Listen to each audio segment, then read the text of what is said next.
John, is there anything interesting about the geology of these seamounts?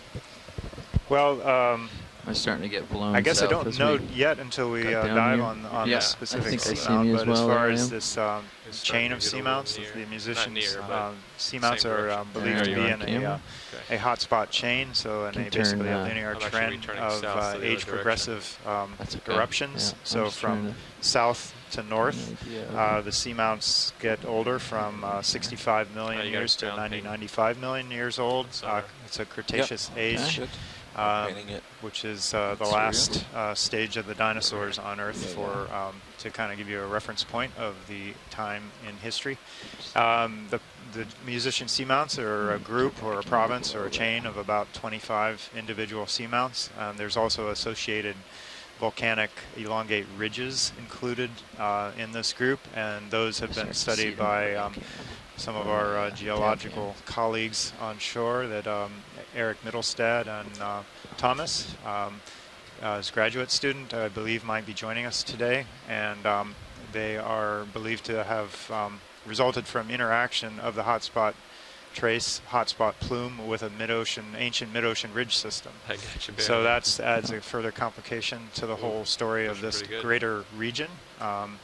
And I don't know, maybe Mike, you could zoom out, you could toggle on the whole musicians, I think, and kind of take a God's eye view of the whole area, and point out a few of those. So you have the chain that Mike's running the arrow over right now, and there's a bunch of individual seamounts also to the east, and then the volcanic elongate ridges to the north, and there's some more to the south. Okay.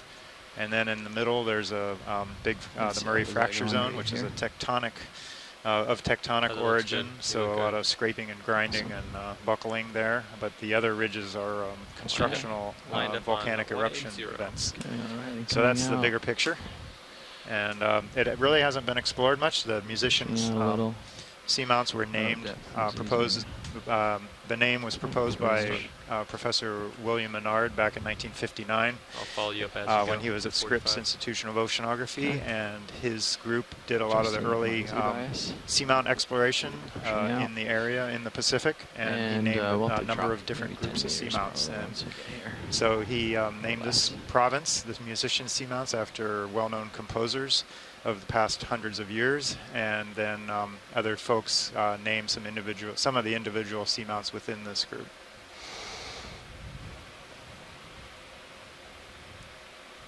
Okay, camera's at 50. We can drop like this for a minute. Okay. So that was a great explanation. Does anybody else have any comments or concerns about this dive today?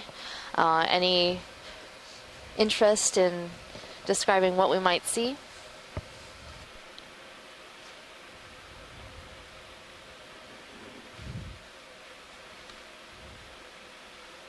And Nav, when you get a moment, please bump my sonar in. Sure. Camera angle is 45.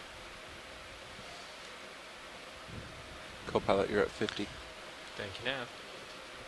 So for folks following along on shore, this is our dive track here on the bottom. We're going to be going about 530 meters over the bottom here. And while we've been talking, our excellent ROV pilot team from GFOE, looks like we are on the bottom. On bottom. Altitude. Check my Z-bias now that we're here. Well, looks like we have a pillowed lava flow unit with a few broken rocks or talus in between. A little bit of sediment cover, but mostly intact lava flows. Go ahead, Nav. We are on the bottom. Roger, thank you.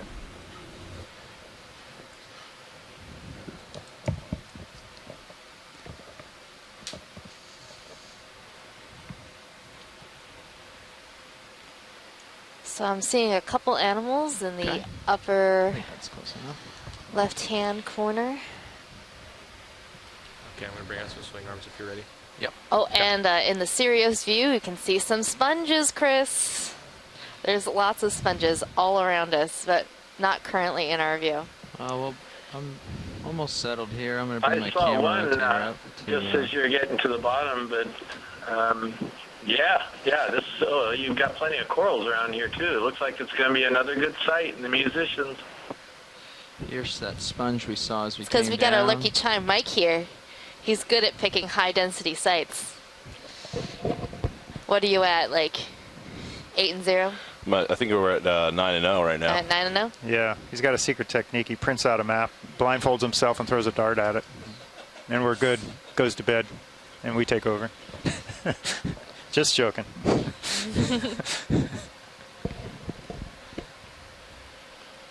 So we're just getting swing arms settled, doing our bottom checklist, and then we'll get a ship move going. In the meantime, is there anything in the immediate view you want a close look at? Okay, well, I'll do a little description of what we're looking at right in front of us. This is a glass sponge. It's in the family Euplectellidae, and it's a stalked member of the Euplectellid family, and that subfamily of stalk sponges is called Bolosomini. This particular sponge we have collected specimens of before, but it's undescribed. Not only is it an undescribed species, it's an undescribed genus. So we just call it Bolosomini new genus. And that's all we really know about it. The living tissue is concentrated right on the top. And again, glass sponges, for those of you who are new to the Okeanos dives, they get their name because they have microscopic parts called spicules that are made of silica. And so many of them can look very translucent, but this one actually is fairly thick and not translucent and has a nice yellow tinge. Anyway, Bolosomini new genus. So Chris, do you know why these sponges might be yellow? No, I don't. There's not very many of the glass sponges that have color. Vast majority of them are white or uncolored, and there's a few of them that do have this yellow tint. We also saw some purple glass sponges in the Marianas last year. I'm assuming there's some compound in their tissue that's reflecting light, is reflecting yellow a little bit differently. But that's it. Don't know. It's a mystery. All right. Got all my numbers. Okay, watch lead. We're settled on bottom, so I'm just scanning around here. But we'll get the ship moving unless you say otherwise. Okay, pilot, sounds good.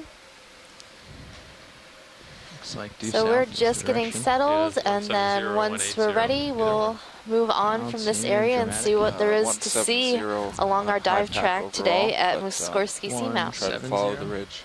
You said? What have you got it at? I have it at So right now in 170. view, 170, I'm but it's seeing just some pulling the 160. hemicorallium corals with some associates, 170 would look be like ideal. basket 170 stars sounds in the good. family Astroscomatidae, Need to average as well as some about prinoid 1.5 corals, those today. white My camera. corals, What's that? Am I tilt up on my with camera? Keep you in view? other Sure, come down a little bit, associates, give you some likely brittle stars, and some crinoids. Yeah. One's average perched on 0.05 top today, of so a not dead too aggressive. sponge. Okay. Well, And in the background, let's I'm go. really All excited right. to see what I'm that stretched, I'm large happy, I'm sponge ready. is. 30? yeah, at Let's least. do it. So 30 will do it. There's a big sponge coming. Ooh, that's going to be a nice one. Bridge, Nav. Go ahead, Nav. Are you ready for a ship move? I am. Can we have 30 meters, bearing 170 degrees, speed 0.2 knots? 30 meters, bearing 170, speed decimal 2, coming up. Thank you, Bridge.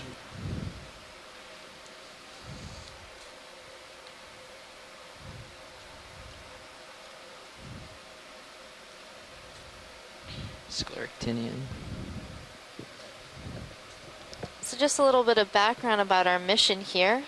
We are currently in the last expedition of the Capstone campaign. Capstone is the campaign to Thank you, address Pacific monument science, technology, and ocean needs. And it's a multi-year science initiative to collect deep water baseline information to support science and management decisions in and around U.S. marine protected areas and in the central and western Pacific. So we've ranged all over the Pacific during this mission, this expedition and this mission. Just frame this for a second. up to Northwest Hawaiian Islands, down south to American Samoa, and then also west to the Marianas, and found a lot of really interesting things. New species, left and right, really interesting geology.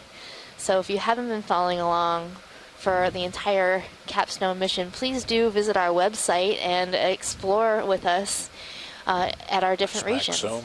Thanks. And one of the reasons this program's very important is that these marine national monuments of the U.S. actually aren't very old, and prior to them being designated as monuments, they were some smaller types of protected areas.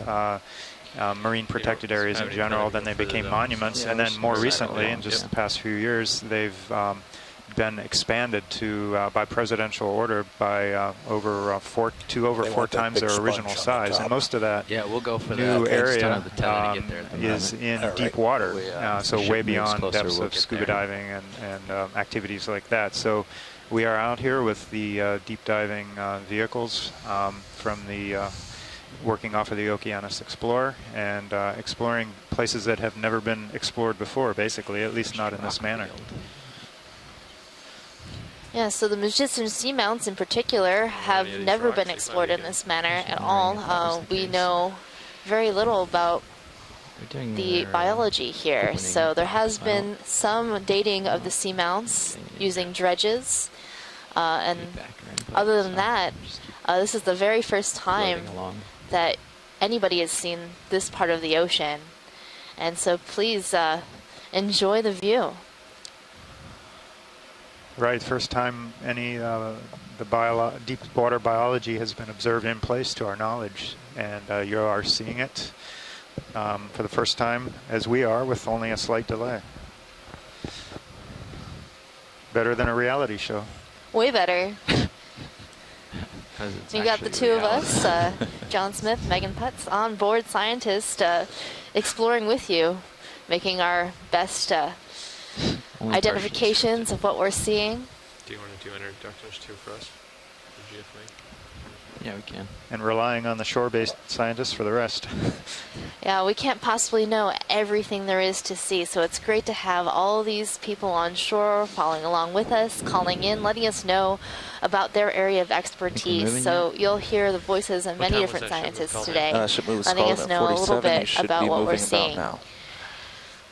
And we have people from all over the country, all over the U.S., and all over the world. I believe we've got folks from Hawaii, West Coast, East Coast, Gulf Coast. Yeah, we'll be getting there soon. Down in New Zealand. Rearing to run there, but to we are Osaka-san and Tino, who have been dedicated call-ins from Japan and Russia.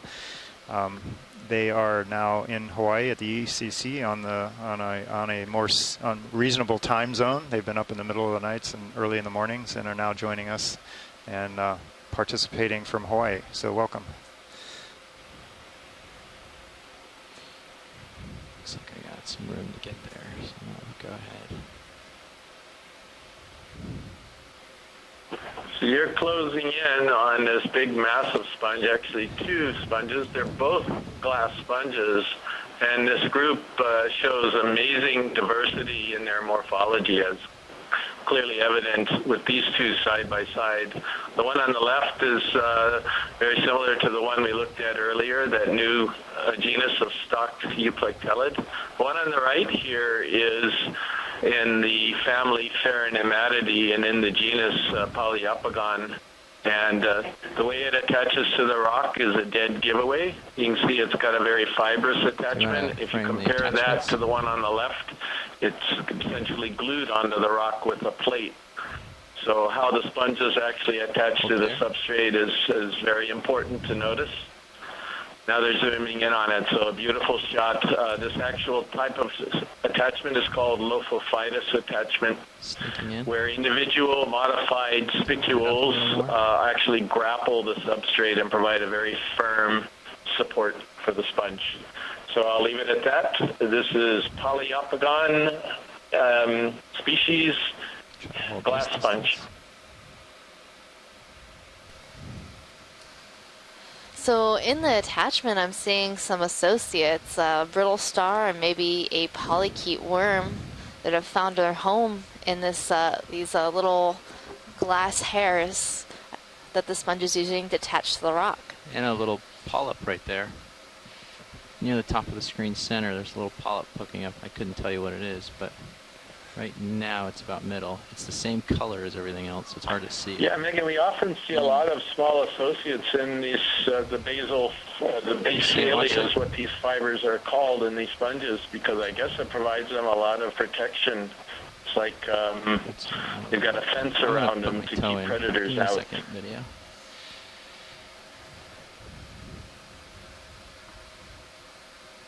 Well, when you're in the deep sea, you have to have a nice home. Well, actually, did you see the little polyp associate that was in here, or no? I did see that. It was difficult to see, though. So we also saw a small polyp, maybe an actiniarian or anemone, that was also in those basalia. I'm going to sneak in and try to get in a little tighter for you and a little more stable and see if we can't pull it out. Come on in, video. One thing about this sponge, since we're still on it, is that there are no described species in this genus. We've collected quite a few of this genera, Poliopogon, but they're all known as Poliopogon species A, B, C, D, E, F, species 4, etc. So this is a very abundant genus, but also completely undescribed.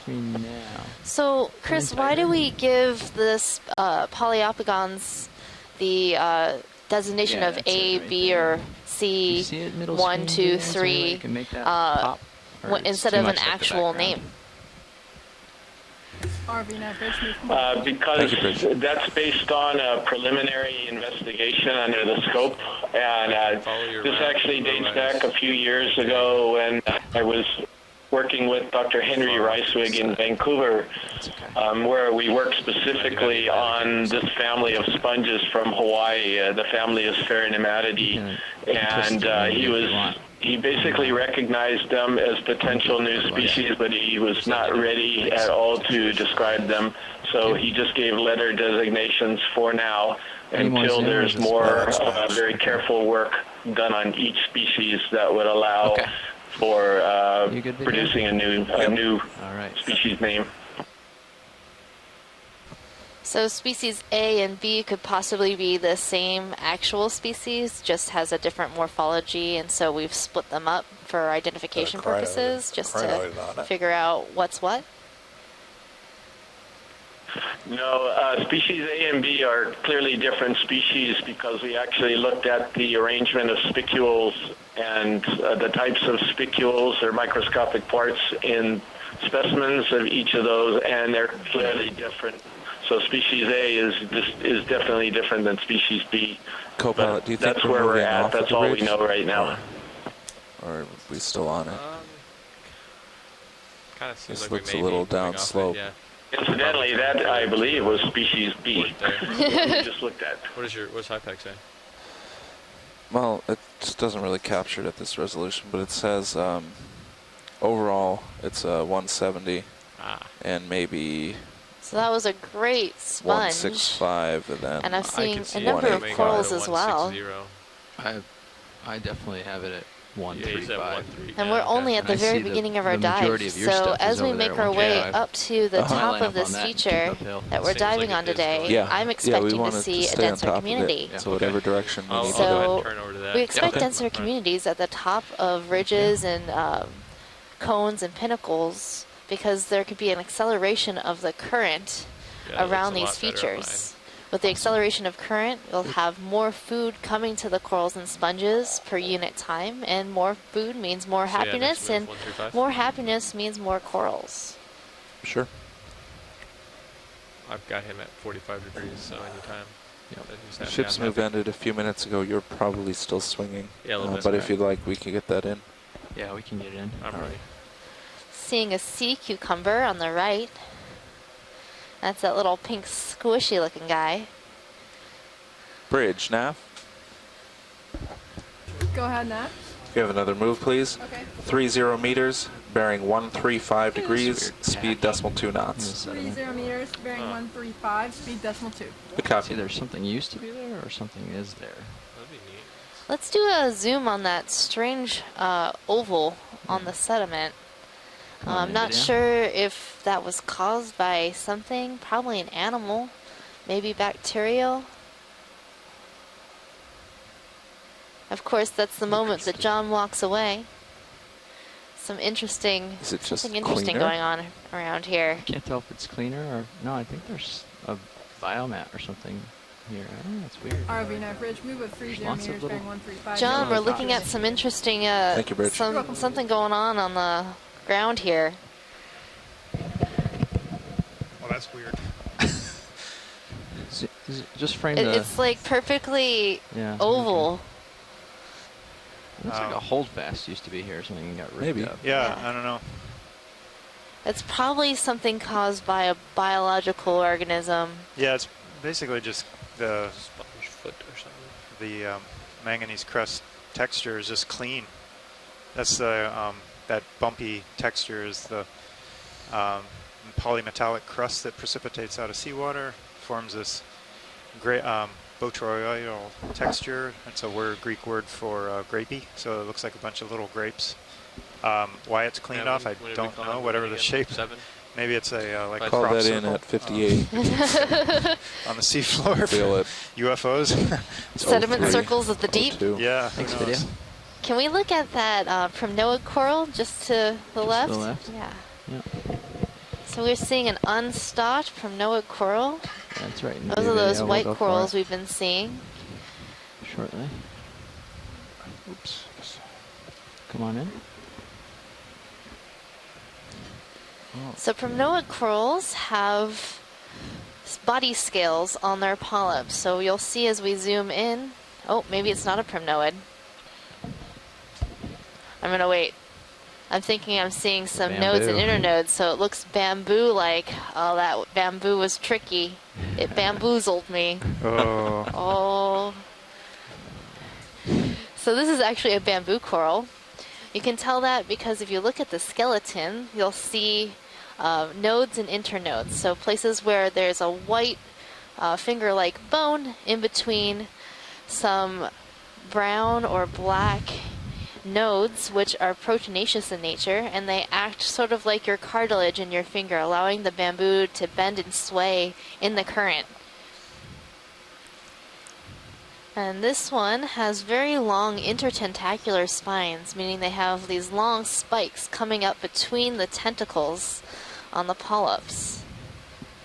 And bamboo corals are octocorals.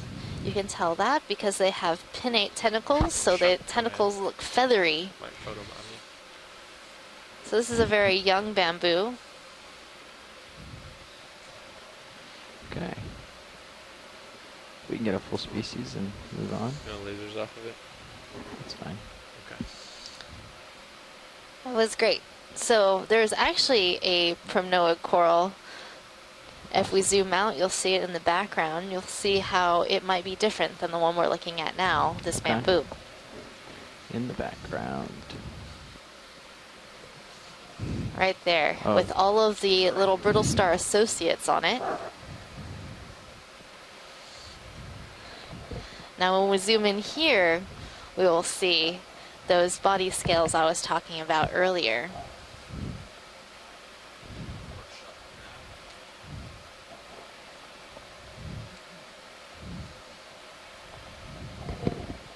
Wondering if that barren area we saw has something to do with this kind of random loose rock here of similar size. Maybe a rock was sitting there, and so it Come on in. it kept it from getting dusted with sediment, Well, and then it moved yeah. down slope. I know there are certain marine creatures that flip over rocks, but like I think Octopus do monk, that. monk seals do that, but not to this depth, and I don't think they're out here. So, Baby crying. but yeah, somebody could have moved that rock. Chris, do you think this might be a One thing Norella? that was positive about that,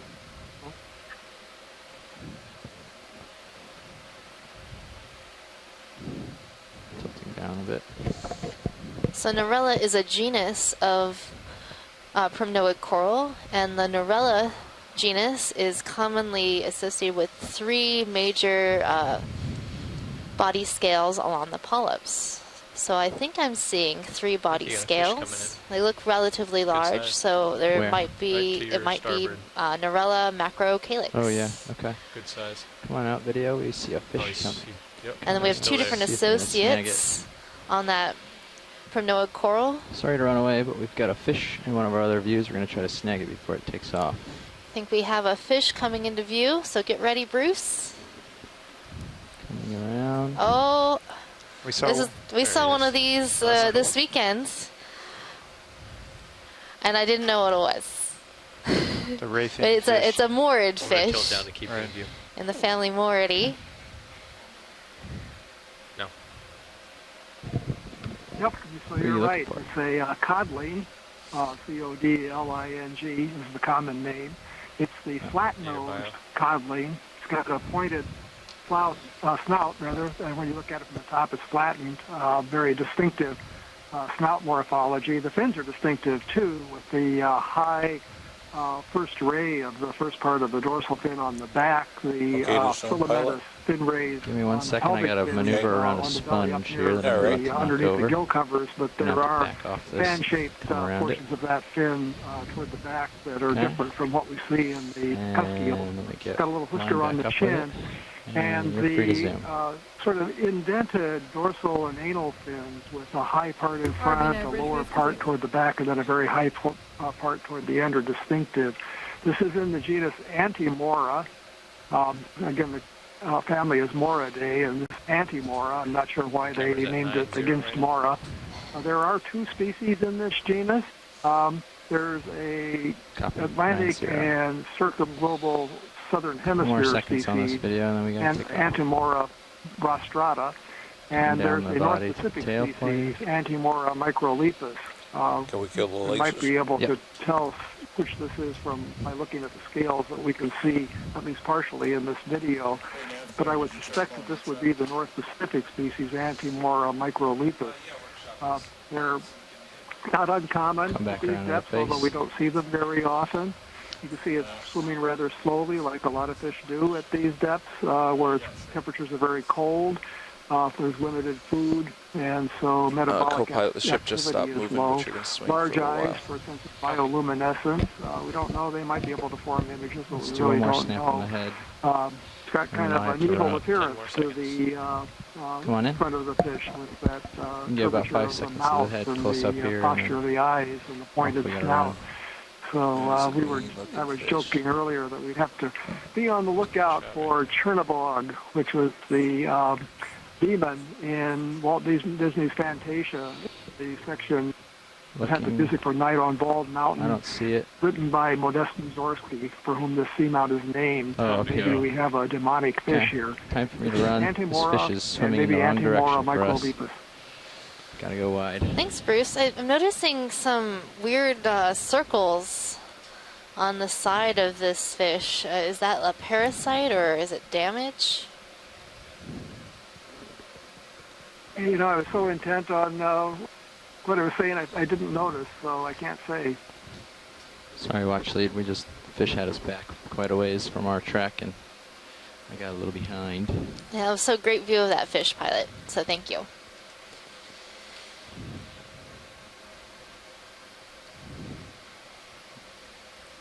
I don't think we're going to get a rock. I'm liking these all pillows. They're so lumpy. Yeah, and then they're surrounded by kind of channels or areas of talus, broken up rock. We'll be optimistic. Have you back And at all smoothed 9-0. over by this crust. Kind of like a chocolate coating on your ice cream. But it's not as delicious as chocolate. No. But it is. For the corals, it might be. Well, the corals, I don't think, eat it. So No. it makes good substrate for them to attach to. Yep. Oh, here's some density. Oh, let's check out this This community. is a nice little ridge of I'm directly under Sirius, so we'll bioactivity. take a little time. So you'll but notice that all of the corals seem to be lined up in marching order along this ridge, so it's likely that the current flows quite nicely over this feature that we're looking at. And they're all sort of vied for their own special spot along this ridge.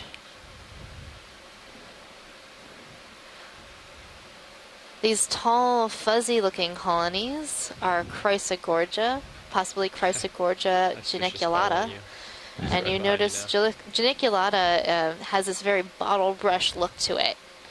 And if we zoom in, you might see that there is a squat lobster hanging out in the branches of this coral. We almost always see squat lobsters in the branches of these Chrysogorgia corals. They make good homes, and it's almost always the same one. So we have a number of scientists looking into the associates related to different corals and how often we see them and what species they might be. Have we ever seen like lobsters do battle for territory on a single stock of this? I assume that they kind of claim it. Share, really? Yeah, usually you either see one or possibly two on a coral. So when we do see two, the assumption is that it's a male and female pair, but obviously we would have to have a sample to be able to see that. To tell the sex of a crab, you have to look at the underside of that crab, which, you know, even though we have great imagery with our zoom, the crabs just don't always cooperate. Yeah, they're pretty tuck-tail. They certainly are, John. That's one of those major characteristics of squat lobsters. When you compare them to the lobsters that you might eat for dinner, is these squat lobsters always have their tail tucked underneath them. Come on in. They're sort of halfway between a crab and a lobster. Seems like Sirius is settled, huh? Looks like it. I thought she'd go a little more, but that's fine. Pretty close, at least. So that little red spot is likely the squat lobster. Yeah, that's but the polyps of the coral are in the way, so we can't really see it very well.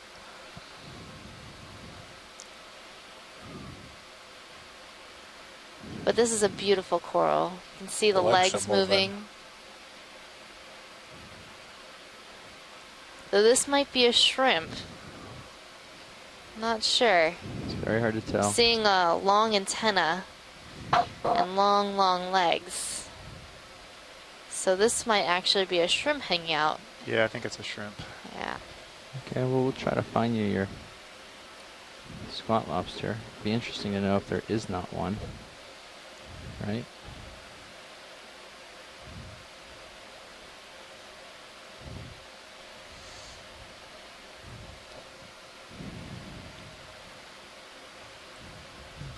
Yeah, it's always interesting to know what lives in these corals and around the corals. The corals make really good habitat for a number of animals. Seeing an amphipod, a couple amphipods in the branches. Those are those little crescent-shaped critters. Oh, possibly no crab in this one. And you notice that their stomach, so that part of their body, it's translucent and the inside is red. So that red actually might be helpful to disguise whatever they eat, which might be bioluminescent, and keep them from being seen in the deep sea. Now, we can see them really well with all the lights on, but in the dark, when the lights are off, red is the new black, because red light does not go very far through ocean water, or water itself. It doesn't necessarily have to be ocean water. But most of the planet is ocean water. Yes. Huh. Well, okay. Well, I think we're good on this coral for now. I think we found the only coral. I'm loving the views of the amphipods.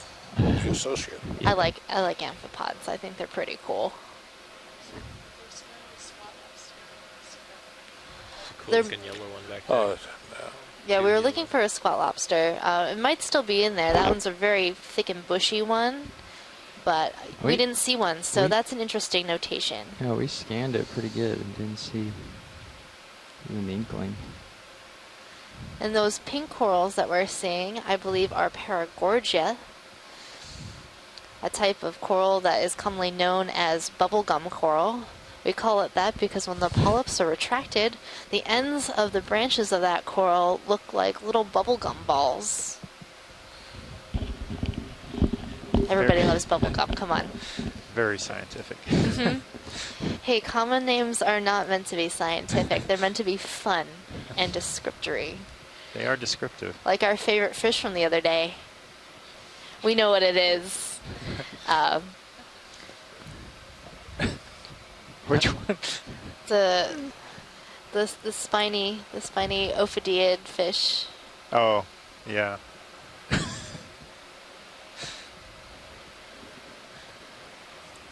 I don't think we're allowed to repeat that. We're not allowed to repeat it. Was that Acanthonus armatus? Right, Bruce? I don't know it by that name. Yep, we'll just say people can look that up on the internet. Yep. You can look that up and you'll find out why it's one of our favorite fish common names.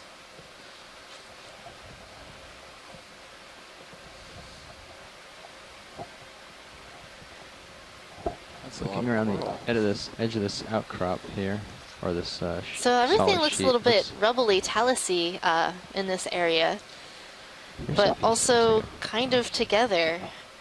I'm not really sure what to make of this. Yeah, we've seen this kind of variation of morphologies on some of the other features we've dove on this this cruise. So we're at the base, kind of at the base of a ridge summit feature, and the base of the slope. So we kind of catch a mix of low relief, intact lava flow outcrops that have erupted in place at this location, and then we also see a lot of broken rock, or also called scree talus, that rolls down slope after it breaks away from upslope lava flows that erupted somewhere along the upper flank or at the summit, and they basically just over hundreds, thousands, tens of thousands, many millions of years break up and roll down slope. You just either over time or during maybe a seismic event, landsliding. Could we take a zoom at this bamboo before we leave here? I just wanted to see if it's nodal or internodal, and think that maybe the first one of these we've had a chance to zoom. Yeah, we're setting up to zoom right now. I know I saw it and I was like, that looks different. We should check it out. I'm thinking it's nodal. That's my guess. I'm gonna wait to see what it is. Yep, looks nodal. Clear as day there. So what we mean by nodal and internodal is that the branches arise either through those black nodes that you see right in center screen, or from the internodes, or those white bones that you see in between the black nodes. Let me tilt upwards a little better. So this one is nodally branching, so all the branches are arising from those black nodes.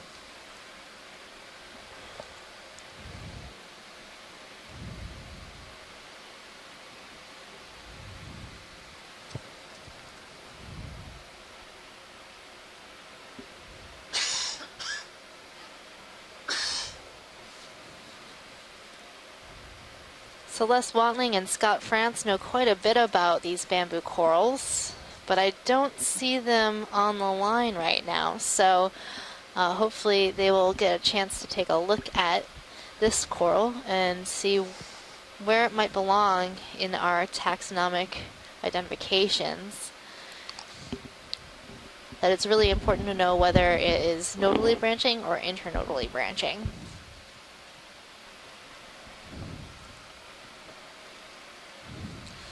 Pilot, could we look at the anemone that was on the left side of this coral? Yep, I'll go to it. So I noticed an associate anemone that was growing on this coral.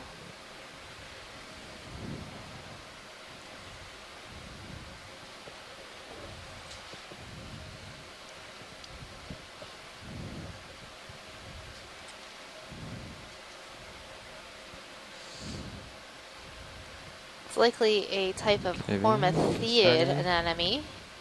You'll notice that it's wrapped its base around the skeleton of the coral, and the tissue of that coral is gone where this anemone has attached itself.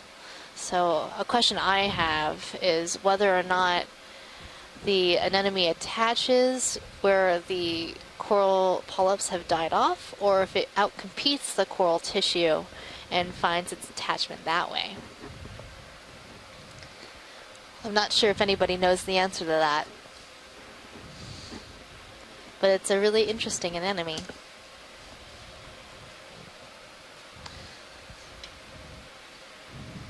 I think we're good for science on this shot. Okay. Yeah, for those who weren't with us over the weekend, we saw an interesting predation of a sea spider on a coral, feeding on an anemone that was also on the coral. It was quite the smorgasbord. Yeah, it was a house party of associates on this one coral. You imagine everything on it. It was like a Christmas tree with ornaments on it. There were two stars, big goniastrid stars that were feeding on the coral tissue itself. There are brittle stars, anemones, crinoids. It was covered. This looks sort of downhill to me. Yeah, we have a highlight video of that coming out. So check the Ocean Explorer website. I'm having some good. There's our videographers work hard and produce short videos for every day, for every dive, and then longer ones that cover larger parts of the expedition. But you can check those out as they get posted. We'll just follow the ridge. They only take about a minute to watch. Let's come back around. Got a nice musical score. In most cases, it's classical music. Prepared by some of the composers of the musicians' seamounts. Get it going. They're pretty great. Where I can move again, huh? Yeah. We enjoyed watching them 40, after our 40 dives degrees every right there. evening. They're quite fun. Good titles too. Yep. Sometimes the titles are a group effort, but mostly our videographers have really good sense of what to call things. I guess we're just off the west side of this. Wow. Oh, wow. To get up to the pinnacle there, or to the crest. Looks like. Contain your excitement. It'll be a few minutes. Looks like 75-ish. So we're seeing some unbranched bamboo corals 75. right in center screen. 75. So 75, the I'm bamboo having coral we 75. just looked at was branching from the nodes, So, but yeah, this why don't one, you give me straight a center hop over screen, there. does not have any side branches. All right, we'll do And that. this is another form of bamboo coral you can see. Come in on this bamboo. So there are three major forms: Ready the now, nodally co-pilot? branching, internodally branching, and Co-pilot, ready for that unbranched. now? Yes. Great. Oh, and there's a squat lobster Bridge nav. hanging I'll out come on around that this side, see if bamboo we can get coral. that Good spot enough. lobster. Do another move, please. 30 meters, bearing see the little 075, claws speed decimal 2 knots. hanging over the edge of a polyp. 30 meters bearing 075. Down a little, speed so coming I up. can rise up. Good for the copy. Thank you, rocks. Bridge. Yep. Smidge. Come around for it.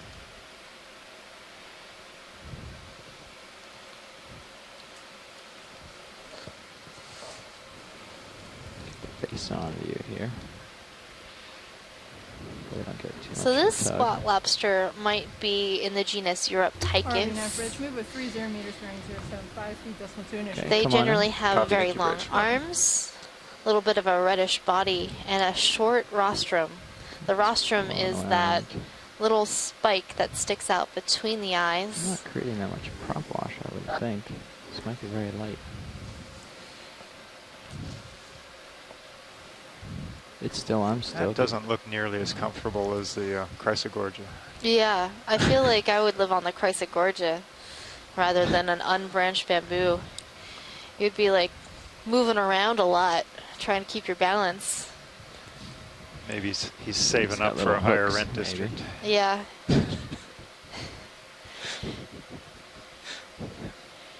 You know, sometimes. This is the deep sea version of a Come on tiny in. house, right? Yeah, the tiny house. Tiny house. Trying to live more efficiently.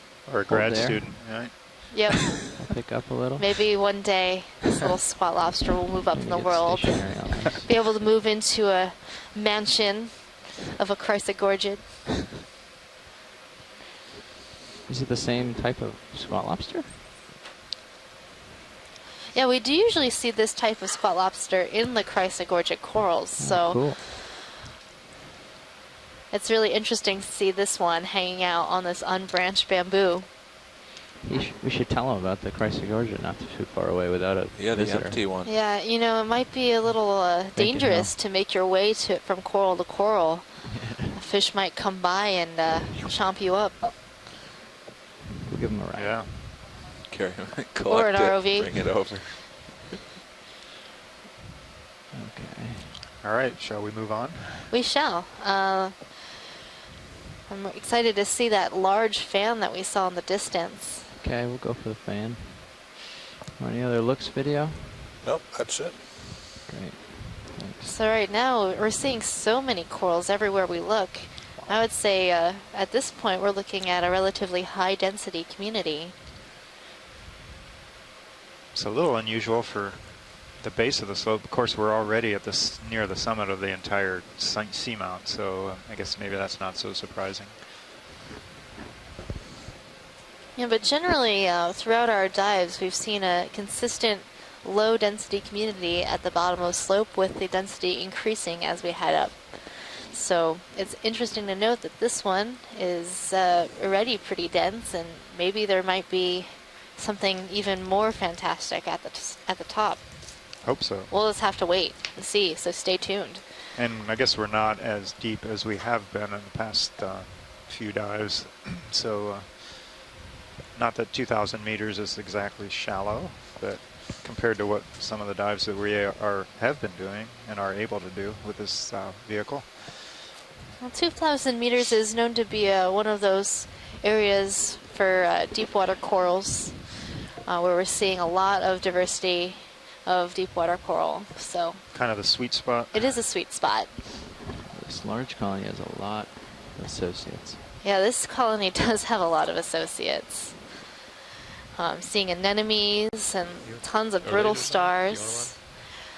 This is likely a primnoid coral in the genus Paracalyptrophora. It's pretty big. Jeez.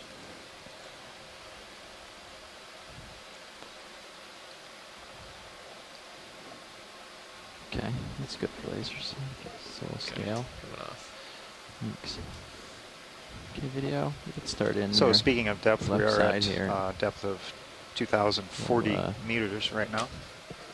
Float around and see if we find anything fun. Well, we aren't. We're at sea level, but the vehicle is at 2,040 meters, in case there was any question of that. Yeah, well, no one goes inside the vehicle. We have had that question on occasion. Yeah, I've definitely During answered that tours. question before. Tours.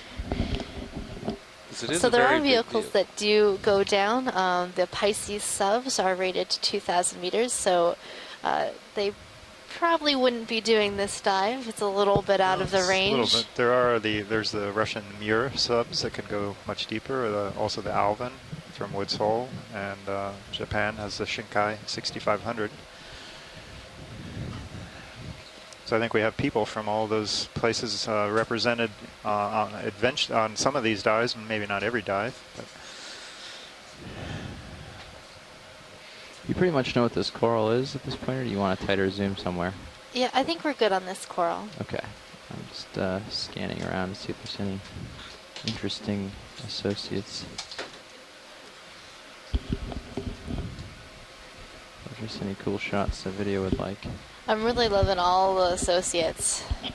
Some lucky annotator's gonna have to count them all. I wonder who that could be. Well, it could be me, could be Chris Kelly or Sarah Bingo at the University of Hawaii. Three of us do a lot of the video annotations, so that's after all of these dives are complete. We get this video in the lab, and we count and identify everything that's seen. So we'll count every single coral, every single sponge, and all of the associates, as well as the fishes. Cool shot, I think. You can tell. Yeah. It's going to be an exciting dive. Turn out cool. All present and accounted for. Mm-hmm. Yeah, there's a couple sponges next to this too that before you move on, it would be kind of nice to get a picture of at least one of them. There's one to the right and one to the left, depending on which way you leave.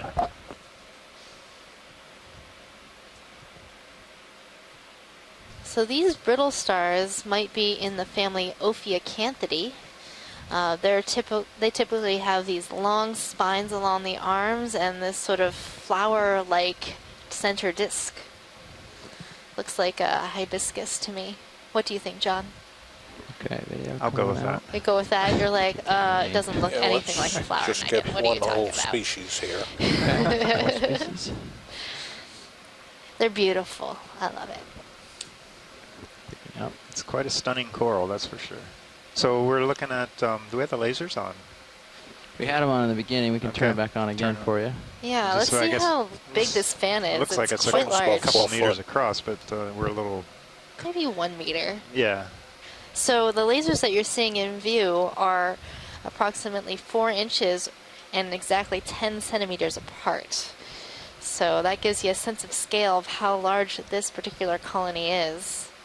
What I usually do to measure is I'll stick my finger in front of the screen and then, you know, try to measure the distance that way. Yeah. But there are also programs that you could download, take a screenshot and then measure the distance between the lasers, and then that program will calibrate that distance for you, and then you can measure the distance from side to side of this coral. So the program that I use to measure the sizes is called Coral Point Count. All right. You can download that for free on the internet. We'll go so for the sponges. if you're really interested in measuring these things, please, by all means. So what's your guess on the age of that coral? Can we bring it in a little bit? We were interested in a yellow coral too to the left of this one, or one of the sponges, but I don't know if it's too late already. We're still in the same spot. We're going to zoom on this sponge that is right underneath the lasers, or right in the lasers right now. Is this the sponge? Yeah, that's the sponge. Okay, come on in video.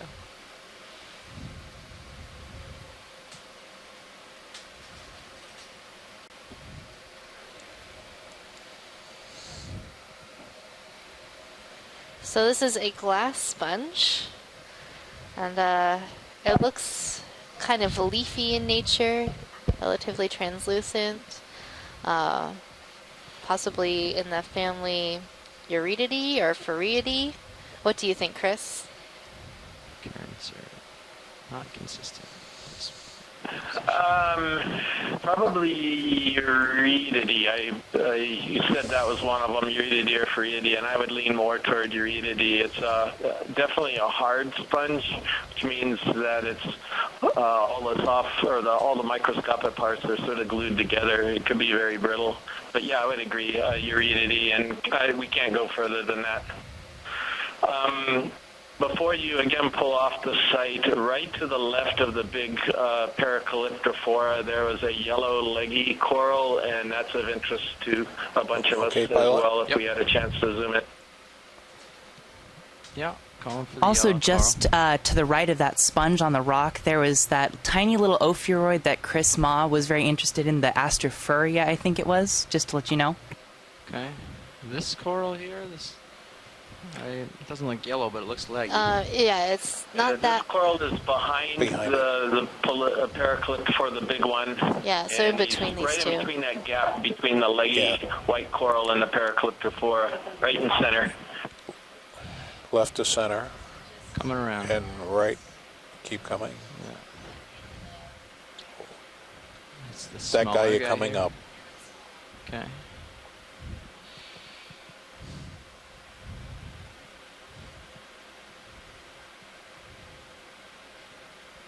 Okay, video, come on in.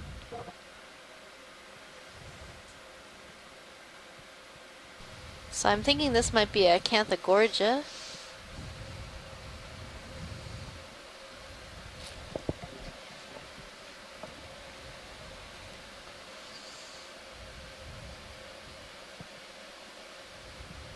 Max zoom. Thank you.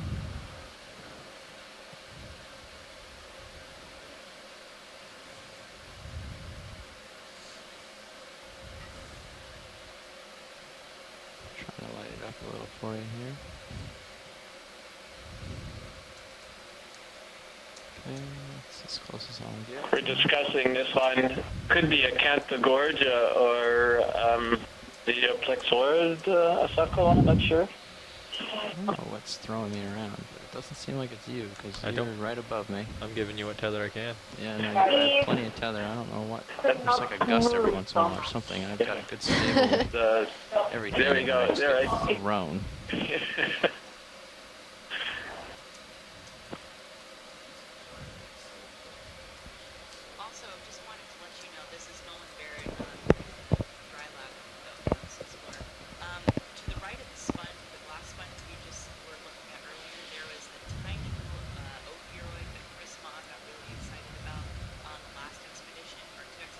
He's like really far. Alright, video. Thanks. It's coming out. You want me to turn over there? Sonar says it's that way anyway, maybe 135. Sorry, what's that? You want me to turn that way anyway? Sonar suggests 135 as uphill. Okay. On both of ours. Shall I come after you? So Nolan, I didn't see sure. that star. You said it was just on the rock underneath the glass sponge? Or even there, that looks good on yours. Yeah, that's more 115. So pilot, let's zoom in just where that sponge is. Okay, look for the star. See if we can see the star that Nolan was talking about. Squat lobster. I don't know, I don't see it. See a squat lobster underneath this pink coral. Behind it is a Chrysogorgia coral. I got them upper right on the rock. 2 of them. Oh, is that okay? There's a tiny, oh my goodness, the teensiest tiny star I've ever seen. There's 2 of them. 2 of them. Too bad that rock is too big to fit in our bio box. They wouldn't make it for the ride, you don't think? I don't think they would stick on. On the way up, they might fall off.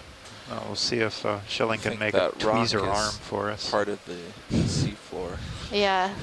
Well, let's keep an eye out for these on any sort of small cobble.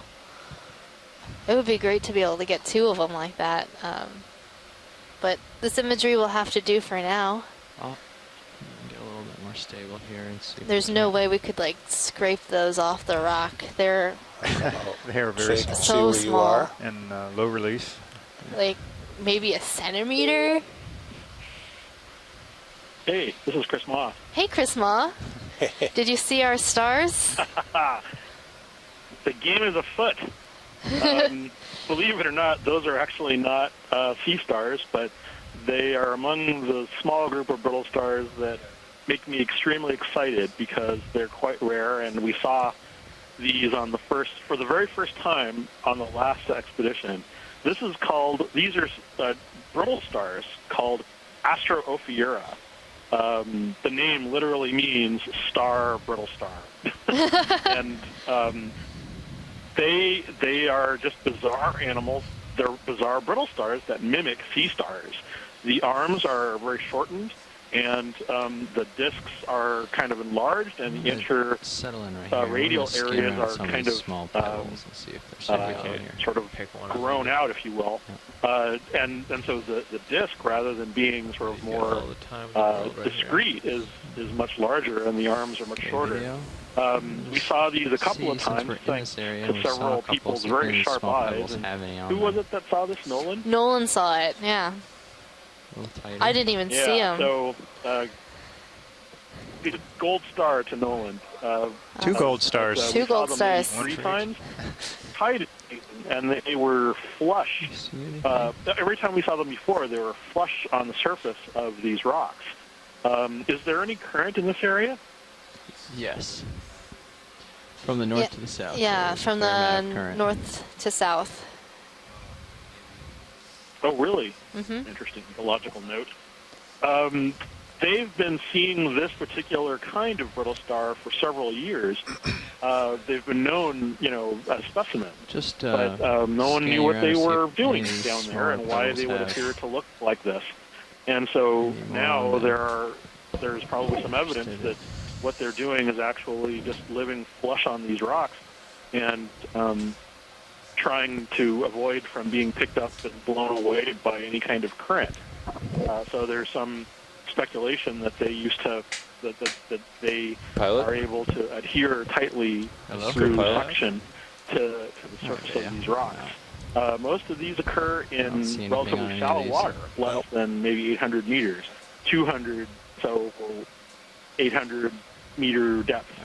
But I think the Russians have collected or have described several species of these ROV from this depth, from the 1,000 to 3,000 meter I would range. like to change the bailout direction. What these were Let's make the from the last time we saw bailout them, due north. because they were. This is the first. These are among the very first times that we've seen these alive, and every time we see them, Yeah, the rock face. even though I don't know, just so you know, sort of what else we can get out of watching other than to see them, or is it, alive. South, so, southeast? It's really cool to see these. These are unusual. East, southeast. So I hope you'll have that sort of little star-shaped right now the bailout search is image east, out in the future if you see them again. But that's another occurrence record for these really rare sea stars that were seen only in situ in their living habitat. Only during the last expedition I was on, and prior to that they were known only from specimens. So seeing them alive is really fantastic. That's really exciting. Well, we'll keep our eyes peeled for more of those stars. We're going into sort of a talus field right now, so maybe we'll see some that might be collectible. 115? Yes. I hope so. There's a win-win there because they seem to live on rocks, and rocks are things that you like to collect. Yeah, like a ship move. Good luck. All right. 30 meters bearing Thanks for calling in. 115. Hope to hear from you soon. Knots. I'm always happy to see great things from you guys. I'll talk to you later. Yeah, and the way this saddle ridge goes right to the north is another. Well, it's so John, there looks like there's some angular rocks here that might be due north is clear. Considered like this one coming in the center right now. Is that an option like to get a first rock at this point, or you want to wait a bit? But we can change it to west. Yeah, well, certainly there are some good angular pieces. I was thinking, since we had in the past few days, we have we put in at 2040, Eric and I guess Thomas should be joining us. That they were pretty focused on getting something that's a little more obviously in place. Nothing east or west. So I might wait a little while here as we move up the slope. We'll probably find an edge. West was downhill. What's it called when we get to a change in bottom? On the left, contact, geological contact. I don't know if it's different units or hold fast or if it's the little white dot. Yeah. Geology terms. Come on, guys, let's get up to it. I can try for it. Sorry, I'm just trying to make. Those are barnacles. Hold fast. Yep. Yeah, the really white dots. And they could also be attachments of corals. Yeah. So lots of white dots at this point generally mean So I guess we attachments don't or really know barnacles. what. I mean, And if we're those stars that we're looking for seem to be a little more translucent. Might be a local high to the west as well, right? They have a really, but they kind of look like barnacles as well. It's probably why I didn't see them right away. Up the crest right now, but we look. But they have the cutest little arms. Should be like south, which is odd, unless this does curve around. Yeah. Well, we're gonna do what we can to keep the uphill in view and go towards it, and hopefully it curls around south eventually. You're at the end of tether. Okay. Pilot, let's check out that sponge on the right. Sponge on the right. Sorry, we're just I'm a little distracted. That's why I may not be catching all of these zooms, but we're trying to figure out the ridge on high pack and the ridge that we're chasing don't quite agree, so we're just trying to make sure we're headed the right way. All right. But we can get this sponge on the right first. Come on in, video.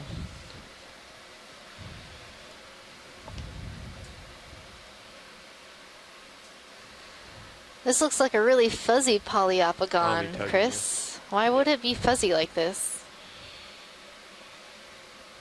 I just got up. I mean, that's kind of the way I look when I get up in the morning. Kidding aside, don't really know. It's got these spicules that are coming out of the side of it in addition to the ones on the bottom that are anchoring it.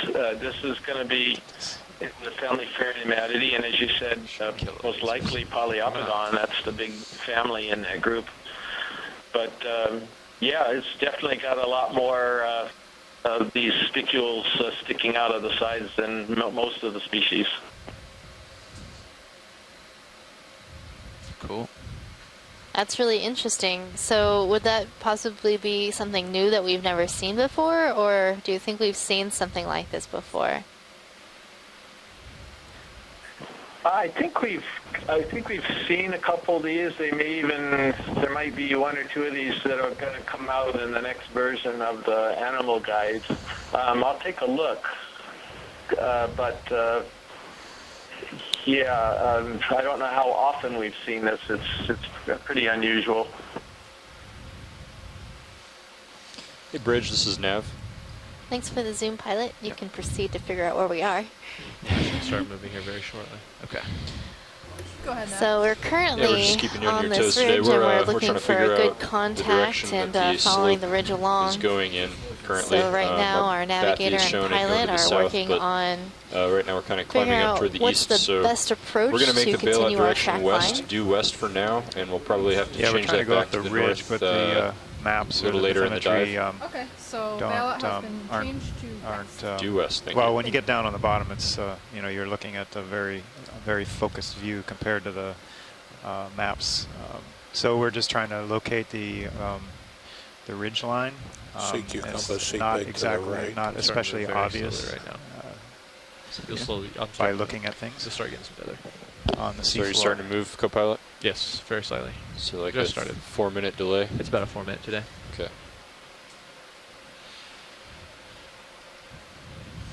Yeah, so we're following our sonars locally, and they keep sending us towards the east, which if we look at HiPAC, that would be what HiPAC would say, the map would say is downhill at this point. So we think we just have a little bit of a offset maybe on the map, or there's either that or there's a local ridge here that wasn't captured. Either way, we're going to just keep heading uphill like we would normally do, and that will most likely get us to the top. Come on in on this. All right, thanks, pilot. And we'd like to look for an nearly in-place rock at some point here. I see some flows that look a little more intact than what we've seen. Okay. Yeah, so is this a good zone? You want me to scan along the edge to see if there's a good candidate? Yeah, that'd be good if we're in a good spot to do that. Might Yep. as well spend a little time with that. Yeah, this is a fine configuration for that, so I'll take a glance You want along to put this. some lasers on so they can track them? Sure. Okay. They should be on, yeah. So, looking at this little sort of channel, just edges on either side. Yeah, I see a kind of a blocky one tucked in there, but it looks a little too big. Just above the lasers now? That's coming up just above the lasers. Yeah, they're on it. Yeah, that one there. That's certainly not too big. Okay. Might have to wait a couple seconds to get there, though. Okay. Whether it's loose or not. Yeah, we can check and see if it's loose. It's down in a little... Yeah, it might be a little hard to reach. I'll be able to get it with the craft, but we won't be able to do a skid bump like we might normally do, so I'll have to just reach in and poke it. So we'll just land without swooshing this red coral. Try to get a good landing zone. You watch my starboard. Oh, my starboard swing arms are fine. Yeah, you're looking good. Okay. Alright, we'll try right about here and see. See if we can't get that one.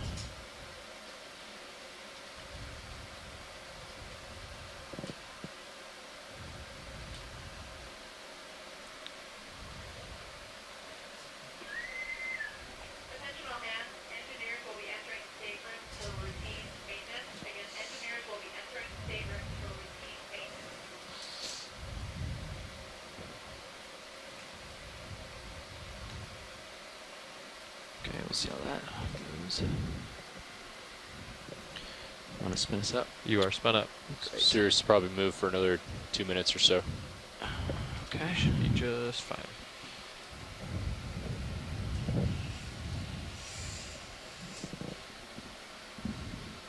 Okay, it's pretty low in there, so it'll be just at the end of my reach, I think, but I think we can get it. Quick try.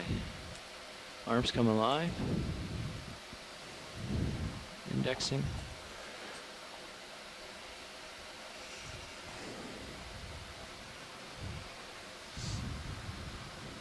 Just turn the grip force up. There it is.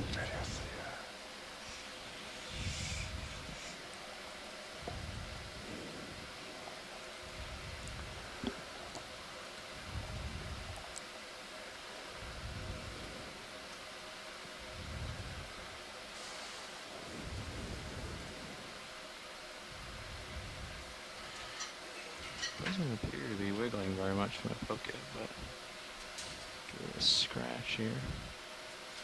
Let me know if you want the mini Zeus up there. I don't really see it moving.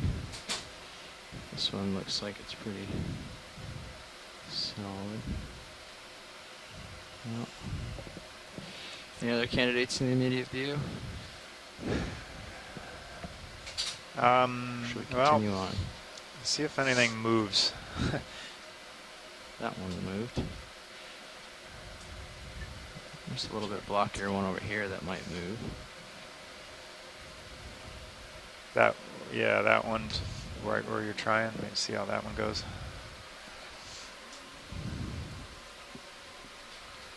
Just try to, yeah. Might be a little small, but I'll bring it into view real quick. Can I take your camera in? Or are you going to move ROV? What's that? Can I take your camera and go over there? Oh yeah, the mini Zeus? Yeah. Sorry. Okay. Yeah, you can take it. Looks like it's slightly out of focus or something's different about it today. I'll put it over here where you can see it better.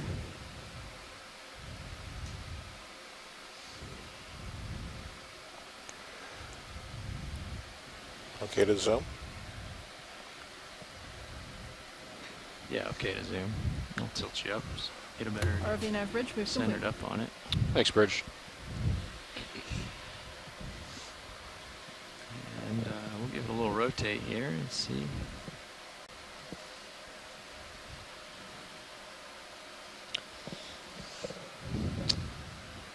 It's not breaking under the squeeze. Yeah, it looks like a nice pillow toe front toe from a flow front. So I think let's just go ahead and take this. Okay. All right. Where would you like this one? Well, we can. It's pretty small. We should save the big box for big rock. So I'll just set it down somewhere safe, like over here, and open the rock box up.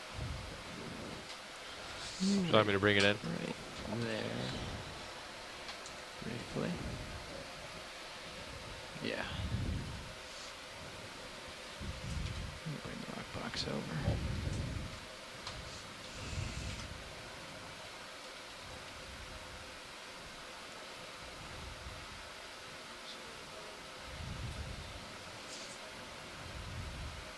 Yes, thank you. Great. Yeah, I was.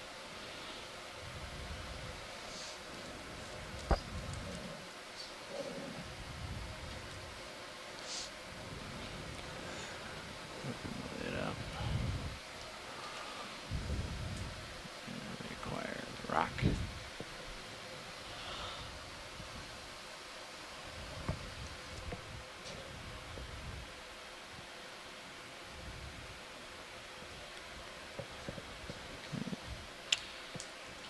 Again. No, Nothing up my sleeves. Same rock. And in the box it goes. Okay. I'm going to stow it. It's pushing on the chip chart. Let me close the door if I can reach it manually here. Oops. Didn't quite come down enough on it. There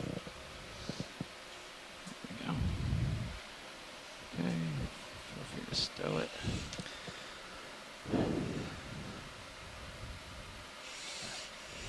All right, thank you, front row.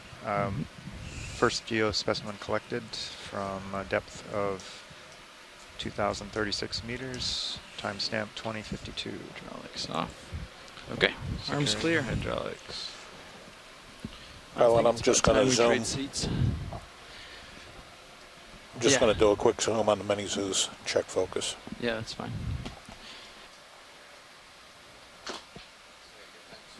Okay.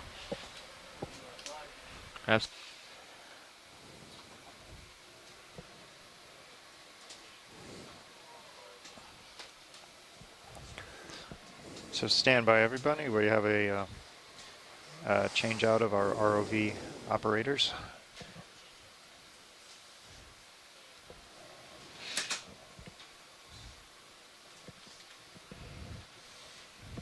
They usually play kind of musical chairs between the navigator, pilot, co-pilot. They shuffle one seat down and sometimes add someone new. And so they are all skilled in all aspects of the ROV operation.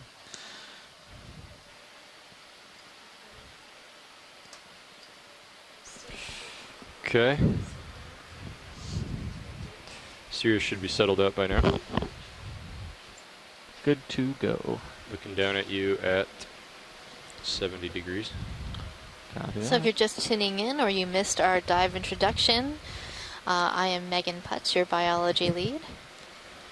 This is John Smith, your geoscience lead. We're both from the University of Hawaii.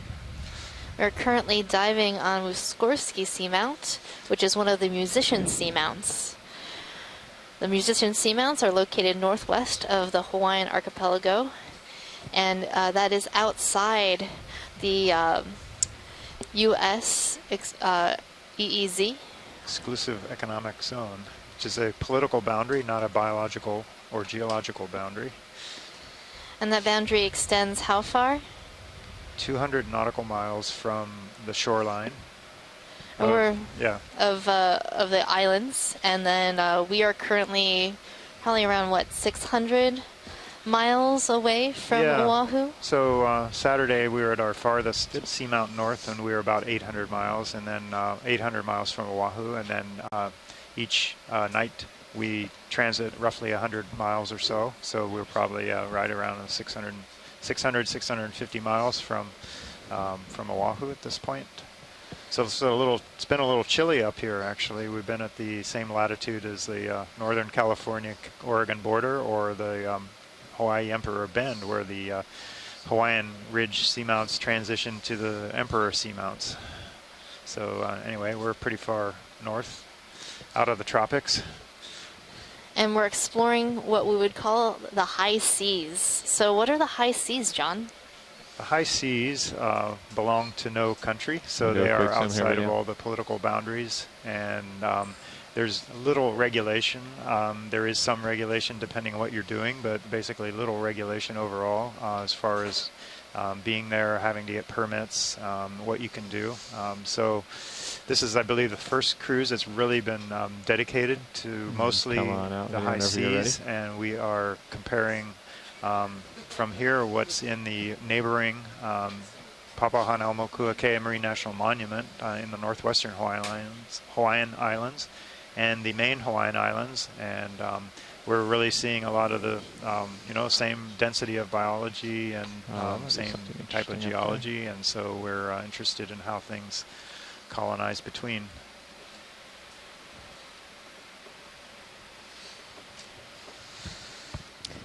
Pilot, can we check out that possible sea star on the rock in front of us? Absolutely. So I think I'm seeing something for Chris Mall right now. An interesting sea star. Looks like it's predating on possibly a coral, but it has this coral pinned up against a rock.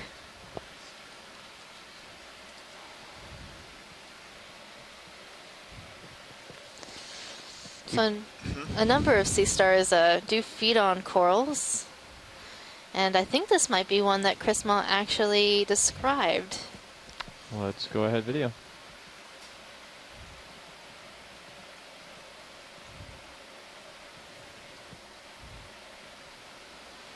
So this one has a lot of crazy spines all over it. That's pretty characteristic of this species. Looks like the brush I use on my dog. It does kind of look like that. So this is the Goniasterid Hippasteria muscipula. Or did I say that right, Chris? Hi, Megan. That is indeed close enough. This is what I think is Hippasteria muscipula, or like, how did you say it? I said it so wrong. I think I said muscipula. No, well, the thing is that the thing with Latin is it's been dead for like hundreds of years, so sometimes we don't know how it would have been pronounced. Those giant sea spiders, I've been calling them Colossendeus, and one time I heard Mary Wixton call them Colossende, and apparently that's how you say is D-E-I-S is silent. But, who knows? So, but yes, this one is either Hippasteria muscipula or something close to it. I was discovering several new species the last time we were out that superficially looked like this. You have the time. And so there's definitely a diversity of them, and that's kind of something that isn't too surprising. You've got all of these corals, and you've got all these other animals that have adapted to exploit them. But Hippasteria is a muscipula, by the way, is Latin for the word that describes a Venus flytrap. And that's because there are little claws all over the surface of these animals that have big, sharp teeth on them. And it's not clear what they use them for. It's probably something associated with feeding. But I think that I named them after the fact that they look like Venus flytraps. And, two sea stars. Zoom video? There's another one right in the middle of that rock there. So this one's different. Ooh. Coming back up. In the same family, though. Yes, very much so.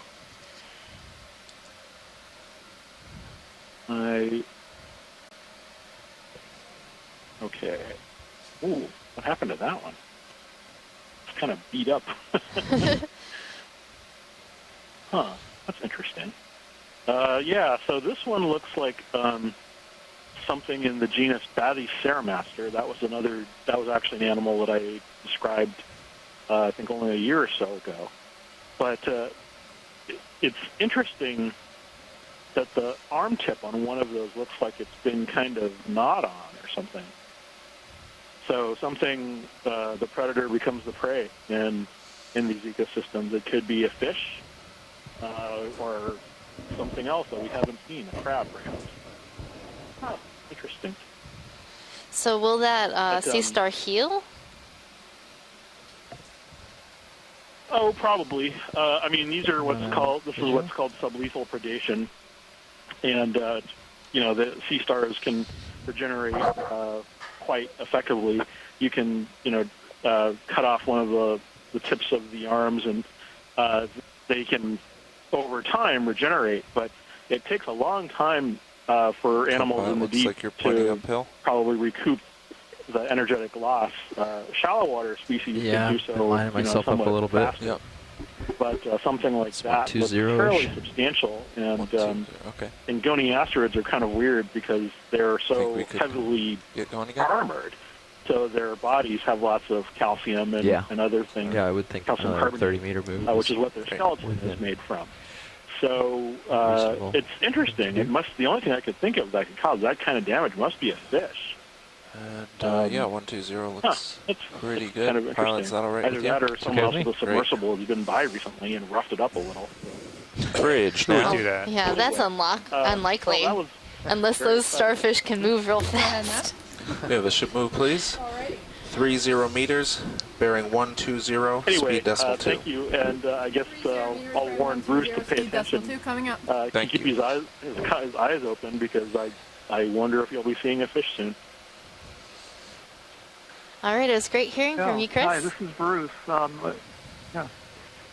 One interesting thing is in studies of feeding of deep sea fishes, it's actually been found in very few of the echinoderms. It seems to be very uncommon. There may be some protection that echinoderms have from fish predation. Among the few that do are the chimeras or ghost sharks, and we see those very rarely on these dives. We've seen just a few of them over the last 3 years. And then certain of the cusk eels, which is a family that we see more often, have been found to feed on echinoderms, mostly the serpent stars or brittle stars. The genus Barythrites that we haven't seen is one of them. But there are a number of these cusk eel genera that we see about which nothing is known as far as their feeding, and so that's a possibility.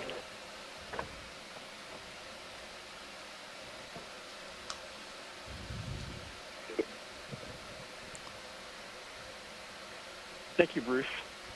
But I'm looking forward. So anyway, I'm looking forward to seeing whatever caused that and anything new that tends to come your way. Thanks very much. 2 stars and just next to each other. Should go out and buy a lottery ticket. Right? We've definitely been seeing more stars. I'll be on for a little while longer, and I'm keeping my eyes open. Thank you. So we've been seeing a number of primnoid corals, and those are those white coral colonies that we're seeing all over the place. And the coral that sea star was feeding on, the Hipastera I can't even say it now. Sorry. Muscipula was feeding on was a type of primnoid coral. Current's picking up.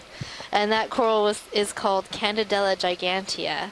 So it's an unbranched primnoid coral that has large polyps with many body scales. So we'll likely see some more of that type of coral as we move along our track today. And I'm also seeing a number of paragorgid corals, these pink corals that we're seeing with brittle stars wrapped around their branches. And this is a pretty good substrate or sea bottom to live on. It's intact lava flows rather than the broken rock that's subject to being overturned or roll down slope. So there's that's one reason we've noticed you see more corals on lava flows that are intact. And bigger corals too. Bigger ones, older ones. Yeah, if your substrate isn't going to roll away, you can grow bigger. And if it's pretty stable, you won't topple over in the current. So know your geology. It can benefit you. Yes. In your life. The successful corals grow on solid geology.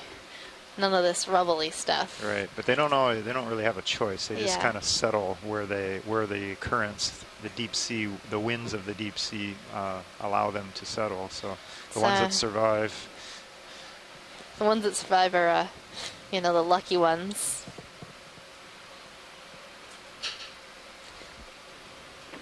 There is a fish in the top center. Top center that's fish. One of the things that would attack Christmas. Oh, yes, we see the fish.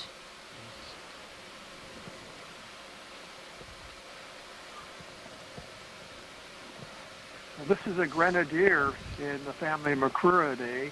Looks like it's got and it has an isopod parasite on the right side, just behind the head, or on the back of the head. And it looks like this could be in the genus Clumba, which is a genus of very round-snouted grenadiers that lack scales on top of the head.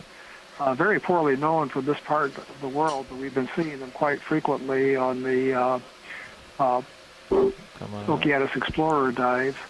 As far as I know, they're not known to attack echinoderms, but they're generalist predators, so it's a possibility. They more often eat small crustaceans, polychaetes, and even small fishes. This one looks like it's got a fairly full belly. Also looks like it's got some scarring on the scrapes on the body and tail, which could indicate that it's been either attacked by something, or maybe that just occurs as it forages among the rocks. There we get a view of this parasitic isopod, very briefly, as a fairly good-sized parasite on the side of the fish. So a grenadier probably in the genus Kumba. KUMB, which is an acronym for the initials of the Marine Biological Association of the United Kingdom. That was a fun fact. I did not know that.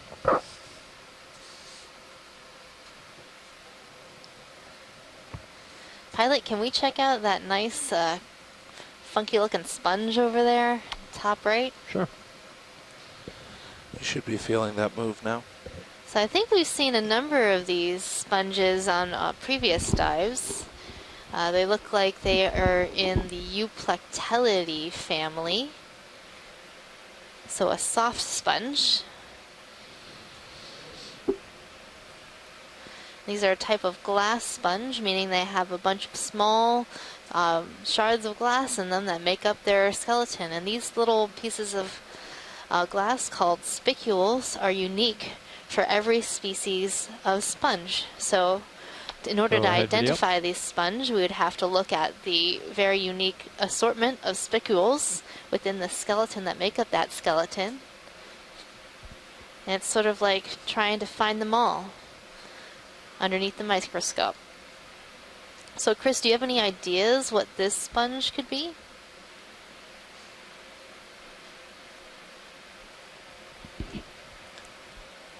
You want to lose the lasers?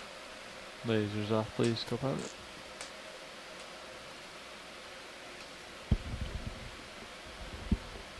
Has a very interesting sort of lobular morphology. And it looks like a large sort of vase shape that's gotten a little out of control.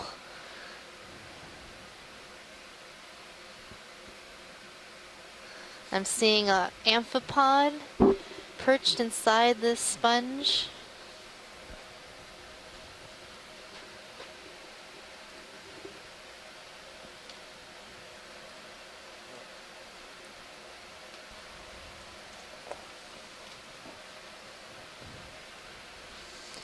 So sponges are often full of associated organisms, like small crustaceans, brittle stars, anemones, and others.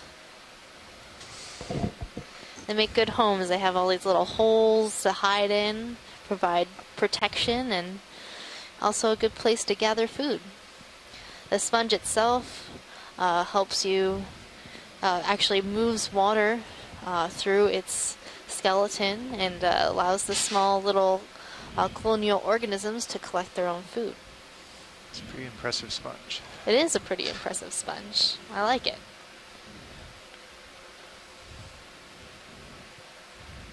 Are we good here? Watch this. Yes, Yep. we're good. Let us continue on our journey. And you had told me previously they have little filaments that actually move the water through the sponge. Yeah, little cilia on the cells of the organisms will beat and help move water. So it's not a Doesn't pump. really, yeah, it doesn't pump water, but fans it water. sort of fans water very gently. So most of what the sponge is doing is passive in nature. It's relying on the actual currents of the water around it to move the water through the sponge. And the sponge uses those cilia to clear out any sediment that might have accumulated and move food particles to I'm centered feed up on on it that at 130 food. still. But it can't really create its own Maybe like just a local low. full Maybe a current. little local bump But or it can something, sort of but encourage the we'll go water take a to look. flow through the skeleton. Could come to 120. I'd love it to be off to the right. And the corals Yeah. themselves do something Certainly very not off to the similar, right. but they have a different sort of tack to it. These fan-like corals face themselves perpendicular to the current so that each one of the polyps has the Although it might be close. We could push out most to a chance of better gathering length. food as possible. See what you hit. And different corals have different morphologies, so you'll see that you have some Let's corals go that look like find whips, out. some corals that look like fans, some corals even spiral. And those are all different strategies to collect food in an area that is relatively food limited, and that's the deep sea.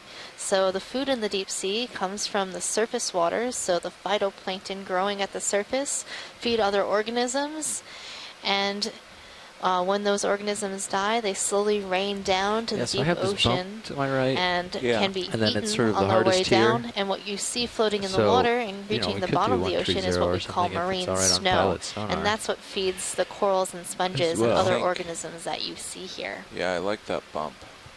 130 or so. Even 135. Yep, so we're seeing another would be bowl of unreasonable. so many Yeah, maybe one glass one more like sponge. that, and then we'll I always think have a these better ones look idea. like ET. Yeah. They're super up on like 135 and see what the sonar extraterrestrial looks like, appearing. right? Yeah. Because we might be Type trying to of cut and move stalked along the edge sponge a little in the too family soon. Might want to do Euplactelidae, one more move, subfamily more east than south. Bolosomini. But there's Oh, this 130. 130 looks pretty good. Kind of like Yeah. the evil eye. I think 130 is solid. So you have these that's- large at least openings, and it's that's not how the sponge sort of all the way. passively gets the water to flow through the sponge. Yeah. When a current flows past an opening, you have what is called the It's Venturi flattening out effect for him. that Yeah. allows water to get sort of sucked into that center part of the sponge. And at that point, the small animals living in this colony can beat their cilia and force the water through the skeleton. Might have a few more meters of swing, but do you want to do that now? 130? Yeah. I'm ready when pilot is. It's a beautiful I'm ready. sponge. All right. I'm at Bridge, nav. 140, trying Very to settle in uniform. on 130 It is for you. quite uniform. Hello, Nav. Hi, can we have another move? Sure can. 30 meters, bearing 130. So in your speed view decimal right 2. now, we're seeing numerous types of corals. The white corals that you see Good copy, thank you. are primnoid corals, and also some may be bamboo corals. And on these white primnoid corals, I'm seeing numerous ophiuroids, or brittle stars. The sort of fuzzy-looking, poofy corals are chrysogorgid corals. Those are those orangish-appearing corals that are sort of low to the rocks. And the tall pink corals you're seeing are bubblegum corals, or corals in the family Paragorgidae, likely in the genus Paragorgia. Now, these corals often have associated basket stars wrapped around their branches. They're an unbranching basket star in the family Astroschematidae. Pilot, can we zoom in on the sort of yellow-looking colony with the basket star on it? It's Yes. just to the left of center. So this looks a bit different than what we're seeing everywhere else. I think this is going to be the top.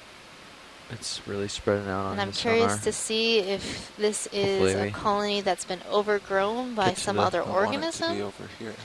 or if it's another this kind is of the coral we crest, haven't and yet then seen it'll go today. north from there, hopefully. Yeah. Okay, Go ahead, So video. hopefully we're coming up on I see what you mean. the crest.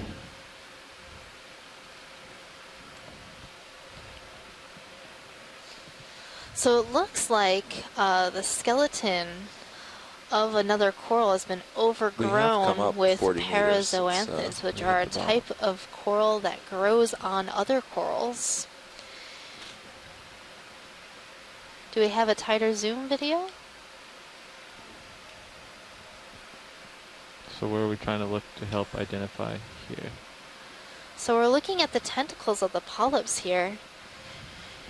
And you notice that they don't have those pinnate tentacles like octocorals have. There's a number of tentacles. So these could be either parazoanthids or actiniarians. But I'm thinking they're parazoanthids, seeing that there is this matrix in between the polyps, connecting all of the polyps together into a single colony.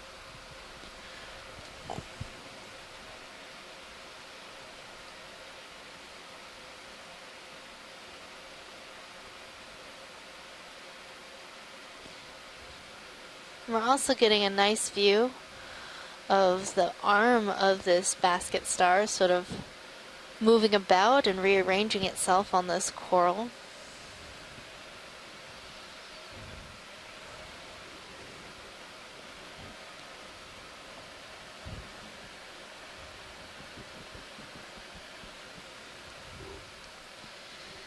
I think this is a good zoom.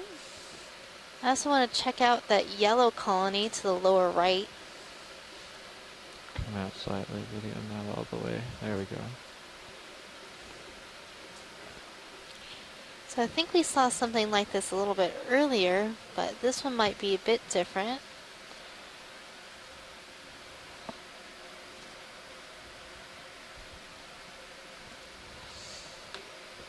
This could either be an Acanthogorgia or a Plexaurid. So this is an octocoral, and you can see on the tentacles of the polyps that they have that pinnate form, giving them a feathery look. I'm thinking this might be an Acanthogorgia coral.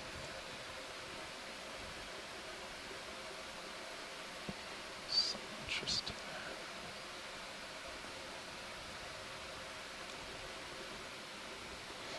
It's interesting yellow-green color. Yeah, Acanthogorgia is almost always this sort of yellow color. And one test to see if it's a Acanthogorgia is if you touch the polyps, they can't retract all the way flat against the skeleton. So the specimen that we collected, I think on the first dive in this expedition, the polyps did not retract, so it was Acanthogorgia. And then also the yellow color is given by a certain compound in its skeleton that oxidizes and turns black when it exposed to air. Yes. Copy. I think we're good on this Zoom. Thank you. Okay. Is this the one that Video the sea star was eating that one time we saw? Yes, that's the one that the sea star was eating. Yeah. So on one of our dives, we saw a sea star actually actively eating this type of coral, and inside its stomach, it had oxidized and turned black. Come on out, video. Because it extends its gut Just the around diversity of outside the, its body, Oh, right? yeah. That's why we were able to see it. Yeah, That's what was that's so right. weird about it. Translucent, so you could see right through. There's a lot The creepy on deep. the screen right now. yeah. There's a lot of really interesting stuff in the deep sea, and every time we dive, we almost always Start to see turn something right. new and definitely On the, something exciting. Sonar. Okay. Getting some returns. It's great to find new more species south and than east at this really point. stump the scientists. That's what I find most exciting about this is when I can't identify what we're looking at, and then everybody else is like, And, yeah, we have no idea either. Looking down at you at 65. Sort of Headed goes to forward. show how little we know and how much there is to learn.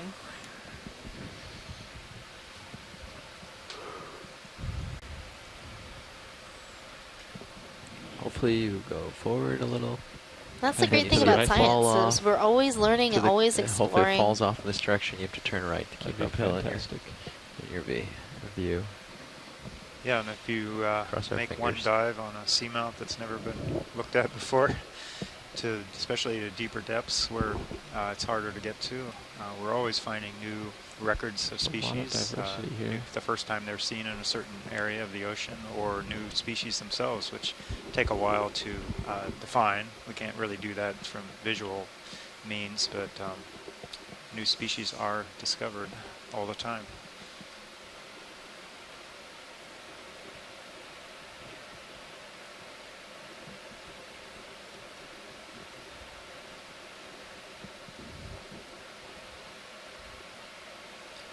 So I guess that's usually the collections that are made here are things that are Yeah, certainly coming around. very My sonar. uncertain with the experts as far as their Almost identification. flattening out So at that's this point. they Got a collect a boulder sample ahead. and they can do certain studies, closer observations under microscopes and Yellow outcrop. genetic testing, let's take a DNA. look. 22 meters. Yeah, part of our sample collection protocol is I to like those collect a right here. genetic sample from all of our samples. And we send those There's another samples to Probably want to see that, huh? OGL, their It's probably the sea ocean star in your sonar. genome Laboratory? legacy. Legacy. It does look like it. At Northeastern University. It's right shape. Yeah. Do we want to zoom That's in on correct. this watch, please? And the yes, let's zoom the sea star. Okay, not yet, video. The other portions of our samples go to the Smithsonian Museum and also to the Bishop Museum.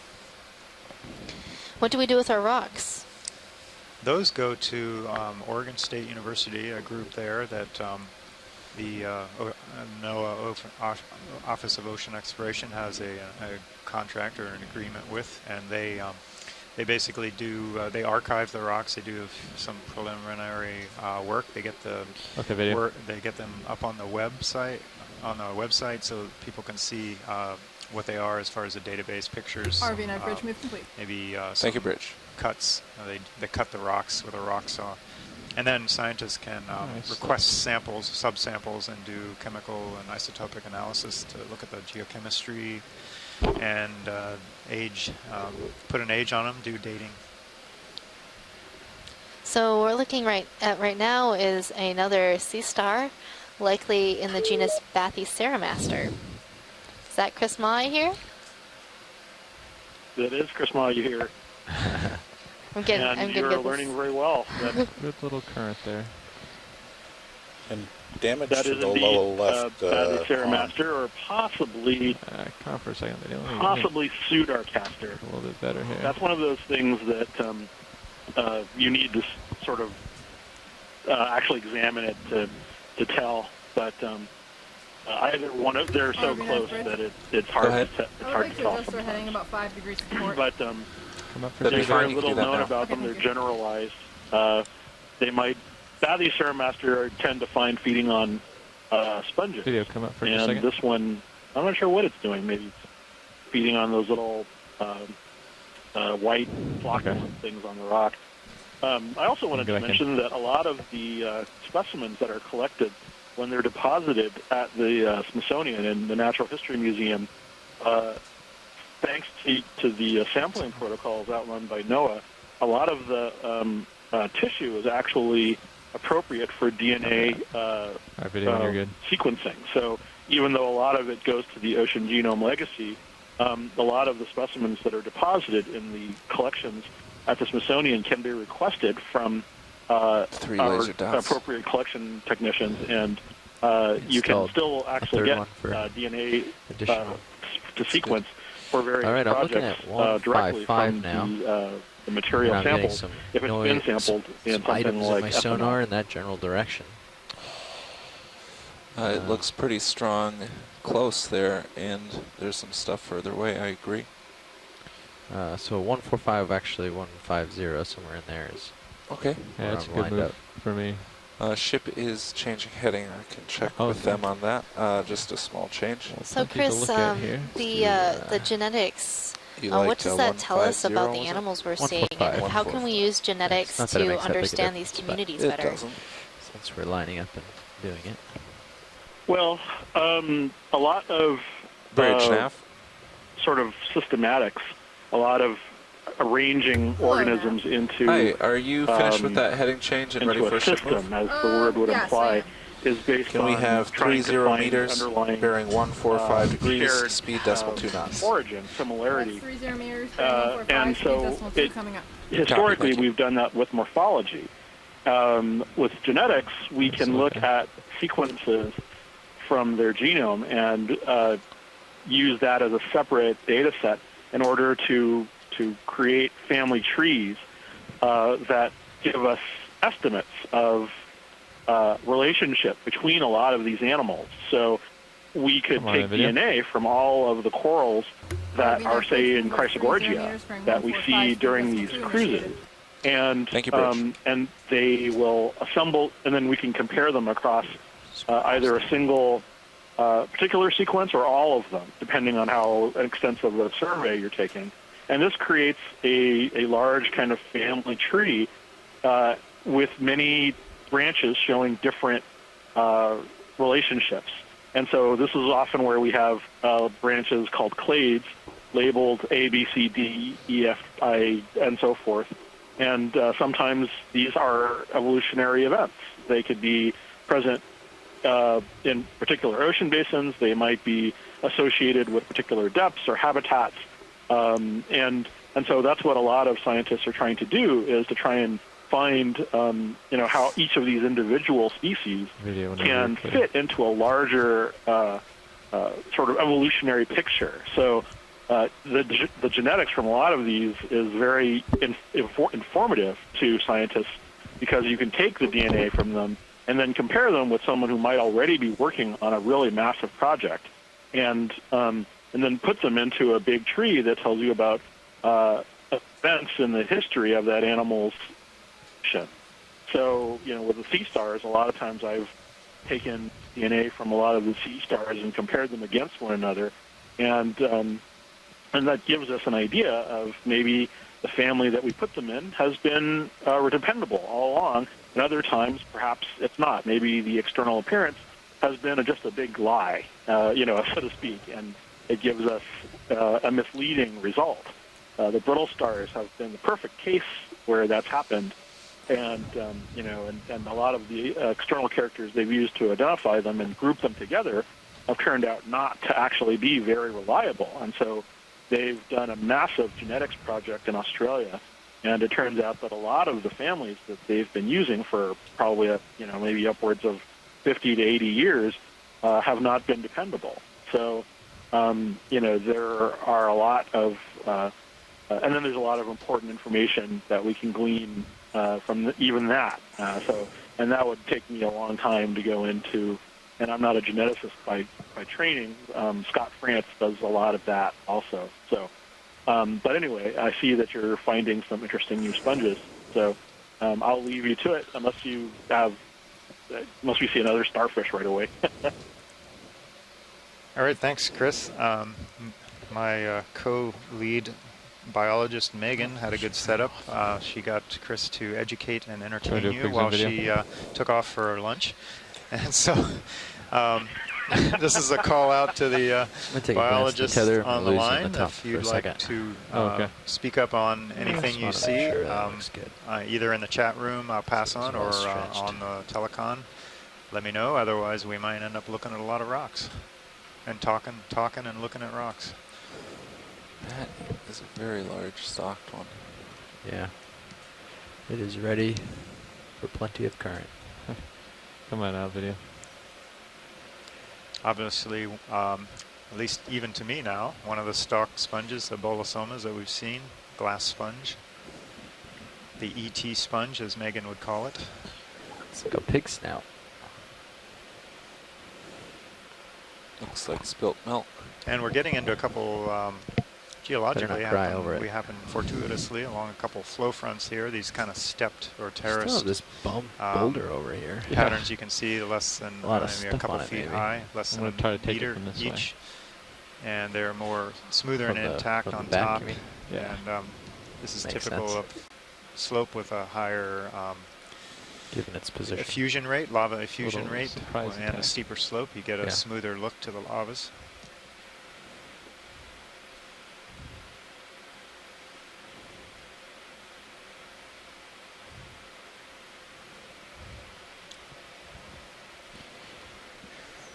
Now you'll be happy to know it continues around towards the south as we continue here. It does make me very happy, co-pilot. We aim to please. Can we look at one of these yellow crinoids and look at the base of it, look at the cirri? Yeah, okay. I'll be right back. Pilots, okay, I'm going to go land right here. Zoom on one of these yellow crinoids. Thank you. There's several in view. Absolutely, watch lead. Back on. How's this one right in front of us? Roger that. Okay. Looks like we have one crinoid, yellow crinoid on top of a sponge. ROV 9 bridge, move is just about complete. Posing quite well for us. Thank you, Bridge. So Tom, where exactly are you looking? Right on the arms of the crinoid? Video? The cirri, the feet. I'm going to come down a smidge. Where are we looking, watches? Cool shot. I didn't hear. Looking for associates. Not quite sure. Where are we looking for associates? Near the base or on the arms? They're all over the place. Yeah, the base. Near the base. So coming down. Pan down. All right. That's close enough. A little bit off for me. So you might be a little bit blocked here. Coming up.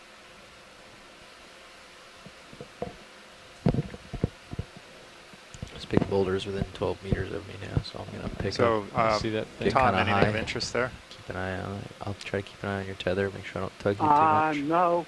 Thank you very much. We can check one more of these we'll pick up and I see one of those little stars, I think. Hey, right on the rock, the stars that Chris. The little flat behind ones, that guy. or actually I guess they're brittle stars acting as sea stars. Hi, John. It's Nolan. Yes, those were the Astro Ophiuria that Chris was looking for, and also the cirri that Tom was just talking about. Those are the little tiny legs, almost of the right behind this, of the crinoids that they right use to hold on to or attach themselves. Yeah, right to down in there. Whatever substrate they're on. So that's what Tom was looking for when he said where he wants to look for parasites or little isopods or amphipods. Tilt it down. All right, thanks. Thanks, Nolan. So Nolan, our sample data manager who's on it, has been, I guess, right up here. filling me in on what we're looking at. Yeah. Okay. Well, I am not nope, not that guy. We saw him behind the sponge. Also, it's just a hard perspective to get for this crinoid because the Walteria sponge is sort of bent over. Right, right. I'm just not seeing him, I guess. Yeah, let's move on, and we'll just next time we see one that's convenient, we'll take a look. There's one right. Come out, video. Pilot, without telling you, I've turned my head to the right a little. Yeah, copy. Coming further south. That boulder's still on your right. It's right next to me. I'll come up as you come as you come underneath me. And I think 150 or 155 might be the general direction, maybe even further south. Well, this coral community is certainly impressive. It seems like it's certainly extensive and perhaps getting more dense. I think a lot of these are primnoid corals, the white ones.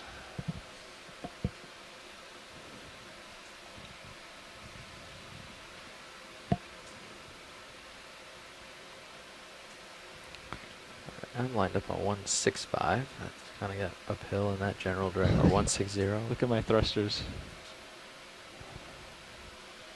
I'm pushing over pretty hard just for decent current. Yeah. So yeah, I'll just keep pushing out here. From which way is it coming? It appears to me like it shifted. It's coming across me to the west even now. From east to west. So on your port. What happens if you go off stick? How much do you get pushed? Wow. Pretty significant for me. It is not insignificant at all. Holy cow. that's yep. I just could not get those little guys. East to west, huh? The boulder's now right here. Right. Yeah, I do not want to go that direction. I'm just going to keep... You could look at it. I could look at it. Yeah. Let's take a look at it. Just don't hit it. You can even hit it. Just don't hit it with a light bar. I can hit it at the front. Keep an eye on my swing arms. They're good right now, but... Watch your tether, more importantly. Yeah, get a beauty shot here. I'll make you a poster. As long as you're here, we're going to take full advantage. Yeah. Hopefully get a good shot from Sirius. Oh, that is a good shot. Just going to come down a little. Tell me if you get nervous. Okay. Keep an eye on my tether. So this is a good example of the corals preferring back around just a little bit. Get back. Ridge edge, somewhere where they're open to free-flowing water. You can see over the at the moment. Edge of this flow. I don't really know what's going on down there. There's definitely a drop-off. Certainly, the current would be this way. And they all line up. They like to prefer to line up one after another into the open space. So it's kind of a classic example of quarter there. Across that corals orienting themselves. So that can tell us something about the prevailing currents, something about the physical oceanography Look of at the how region. much life is here, though. Yeah. And the corals also tell us that this region has been pretty stable for quite a while, as far as rocks moving around and lava flows. Along a ridge with a very strong current. That's the place to be. Finally, where you want to be. Yeah, this looks good. Watch lead co-pilot. We've go ahead. We've come across a point in the ridge now. We found the actual crest of the ridge. It was a little bit off of what our bathy said. So we're going to continue south along that. Just to note, as we've gotten here, there is a very strong current from east to west at the top of the ridge here. Oh, okay, you said east to west, strong current? East to west, strong current, yes. Like on the order of a knot, right? Okay, thanks. Probably on the order of half a knot to a knot, yes. It's a cool boulder.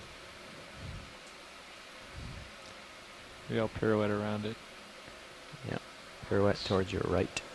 Towards my right. All right, everyone, so I was told by one of our pilots that we have a pretty strong east to west current, half a knot to a knot. And I was going to attempt the harder one. That kind of matches, I believe, with the way the corals were lined up on that edge. I got you. I understood exactly why you said that. Nice example also of the corals kind of picking a local high. This either looks like things are getting probably an in-place lava flow, but in any case, it's a large rock outcropping, and you can see how they line up and congregate near the top, get themselves up and off the bottom and into the current. This is one of the high-rent coral districts, I'd guess. So just a biomat on it? What's on the rock here? You gotta zoom in to find out. Go ahead, video.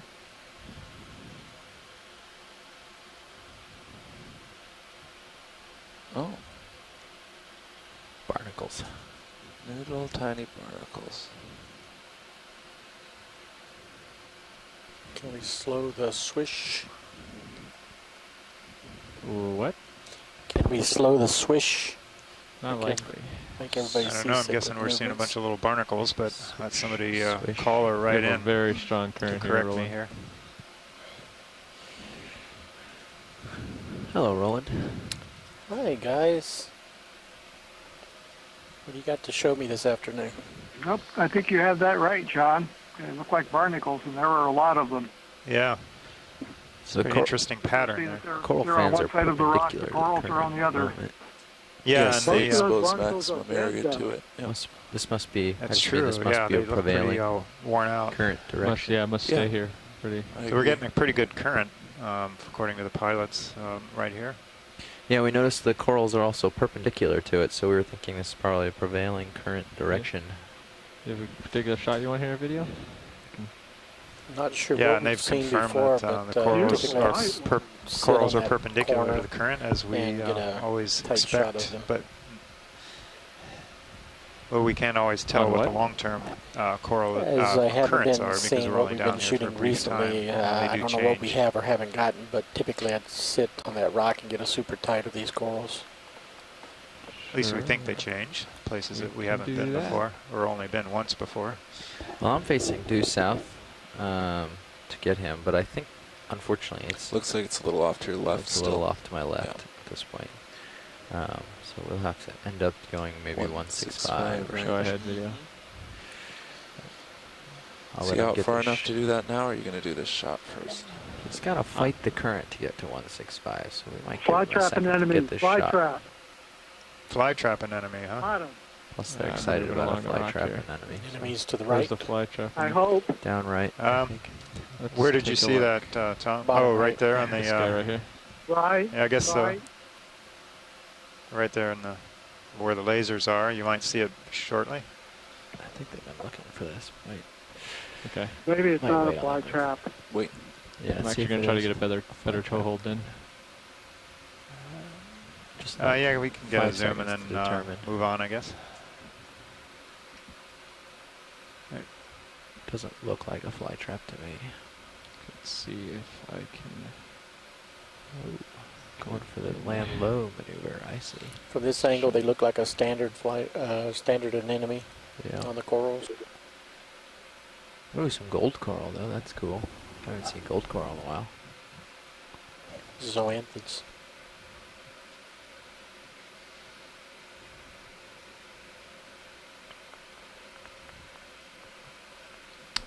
I'm going to give you my camera, actually. Let me take it? Yes, please. Here, I got it. Where'd you like to go? Up? Yes. Up a smidge. Go ahead in video. Down a smidge. Holding there. Not a fly trap, but a great shot. Nope, I'm sorry.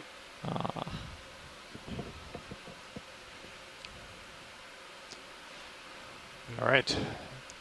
See an So enemy. much Looks like excitement. it's predating on this one coral branch. Such a build up to it too. Shall we go then? On videos. All right. Video's clear. Have you gotten those corals in the background? We're going to get you moving. All right, we're going to start moving. Bridge now. I'm going to 160, is that what I heard? 165. Go ahead, Nav. Which is 10 Ship degrees move, to please. port. Range 30 meters. We'll Bearing move on after a 165 little degrees. bit. Speed Searching decimal 2 around, knots. we've located the actual ridge of this all these barnacles along these rocks. seamount summit, so they're That's your tracking camera. along Sorry. the south. Good copy. Towards the summit. I'll stop And, fiddling with your stuff. It's also obviously a good place for the corals and some sponges to be. Well, tons of barnacles though. There's 165 right there. So very close to where you are. Looking good. I am maxing out. Whoop. Yeah, so Back up. you'll want to cheat your ROV nose nav into bridge the current move initiated, as much as you can when you're bearing during the 165 maneuvering. at decimal 2 knots. And that Thank you, way you Bridge. can get the axials sort of pushing you along. It's much easier. It's not that those thrusters are stronger, but the vehicle is narrower than it is long, so you're a little bit less drag. What percentage of these corals have we looked at? Most of these we've gotten a good look at in terms of not in their current position, but overall through the dive. Okay. Swimming shrimp going right, center of screen, Yeah. right edge. Maybe he's not swimming, but just floating with the current. Yeah. Going for a wild ride. So pilots, I know this is maybe the largest, highest density area we've ever seen, but if we are going to make the summit, we're probably falling a little bit behind. Copy that. We can make a little When ground. Do what we can to make ground Megan with this comes current. back, we'll talk to her about options. Yeah. We're still fine. It only requires 0.06. If it's a We're straight underway shot. right now, though, right? Yes, we are. We just started moving. Yeah. What was that called in? 40? What was it called in? It's called in 43. 43. Yeah. Figures. Is that a purple holothorian on the bottom right, or a slime jelly? I saw a holothorian a second ago. So it looks like we have another lava flow front in front of us, kind of a broken edge. What'd you think about? Contact with some of the broken rock below it.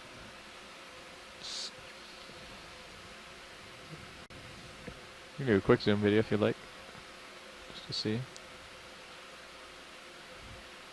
Holothorian.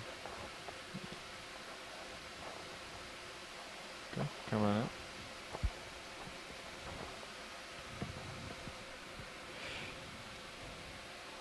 So I actually really like flying. I get most of my really good shots in this kind of current. Yeah? Because you suddenly have a really fine-tuned control over the changes you make. You got something to push against. Because you have something to push against, and if the thrusters are already spinning, you can change by a small percentage. Whereas if you're in a dead current, you have to go from 0 and turn, and the thrusters don't do very well near 0 RPM. So you might find that doing pirouettes and getting floating shots in this kind of current are easier than you realize. Okay, I'll give them a shot. Obviously, if you find that you're getting blown off in the current, you can't hold it, then you can set down. But do we want to see anything in particular here, video, while we're moving? Hi, John. This is Megan at lunch. We just all got back from lunch ourselves. That's why we've been so quiet. But it looks like you still got lots of corals here. Yeah, it's been, she's out. Her and Nolan are both out at lunch, and we have been seeing a lot of corals. We found the actual ridge crest after some searching. It's kind of a low relief since we landed, relatively speaking. So we've got that. We're tracking that to the south. There's a good strong half knot to 1 knot current out of the east, and corals are conveniently mostly aligned in that perpendicular Streamers on those corals. If you tilt up. So if you what was the direction of the current again? from the east to the west.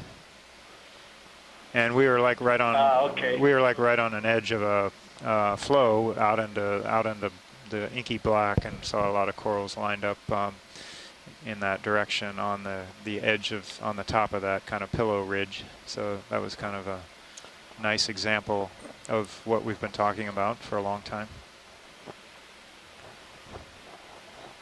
So yeah, if you have any requests for close-ups, samples, so gold color to the left of that white one, left of center. Okay, how about the yellow coral to the left? It's lower left right now that's next to the white one. I don't think it's quite the same as the other yellow one. Okay, yeah, I see one to the right too, but we'll have the pilots zoom in on that yellow one, right about the lasers. Go ahead, video, and try to hold.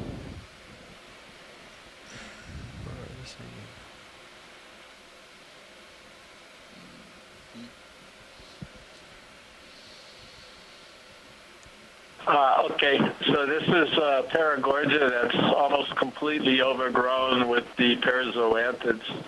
So you can see just the very remnants of the original coral colony on the left-hand side, where you see those pink to red polyps, the smaller ones.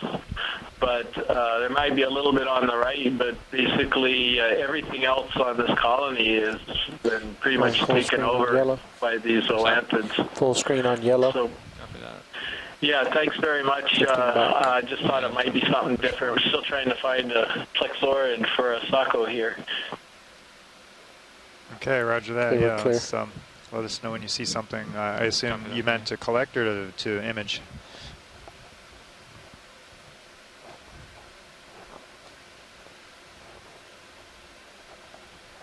Yellow crinoid top right. ROV nav bridge. We got a yellow crinoid earlier. Go ahead. Move is complete. Thank you, Bridge.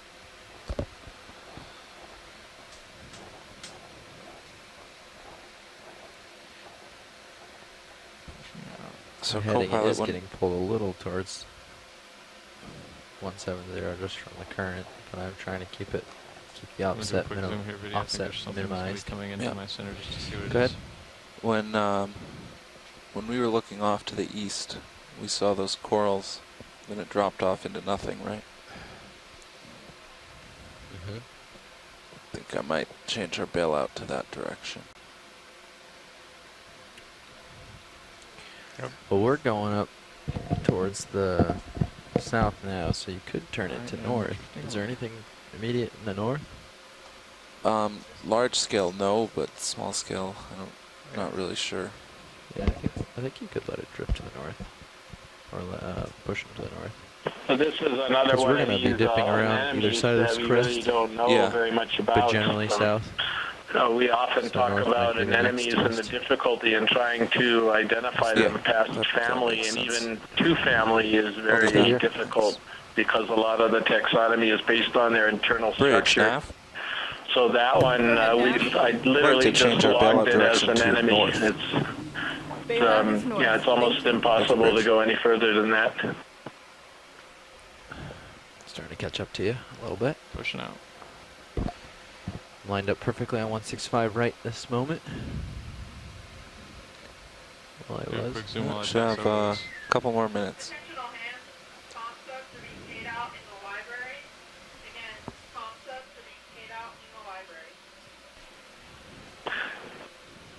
So this one we might be able to go to family. This looks like it could be in the family Actinostolidae, and that's based on some help that we received from Nadia yes, we finished from 2 minutes ago, so you've got a couple more meters probably. Okay. And I'm sure you're looking at it, but bottom is at my 12.5 meter warning. Stefania Rodriguez in New York as well, so. But again, still difficult. Repeat your last nav. Oh, I was just letting you know that we're painting the bottom at 12.5 meters on the sonar. Oh, which right, is thanks, Chris. my and usual threshold told for that letting you know. There were a few more of those unusual small brittle stars that Chris Ma was talking about earlier, but we didn't quite catch those. They were near one of the anemones. So here we have another nice lineup of corals on a kind of a pillow talus ridge. I could just join D2 right in there. Getting themselves up off the bottom and into the current. Give it a hug.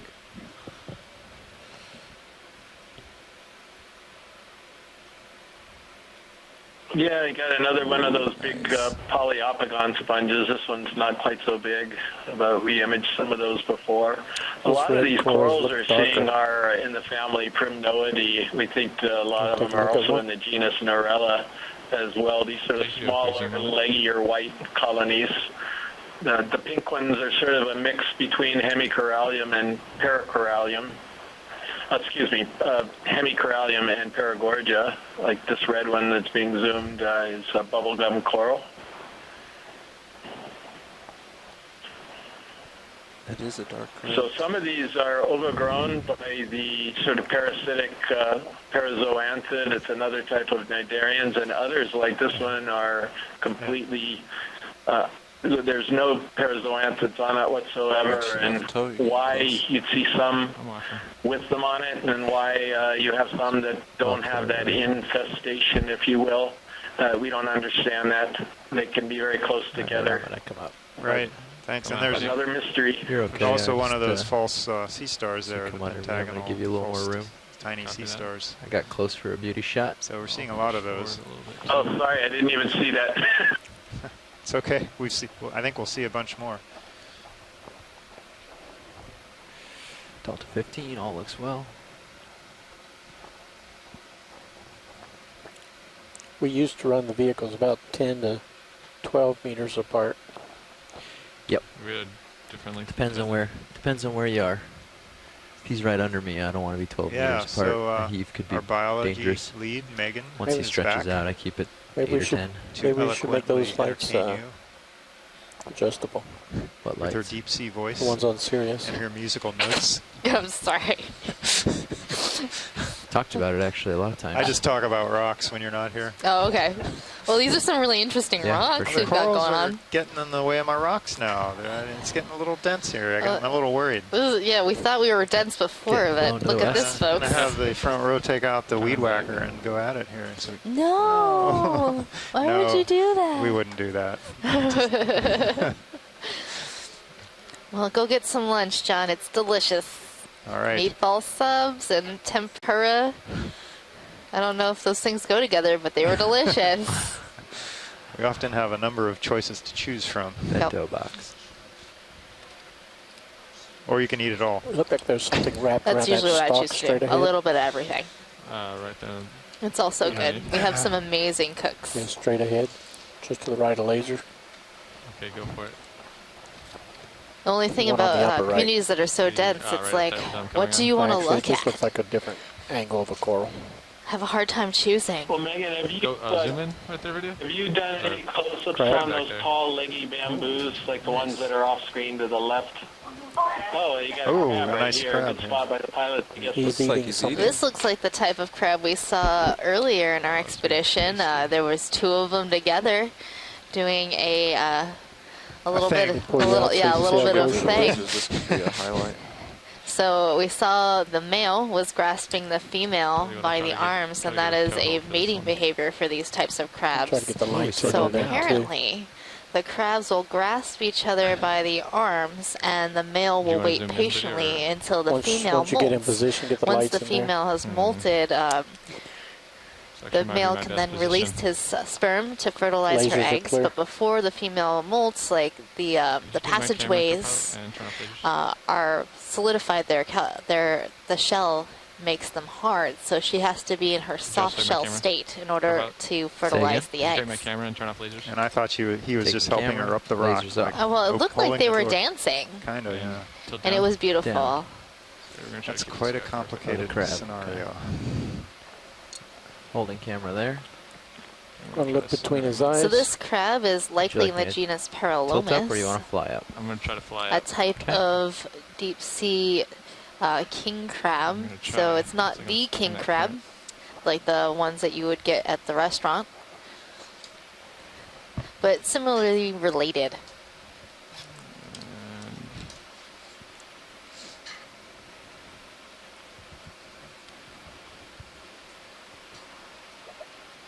If you want to try to follow them with cameras, best you can. I'll try to hold. Okay. So this might be a female crab, seeing that the front claws are smaller and the males are generally larger. Tilting down. Oop, too far. Holding. But the one way to tell for sure would be to see the underside of this crab. If it had a wide sort of tucked tail, that's typical of a female. She uses that wide tail to guard her eggs and fan them with fresh water. I'm just going to land it. And the males have more of a reduced tucked tail. So I think we'd like to see some of these white colonies on the left-hand side when we're done with this zoom on the crab.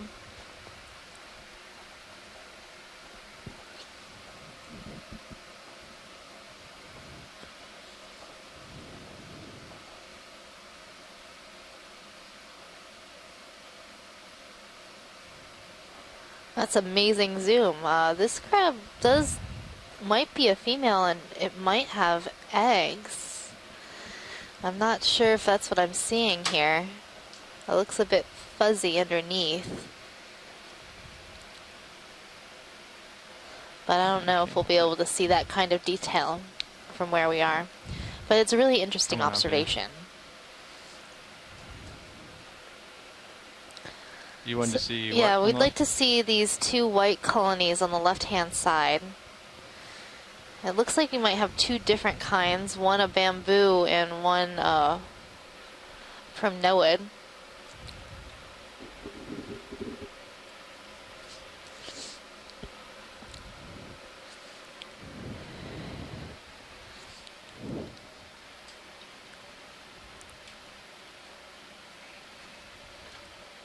Come on in, video.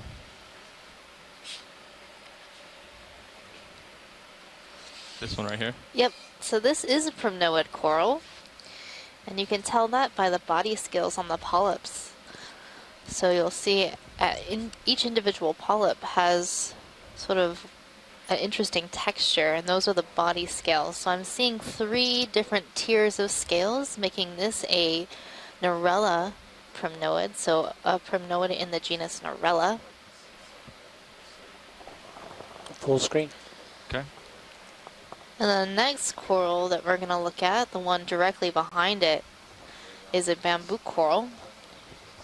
And we want to see if it is a nodally or internodally branching bamboo. I'm thinking this one might be nodally branching. Okay, video's clear. Okay, so the next one's right back here. Watch leads. The Just same tilt up. color. Oh, it's right behind. Right back here. The one watch leads? That's the one, pilot. Copy. So it looks like it actually might be both. I'm seeing branching at the nodes, and then in one instance it's not branching at a node, but close to a node. So that's a really interesting observation, that we're seeing both internodally branches and nodal branches. Until recently, we didn't realize that that could happen within a bamboo coral colony. So this may be a new clade that has not yet been described, or just a different morphology of this coral. Go ahead.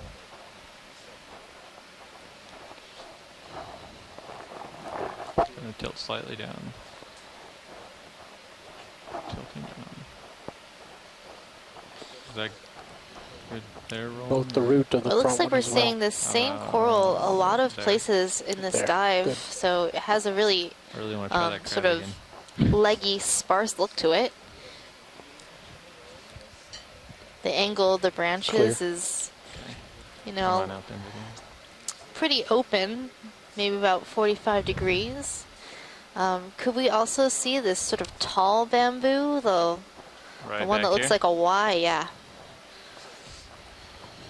So this is another type of bamboo coral, the one that looks like the letter Y. Has a bunch of sort of sparse branches. Go ahead, video. Tilt up.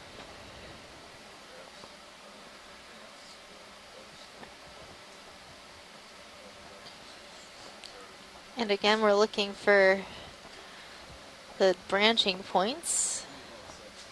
And this polyp shape is quite interesting.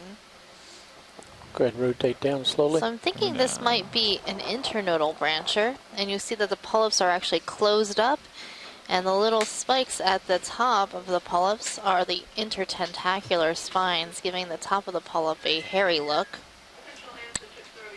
Let's pull out to see what else we can see on it. Go ahead.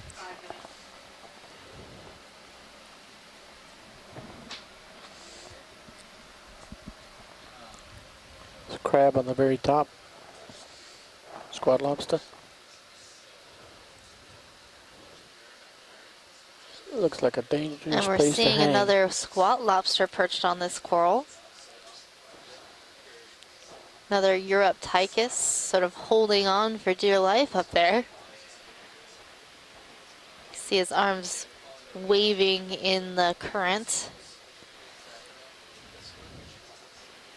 Seems like a precarious place to be. But these little squat lobsters can swim. They use sort of a scooting maneuver by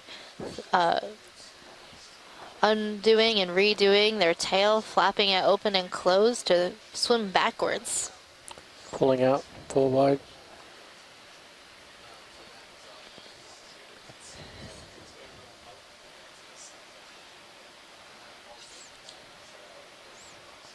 Video's clear.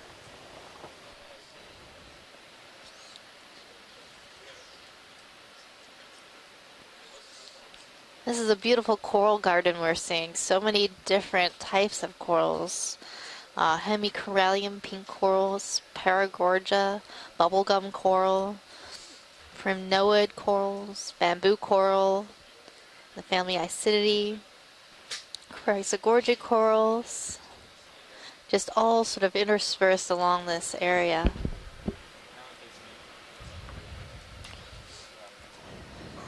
Yeah, Megan, one of the things we were talking about here is that you don't see any really, really big bamboo corals like you see in some other places. And maybe you talked about it while we were out at lunch, because we just came back in a little while ago while you were gone. But a lot of it's small, and not sure if that means it's a younger community here or exactly what that means.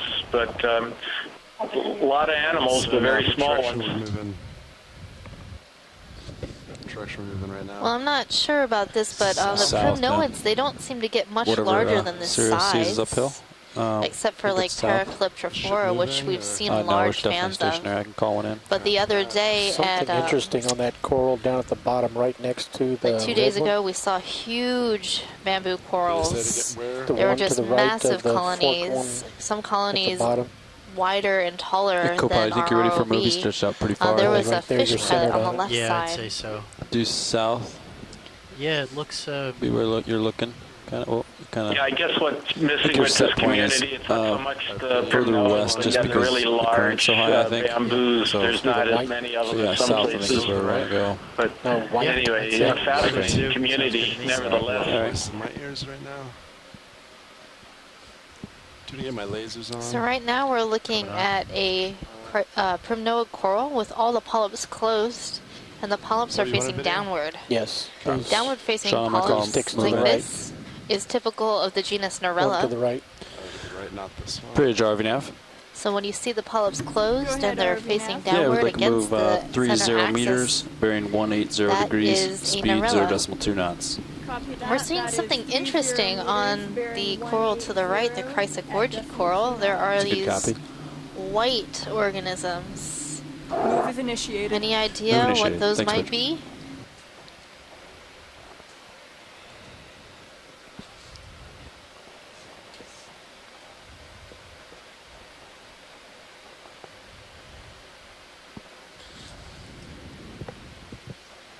Pilot, do we have any more zoom for these little white tubes? That's max zoom. I can back out and try to get a little closer to that if you like.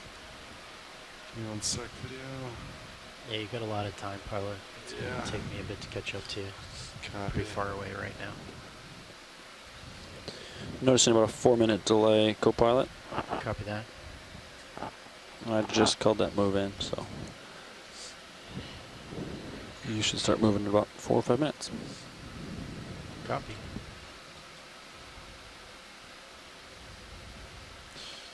Alright, video, let's come back in.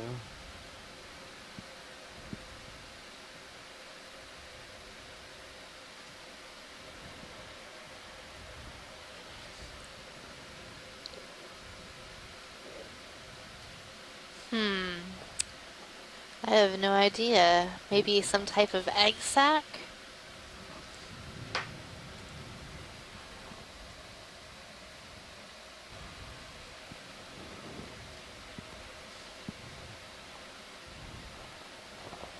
Alright, video, let's try that again.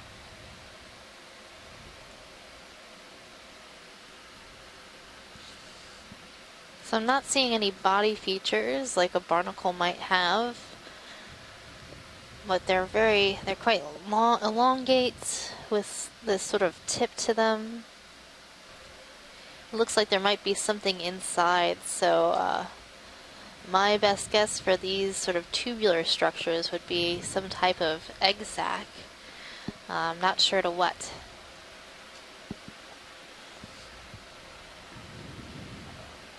They also don't look like any of the benthic ctenophores we've ever seen. No, they don't look like benthic ctenophores. If it were a ctenophore, we would likely see the 2 long tentacles that generally come out of those ctenophores that the ctenophore uses to capture food.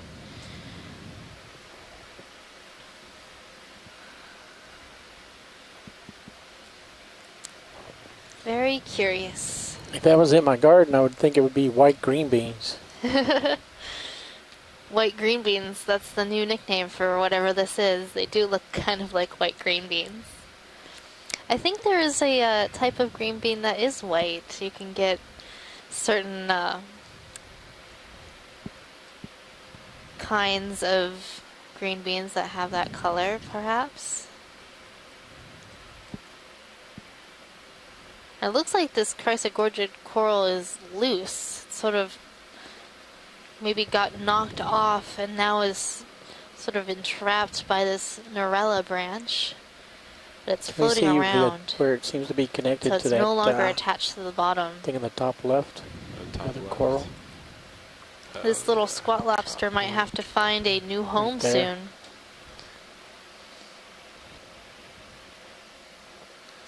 Scott France is suggesting that it might be an egg sac from some sort of mollusk or snail. And maybe I think I saw something different cephalopod down at the base of the one that's swinging. or octopus. The one that's swinging. If they are an octopus sac, at least bottom? we have some sort of form of octopus, right, Art? Our videographer is hoping to see some octopuses this expedition.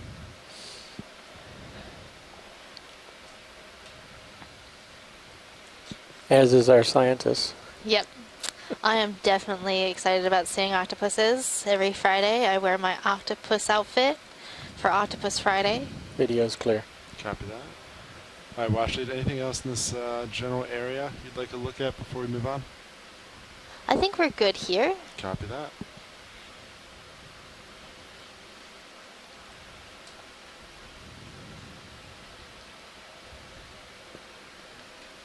I think I just might have started moving, pilot. Copy. You're pretty far out right now. I got a 24-degree angle on the rotator. 24 copy. See this by my butt. Alright.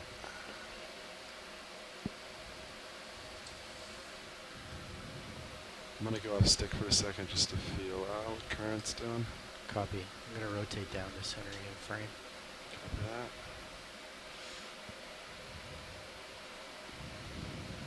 Yes, it's blowing west pretty good.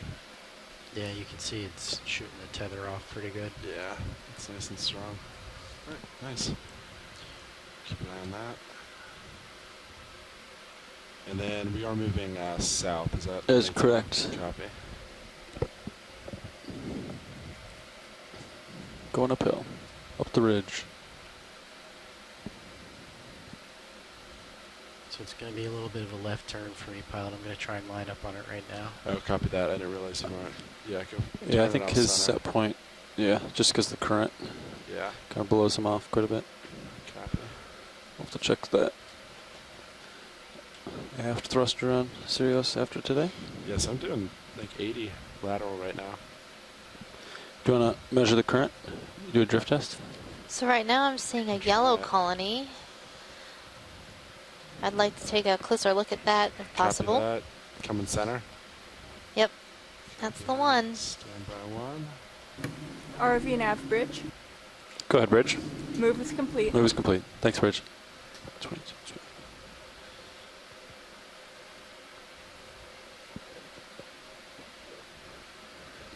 So I'm curious to see if this is some sort of plexaurid or maybe paragorgia that have been covered by zoanthids. I think it's going to be paragorgia because I see some red at the tops.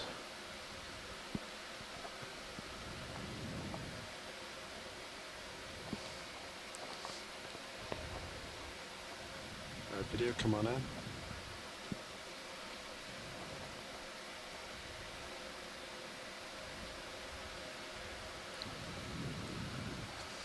Yeah, so it does look like this is a bubblegum coral or paragorgia. You can see the group of polyps at the ends of the branches of this coral. They're all closed up, all the polyps have been closed up.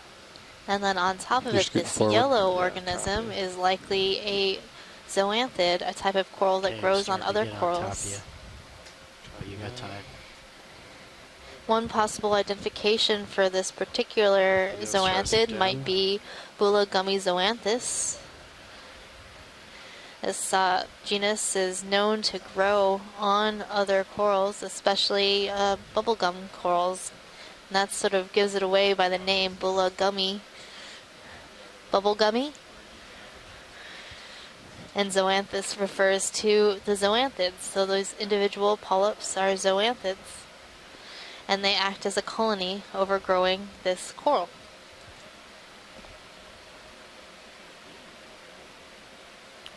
How about I tilt straight up to look at the red one in the background?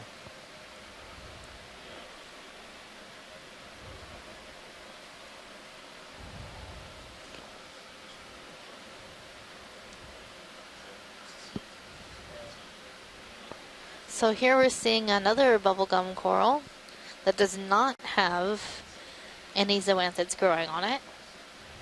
All right, video, just a couple more seconds and I have to push forward. Yeah, I'm right on top of you now. And also in this general area, we're seeing numerous primnoid corals, likely in the genus Norella, as well as chrysogorgic corals, bamboo corals. It's really a place for you coral aficionados out there.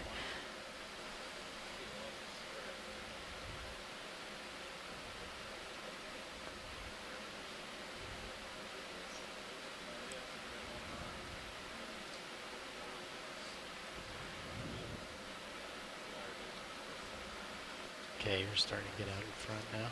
Nice. Looks like a very busy crinoid on that sponge. Yeah. Can you do a snap zoom real quick? See if there's any interest. So this looks like a Walteria sponge, a type of glass sponge that grows in a tubular formation, and you can see that it has a lot of projections on the outside. And on top of it, we're seeing these large crinoids, possibly in the family Chiritometridae and genus Glyptrometra. They have relatively robust cirri. Those are those little legs that are holding on to the sponge. And then inside the sponge, I think I saw a shrimp.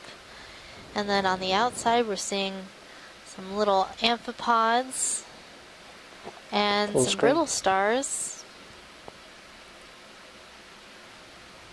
Copy that. Are you happy with that, Watcher? Hey, Megan, does this Walteria, does Slight the tilt top down. look a little bit bent to you? Copy that. So it looks like the top has been damaged. Generally, the tops of these sponges are sort of pointed, but the crinoids probably are weighing it down a little bit. Looks like there was 3 of them clustered up there. I asked because one of the other Walteria sponges that we saw with crinoids on top of it looked like the top had been bent over, and I was just wondering if that was morphology or if it was just some damage. If you're going to talk on that mic, you need it could be both. get it a might lot be closer some to your damage, and then these colonies can take on a couple different shapes depending on their environment. A lot of times, corals and sponges can change their morphology to fit their environment. And they do that by growing in a certain pattern. They can't change after they've grown, but in their growth stage, they can sort of alter the way they grow in the same way a tree does. So if you've ever done that experiment in science class with a blade of grass, changing where the light is coming from, or with a small plant, changing where the light is coming from, it'll grow in a certain direction. Well, down here we don't have any light to provide food to corals. That means that these corals do not have zooxanthellae, or the ability to photosynthesize food to eat. Can we look at this marine debris? So the corals don't have the ability to make a relationship with zooxanthellae, which would then provide them food from light from the sun. Yellow? So they have to collect all of their food from the water column and feed on organic matter that they find in the water column. So they're going to orient themselves to the current so that they can collect as much food as possible. Right now we've zoomed in a piece of rope or line that has gotten attached to this primnoid coral in the genus Marella. So even up here in the musician seamounts, really far away from the Hawaiian Islands and other locations, we're seeing marine debris, or things that are in the ocean because of humans.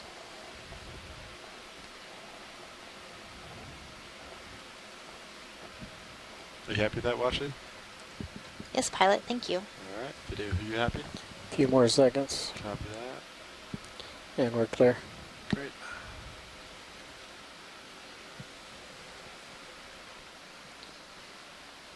So even in the deepest depths of the oceans, we see human impacts, which is quite unfortunate, but is one of those things that we're going to try to work on, hopefully as a species, to prevent more from going into our oceans and help clean up. So if you're looking for some way to help the oceans, if you live on a coast, please do find a group doing a beach cleanup or cleanup as you go along.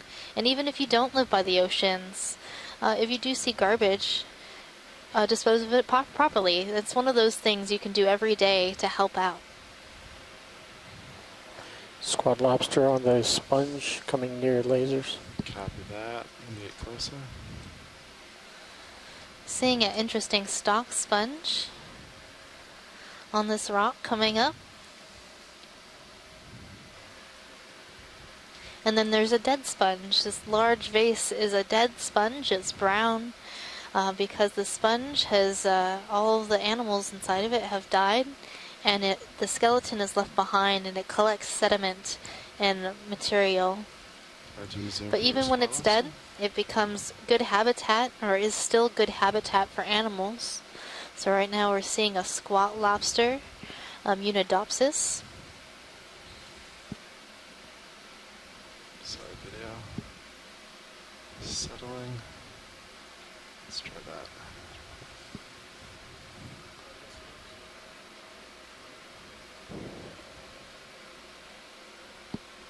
And possibly some polychaete worms. Maybe some brittle stars have taken up residence in this sponge. Still got 180 is uphill, you think? Yeah, I'd say that looks good now. Okay. And I think I might be stationary now. Yeah, I think you probably just finished your swing.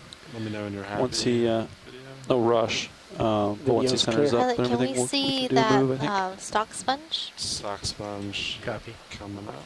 Partial zoom. And hold that. Alright, let's go for sponge. So this is another one of those Bolosomini sponges, but it does not have that. It doesn't have that sort of yellow color that we've seen earlier in the dive. So this might be something different, or it just does not have that chemical that makes that skeleton appear yellow. So very interesting. So go down to the base. Going down to base.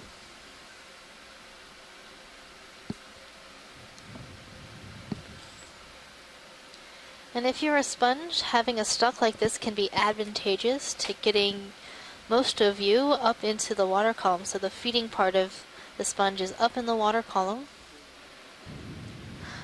It's really cool. So there's a Norella coral from Noad Coral. It happened to be in the way of the growth of this sponge, and the sponge has grown around it. Now they're growing together. That should add some stability. Yeah, I wonder. I don't think I've seen that before, where the sponge stalk has actually grown up and around the stalk of a coral. At first I thought the sponge was attached to the coral, which would have toppled the coral over, but the sponge was actually attached to the rock and grew around the coral. Clear. Copy that. So Megan, I think this is probably a different species than the yellow one. This might be just in the genus Bolosoma. It's hard to say without noticing whether it's got an osculum on top, but I think it does, just on the other side. Fish. But anyway, I agree. Never seen one of the things that was grown into a... Let's try to get a snap on it. grown into a coral like that. And here's a fish. We'll probably keep an eye on me as I drift. Will do. You got time. Well, this is another one of the grenadiers like we saw before with the very round snout, and it appears that there aren't scales on the snout, so it would be in the genus Kumba, the same type that we saw previously. This one's moving fast in the current. It can't swim against the current. That slow undulatory swimming is a low-energy mode of movement, but it can't fight its way against that current that we saw. And I misspoke earlier. That genus Kumba is an anagram of the acronym for the Marine Biological Association of the United Kingdom. You guys feel like you're ready for a move? I'd say so. Yeah. Pilot, can we pan to the left? Pan to the left, copy.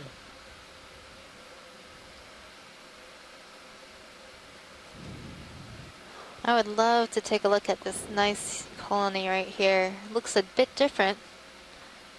Copy that. Watch that yellow rope. Yeah, doesn't pull loose. I'm going to hold off on that move for just a second, I think. So I'm trying to figure out if this is just another Paracalyptrophora that does not appear as white, or if it's something different that we haven't yet seen today. Just a little bit more to the right, you can see the foothold. It's quite a large colony. Foothold.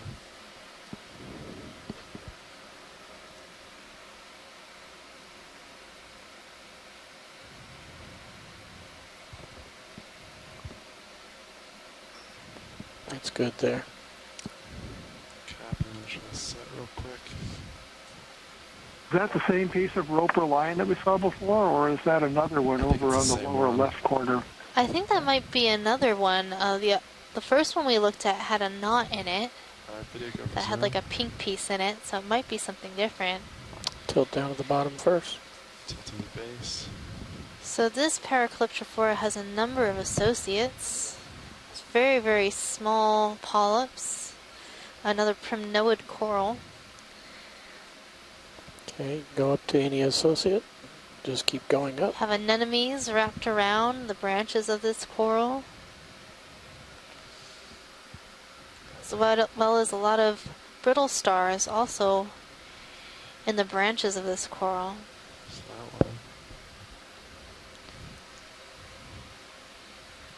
So is that an enemy? It looks like he's on the end, very end of a branch. Yep, it's on the very end. Would that be a broken one or just interesting? Is that neck mass there?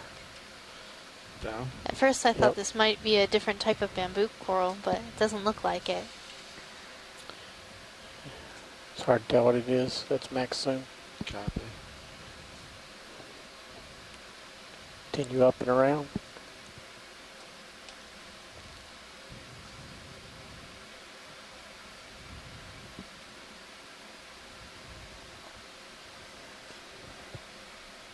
Okay, I'm gonna call that move in if you guys are Can okay we with zoom that. out and get lasers on this? Bridge RV nav. Yep.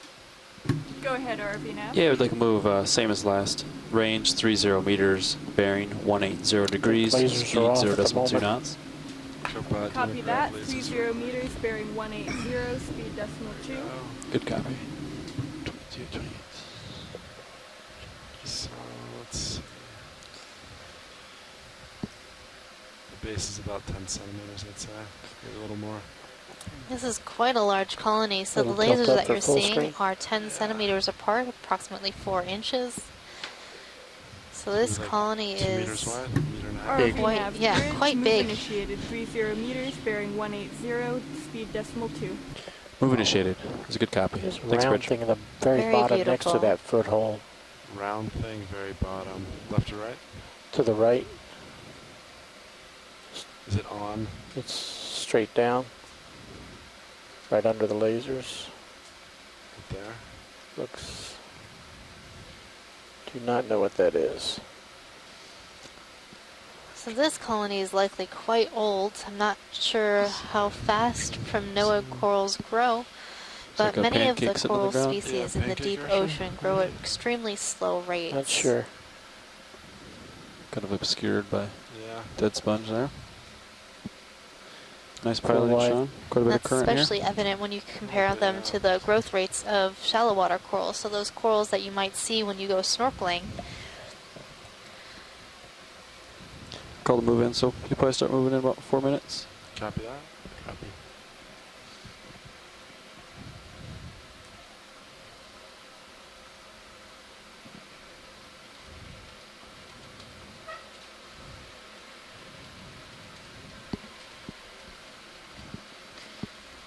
So John, I've seen some broken like formations. Maybe where there are cracks might be a good place to look out for a rock. Yeah, might be. We've seen some, before I went to lunch, saw some number of flow edges. And it's kind of debating just how far up the slope we want to, wait if we want to get one near the top. But I think you're right. Probably anywhere we can find something that looks to be in place might be good.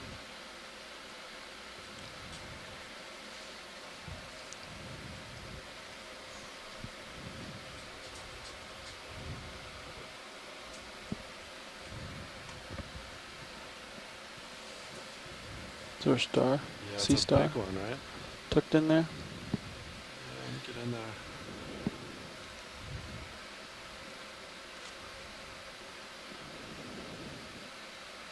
Quite an abundant community here. So these boulders look quite large. A lot of broken stuff in this area. And on this Yes. boulder, we're seeing a number of large colonies. So that suggests Get that in this my, boulder has been in starboard place for quite blower, some sit down, time. please. Copy. Just for a nice set here.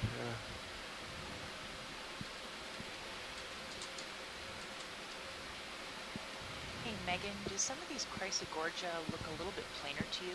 Okay, bring it up now. Copy. Thank you. That should be good. Yeah, Nolan, some of them do have a zoom. planar look, so they might be similar to the species that we collected the other day on Shostakovich Seamount. Wow, that's one plump starfish. Yeah, it looks like this sea star has recently had a meal. So when they eat quite a bit, their bodies will inflate like this. And that is the carnivorous sea star that we saw earlier. Name is Hippasteria muscipula, or muscipula, depending on how you wish to pronounce things. Sort of like our pronunciation of the seamount today. So you should start moving. Okay, you feel it? Our expedition Copy. coordinator has had some fun with pronouncing it in many different ways. Crab at the bottom. And a fun fact about Muskorski's last name is that a number of people have pronounced it many different ways over the time period. So we're actually seeing a carrier crab. This crab is, it looks like it might be carrying, or is it a, I'm not sure. I can't see it very well. I can't tell if he walked in with the anemone. Is the anemone on legs? Like, is he holding it, or is it on his body? Yeah, I think it's his... On the abdomen. It's probably on the abdomen. He's using it like he would use a shell. Can you get any direction on it? So that would make this crab a hermit crab that has an anemone on it instead of a shell. Yeah, lift though. Kind of like a little. Might be able to do it from a fly as well. I'm going to swing around a little bit, pilot. There's another type of crab that collects an anemone, and it will hold it with its back legs. ROV nav bridge. Go ahead, Bridge. And it's thought that having an anemone associate like this attached on you as a shell covering or holding it above you might be a way to ward off predators. Yeah, so this does look like a hermit crab. The anemone is wrapped around the back end of the crab. And we're just seeing the front end poking out. Grabbing an enemy to keep away the enemy. That was good. I like that. I did like that. That was awesome. I'll turn center. If only I could grab some anemones. Put them on me. And then you can center back up. Yeah. Okay. Can we see the center fan that's on the bottom left? Bottom left. I'm curious as to if this is a bamboo coral or primnoid coral. This one with this? That, the one the laser's on. Copy that. Video, come on in.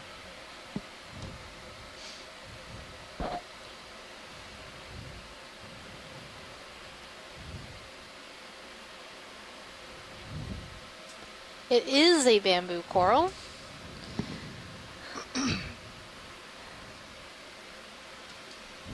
And it is branching at the nodes. So you'll see these joints within the bamboo skeleton. Those are the nodes. And I think we might have seen this earlier on and collected a specimen of something similar to this. Not in this dive, but earlier in our expedition. Has very delicate branching pattern. Copy that. Science, are you happy with that? Yes. Great. Alright, GoPilot will continue recentering. I'm pretty much over top of you right now. Copy that.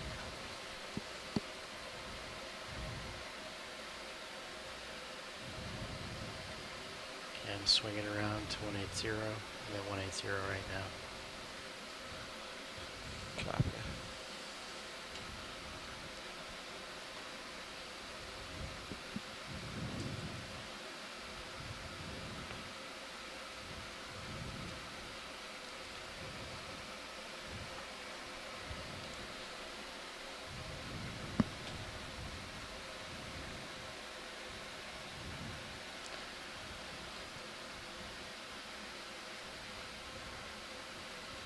So I'm seeing this fissure in the rocks. What might cause that? Is this like a whole sheet flow? This looks like a huge like lava outcrop that sort of stopped.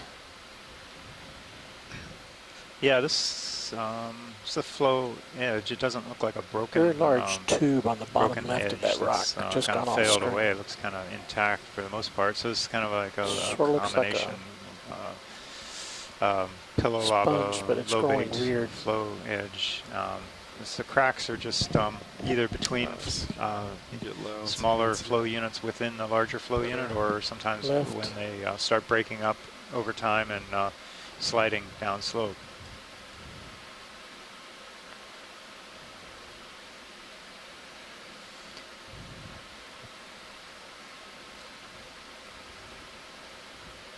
I think I'm seeing a polychaete swimming underneath this ledge. Yeah. It went down. Tilt down. Oftentimes we see really interesting things under ledges. Fish like to hide in these types of areas. But right now we're seeing a sponge, a dead sponge, and then a live sponge behind it. There seems to be a crustacean living inside this sponge skeleton. Chrysogorgic coral looks to be a planar form, and a primnoid coral on the right side. Is that another coral growing? I'm sorry, a sponge growing on the sponge. Sponge on a sponge?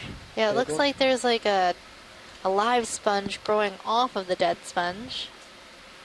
And there looks to be maybe a polychaete living inside that small live sponge.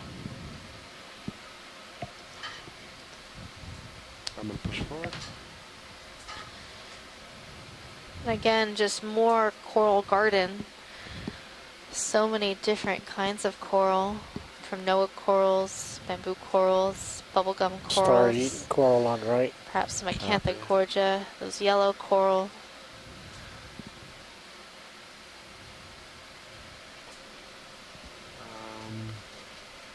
Just see if it's interest to science.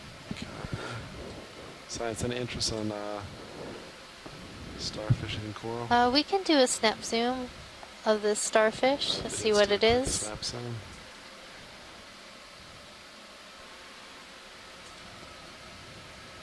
This looks like the same starfish that we had seen earlier.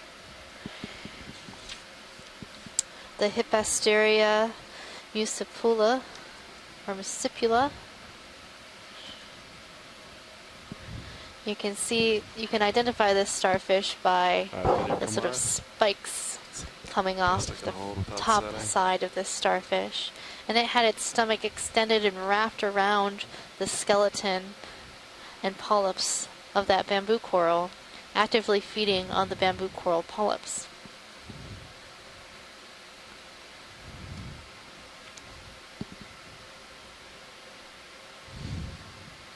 So this looks like a broken pillow sort of area, or is it in between flows?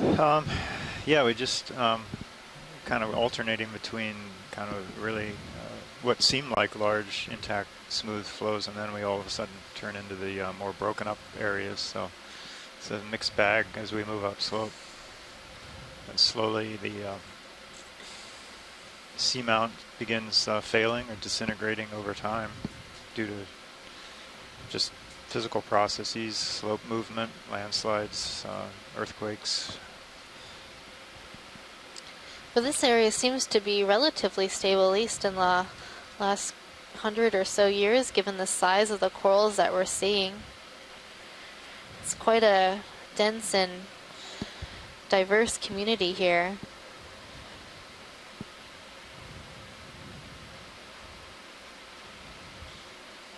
So it takes a while to see a community with this type of diversity.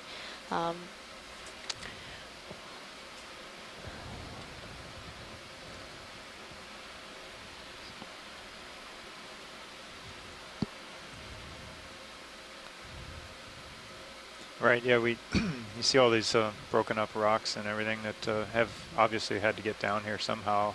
Though every dive we go on, we never really see them move. It's kind of amazing to figure out. We're talking geologic time versus human time. So. What's the difference between geologic time and human time? Well, humans have only been on the Earth for a very brief period compared to the evolution of the planet. So, hold on a sec. 4.5 billion years for a few, tens of thousands of years.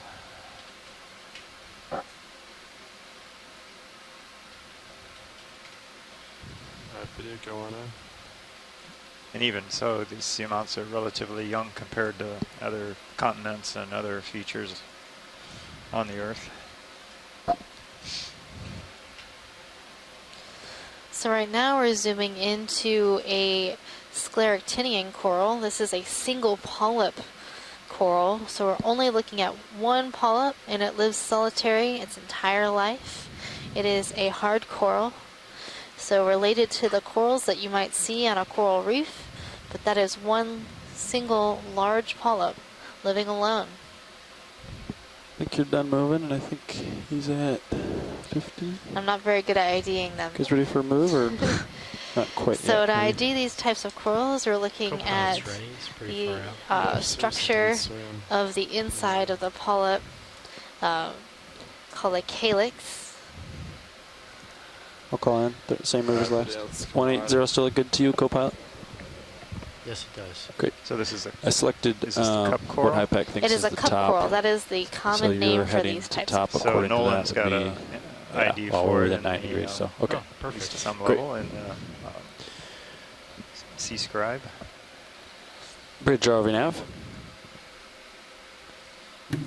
Go ahead, RV. That's what I identified Yeah, I'd like it as. another ship It's a move. single polyp Range scleractinia. 30 meters, bearing 180 degrees. There's a whole bunch of other Speed Latin 0 names in decimal front 2 of knots. it. Sound pretty good. So that's the whole taxonomic breakdown. So it is in the phylum Cnidaria, and then Anthozoa, Hexacoralia, and then Scleractinia. So you're just making your way down that hierarchy. Okay.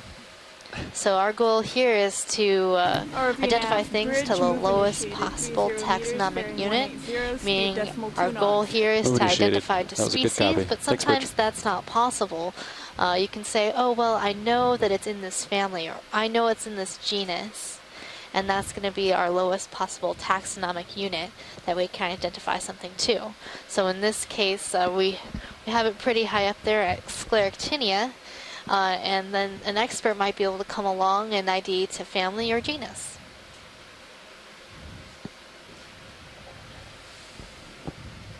Maybe even species. But species are generally harder to ID too. You're looking at smaller and smaller characters within the organism, or possibly looking at the genetics of that organism, requiring you to have a sample.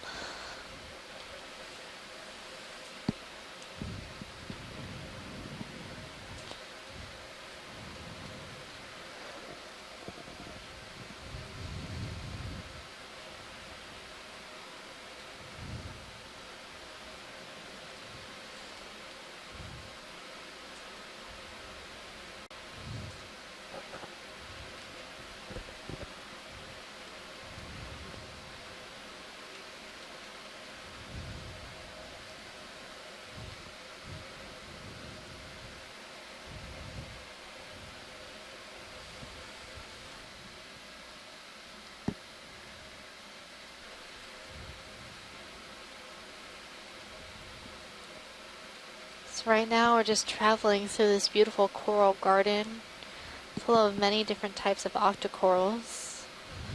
Those include bamboo corals, those long sort of leggy corals that you're seeing, premnoid corals, those are those shorter, very white looking corals.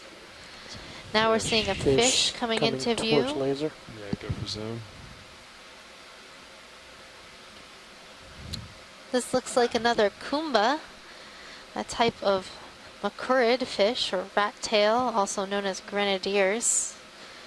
They don't have any scales on their nose. Hey, watch it, go ahead. They're one of my favorites in the macouridae family, just because they're just so adorable. Yeah, copy that. After this, you can lead me back to it, and I'll get a view for it. View of it for you. All right, video, let's let it go and drift them.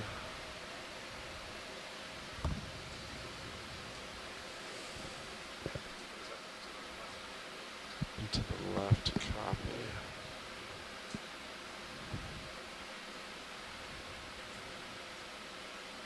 I spotted a nice rock right before we zoomed, so I'm trying to find that again. It looked like it was in place with a crack on it.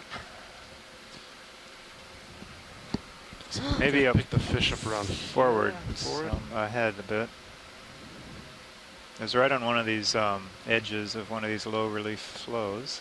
Copy that. Is this more of a sheet flow formation? Kind of, yeah, in between, kind of a pillowed lobate sheet.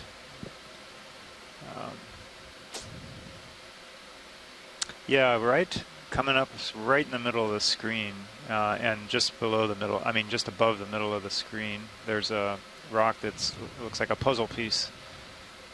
Might even have a coral on it. Yeah, right left of the lasers. There? Yeah, that one.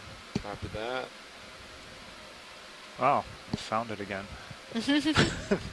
I will admit that most of these rocks look the same. And geologists are always saying, okay, now let's go look for some rocks. And all you see is rocks. They're like, well, why are we looking so hard? I don't know. That's what we say about the corals. Why look at that one? Because it looks like it's a little bit different. Takes a trained eye. That's why we're all experts in our specific fields. It's really hard to know a lot about everything. Keep you in view during the sample. Green line on the coral Then on the just left. off to the left, we're seeing something green wrapped around this coral. I have a feeling that is another piece of marine the ship is debris almost done moving. or some type of human garbage I called that it has moving made it 5 to the minutes ago, bottom so of you our should be ocean. starting to move 30 meters. Parsley. Do you want me to move back a little bit? Kind of I looks think? a little like Yeah, fishing line, or cut it in maybe half. some sort of rope That'll end up or kind of right line. on top of D2. Bridge RV nav. Perhaps a piece of a plastic Go ahead, bag. RV nav. Yeah, that can we type of hold thing. present position? I think we might be done on the move anyway, but We are 1.1 meters. Now, this from the is end a of the little move. bit I of a can come mystery to with you the if line stuff, that though. we're seeing Great, and thanks. all. These seamounts are far deeper than any of the bottom fishing places. You know, this is not the type of depth where people would be fishing on the bottom.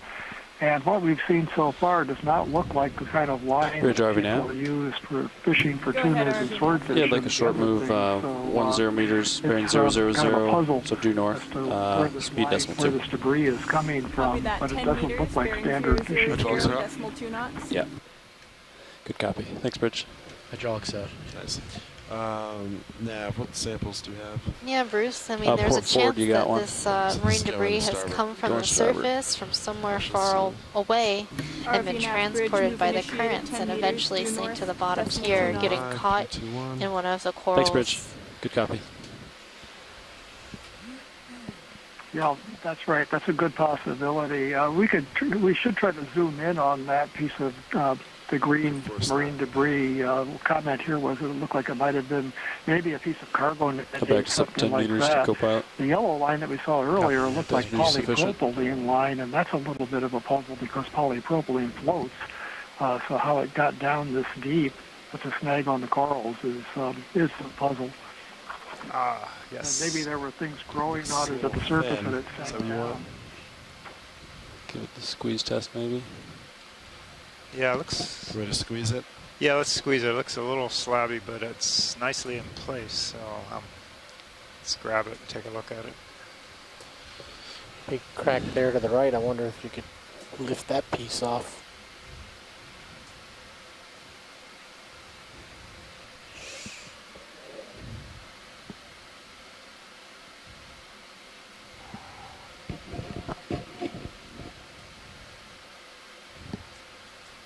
So he's just barely out of reach. Trying to push him towards me.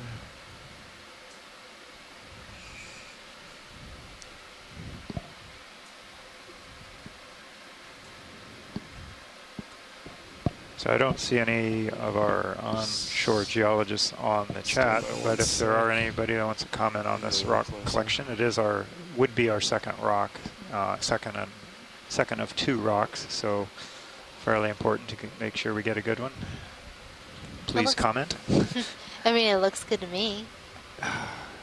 You don't appreciate my opinion on rocks, I know. No, you're learning.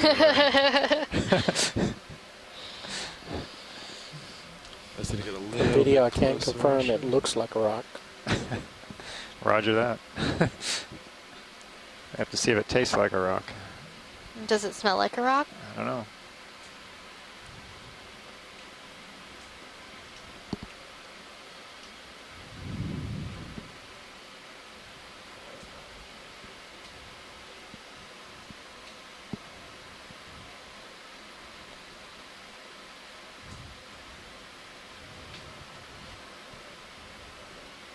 can hit your joy lock if it helps you.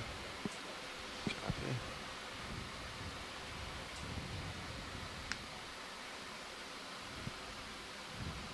Alright, co-pilot, can you joy lock? Yeah. Whoever has it. There you go. It's engaged. Thank you.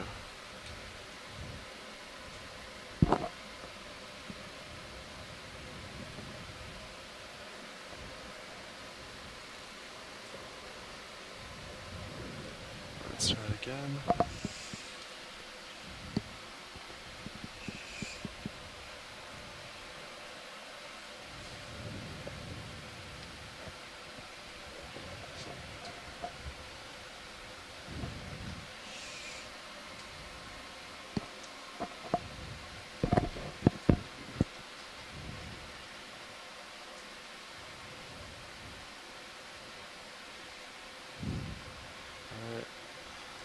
Pilot can come inboard with the wing.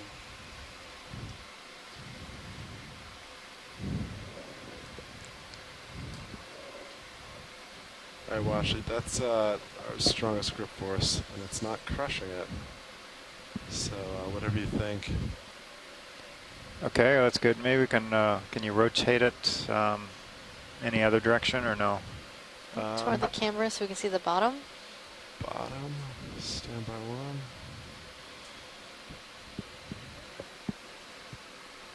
Yeah, it looks like it's got a decent thickness. Bring it down. Let's go ahead and take it. Zoom in. Really see the current blowing everything by. I'm not seeing any of that yellowishness Lowers a little bit. You can see. that we saw on some of those Right. more friable rocks. And it's passing the squeeze test. So yeah, let's go ahead and collect this, pilot. Copy that. Doubtful that the manganese crust would form that thick here. Or I know it takes millions of years to form manganese nodules, I'm but thinking that's a little too thick. So there should be a good core inside. hope so.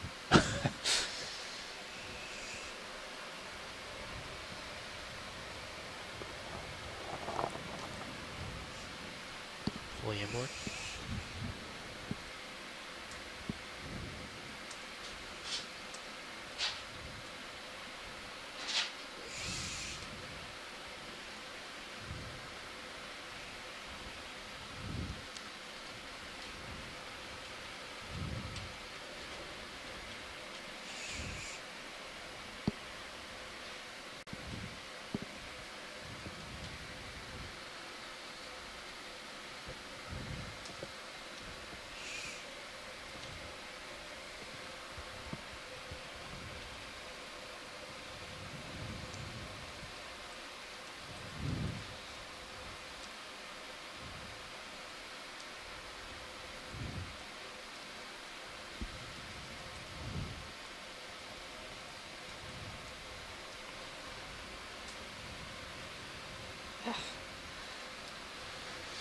All right.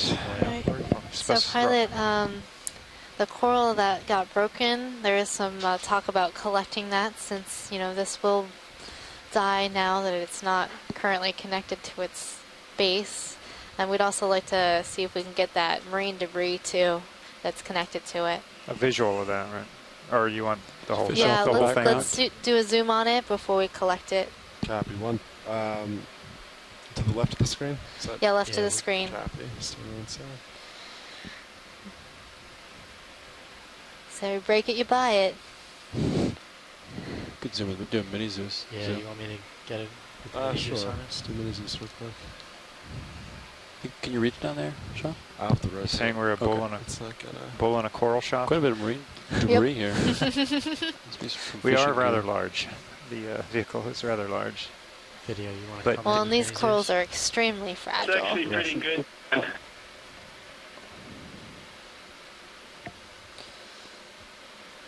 All the bio boxes are vacant. Vacant copy. So take your pick. Hi, Megan and John. This is Chris at UH. Yeah. Hey, Chris.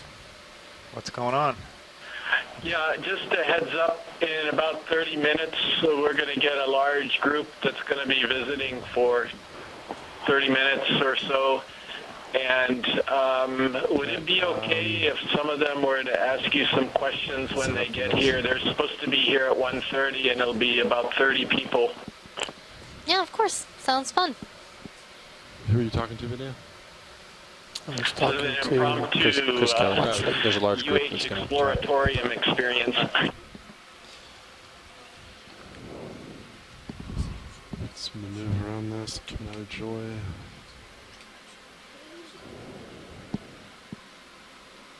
It's a nice rock, Sean. A lot of current here.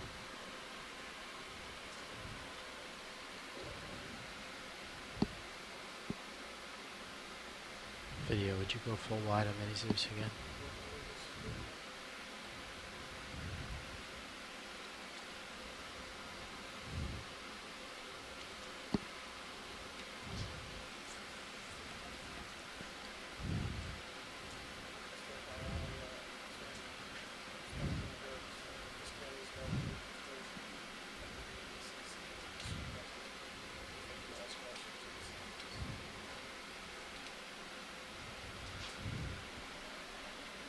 Alright, co-pilot, you want to get Joy for me? Copy. It's engaged. Thank you.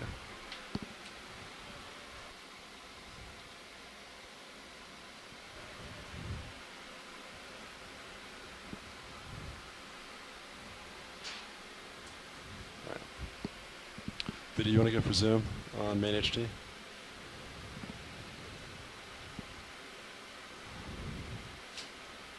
Let's see, we want to go for... So this You wanna try to grab the line coral sort of and the- looks like and that the rope. polypropylene 2 plastic, green. Well, the rope might help you, Sean.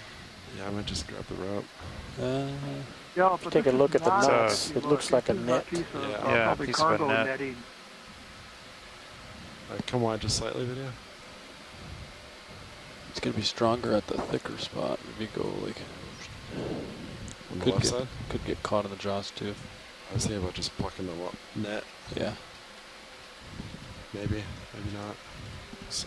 Yeah. Maybe careful it doesn't get caught up in the fingers. Or Yeah. Oh, yeah. It's gonna be alright. It's a small. It's not like a... See, from this angle, it doesn't look as broken. No. You still want me to collect it? I didn't see a break point. I thought I saw it fall over, I but did it looks too. like it's attached. No, it's broken. It's You wanna broken? look again? Broken. It's the... Oh, yeah. Oh, Off the the top top part. left. Probably the it's shear hidden point right behind there. the I see. Also, it might Yeah. be... Oh, Could be okay. brittle, Sean. Copy. Yeah, I think we should collect it. Alright. We'll go just port enter. Copy. Port enter for you. You want to zoom on both cameras at your request? Copy that.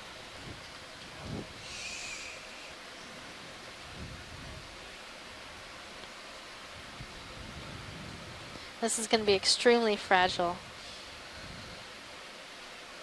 Copy that. Rational.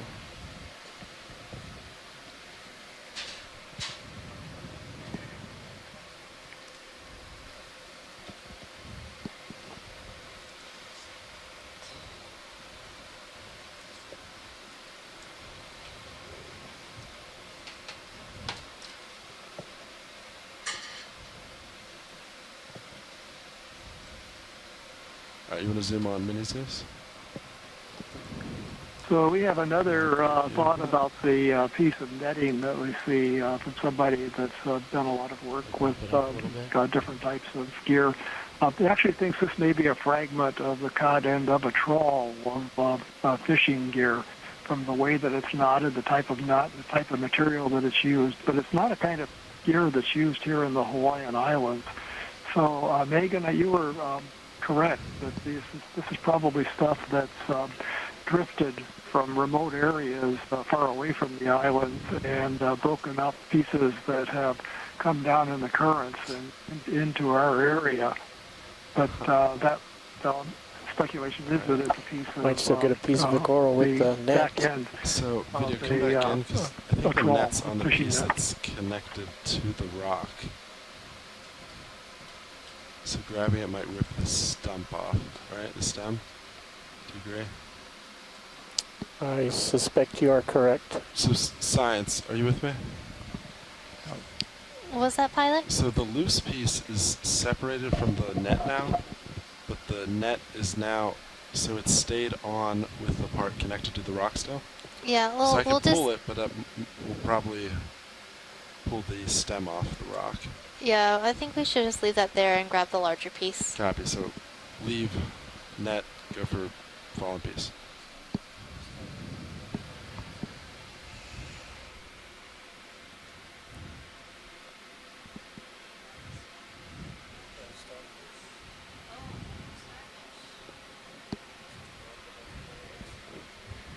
You gonna go for the cradle, Sean?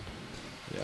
So for those of you who've been following along today, we saw this really interesting small brittle star.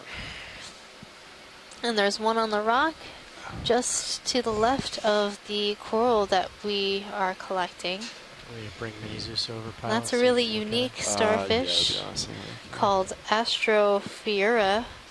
And it has really shortened arms and a large central disc, I'd cradle the middle, giving it and then more of a look of a normal starfish as opposed to a brittle star. Use him like glue. Now we're hoping to collect something like that, but obviously the rock that it is on is very firmly in place and much too large to pick up with our ROV. So if we do find a small cobble, we might be able to collect this specimen, since very few have been collected. And it's a really interesting observation.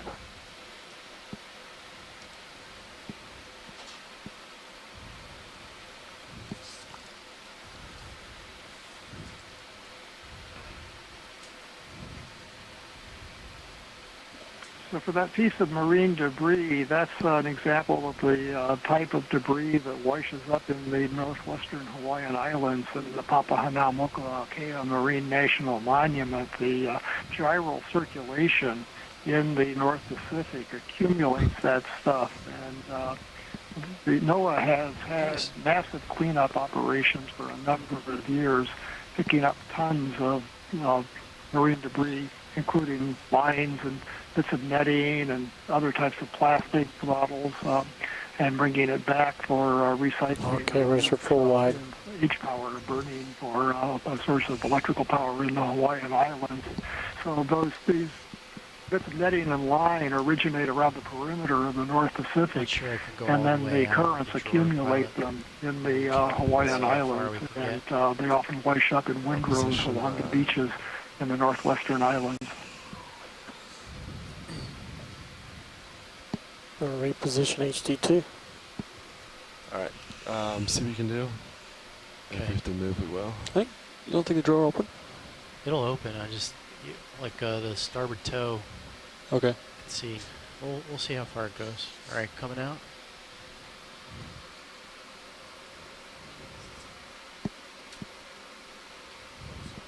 Oh, it might go all the way. Your jaw's opening, Sean. Ooh.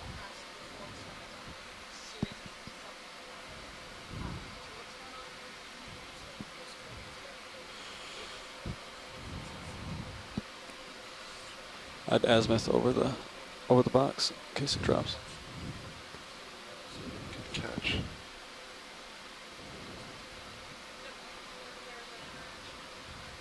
The hydraulics are a little sluggish. The new piston drawer cylinder coming out is a little slow. I think my drawers kind of resting on that rock now. I can work with that. Just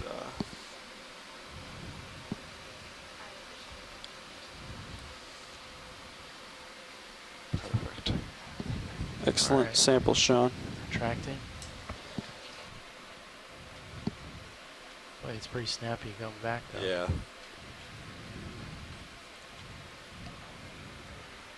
Did you get it? Alright. Port inside. Nice job, Sean. This is a well done, Sean. tricky one. Want to take any last grab at your green stuff? It's so brittle. If I touch it, it's just going to yank the coral off. So science suggested to leave it. Okay.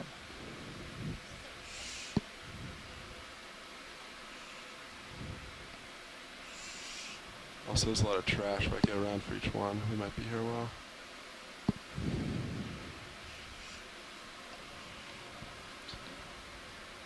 Alright, arm is off.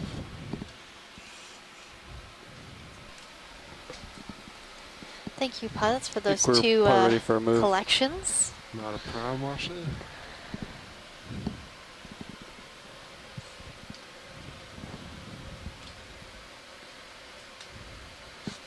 So we just collected a rock sample and a hemicorallium sample that we had accidentally knocked over during our rock sample. So sort of let's see. break you could take it. Go ahead, but it's also a good sample because it's relatively characteristic of this area. And the genetics of these hemicorallium corals is still being studied by a couple groups. So collecting that type of coral is quite advantageous to them. Yeah, I'm excellent driving in line, so prepare to be impressed. And that coral also had a piece of marine debris on it wrapped around that coral, and it was likely a piece that originated from somewhere else in the ocean and then somehow got stuck on that coral down here at 2,000 meters. So that brings up the thing that the oceans are all connected. There's no boundaries in our oceans. And that's sort of why we want to study the high seas. Because, you know, we have these boundaries that we put in place as humans of this part of the ocean belongs to this country, and that part of the ocean belongs to this country, and this part of the ocean belongs to no one. But the ocean belongs to itself. It is doing its own thing. And these lines that we have arbitrarily placed have nothing to do with ecological boundaries. Then they started drifting. Right, in some cases they go like right through the middle of seamounts, so that's kind of an interesting thing if you plan to study a seamount. I can always stop and readjust suddenly need to have a permit for half of a seamount. How much is not the other half? So. Yeah, it looks like it's almost due starboard. Sort of like changing state lines. You're driving in the United States and you cross over from Florida into Georgia. You see this nice welcoming sign that says "Welcome to Georgia," and you're like, well. Doesn't seem very different. Yeah, it looks the same, but there's like a little rest stop, you know, that way you know, and you can grab some peaches maybe, or if you're going the opposite way, maybe some oranges. Yep. You can stop moving. Here, I guess you could have a rock and some coral and move along. Go ahead, Irving. Right? Yeah, could we actually hold present position, please? Easy stop right now. Great. No souvenir shops and billboards in the deep sea, line right? up on it? Yeah, how about we rotate? So you guys may have already answered this today, but when we look at areas like what we're seeing right now, when there's several communities here, why is it important to document these communities? Okay, Pats, coming to an easy stop. So these communities could be interconnected to other areas in our oceans. Seamounts are sort of like little island oases in the deep sea. So the area around our seamounts is quite deep and quite a different type of landscape. And here on top of the seamount, we're seeing a lot of coral communities. And these communities could be connected to, say, the Northwest Hawaiian Islands or the main Hawaiian Islands or other seamounts in the greater Pacific Ocean. What do you guys think? 220, 225? Yeah. 220. And they're connected by larval transportation in the case of organisms like our corals and sponges, which are sessile organisms, meaning they live on the bottom of the ocean. 30 meters, 220. These organisms, as adults, cannot leave their current location, but their larvae can. And those larvae are basically transported from place to place by ocean currents. degrees, and these ocean currents accelerate over the tops of these seamounts and become good settling grounds Dark crinoid on top of that for numerous different coral species and sponge species. So for every coral or sponge you see here, there's probably many that never made it. They settled down and couldn't hold on, couldn't survive, or they got onto a rock that turned over. Fish left. Looking for fish. Yep. Now we have another fish coming into view. 0 meters, bearing 220, speed decimal 2 knots. Move initiated. Good God. Thanks, Bridge. This looks like another Kumba. You got plenty of space. Nice. So Kumba are a type of rat-tailed fish, also known as grenadier. They're in the family Macuridae. You can identify the Kumba by its front of its nose not having any scales, looks sort of jelly-like. They tend to have a sort of smaller body than one of the smaller Macurids. It's got an eye problem on the left, or our left. This one has seen many battles. Looks like there's something going on with its eye on its right side. He looks a little ratty. Just a little bit. Parasite or just damage? It almost looks like a parasite. Could be. I saw a little white spot, which could be a parasite. But the eye looked a little sunken in. Not healthy.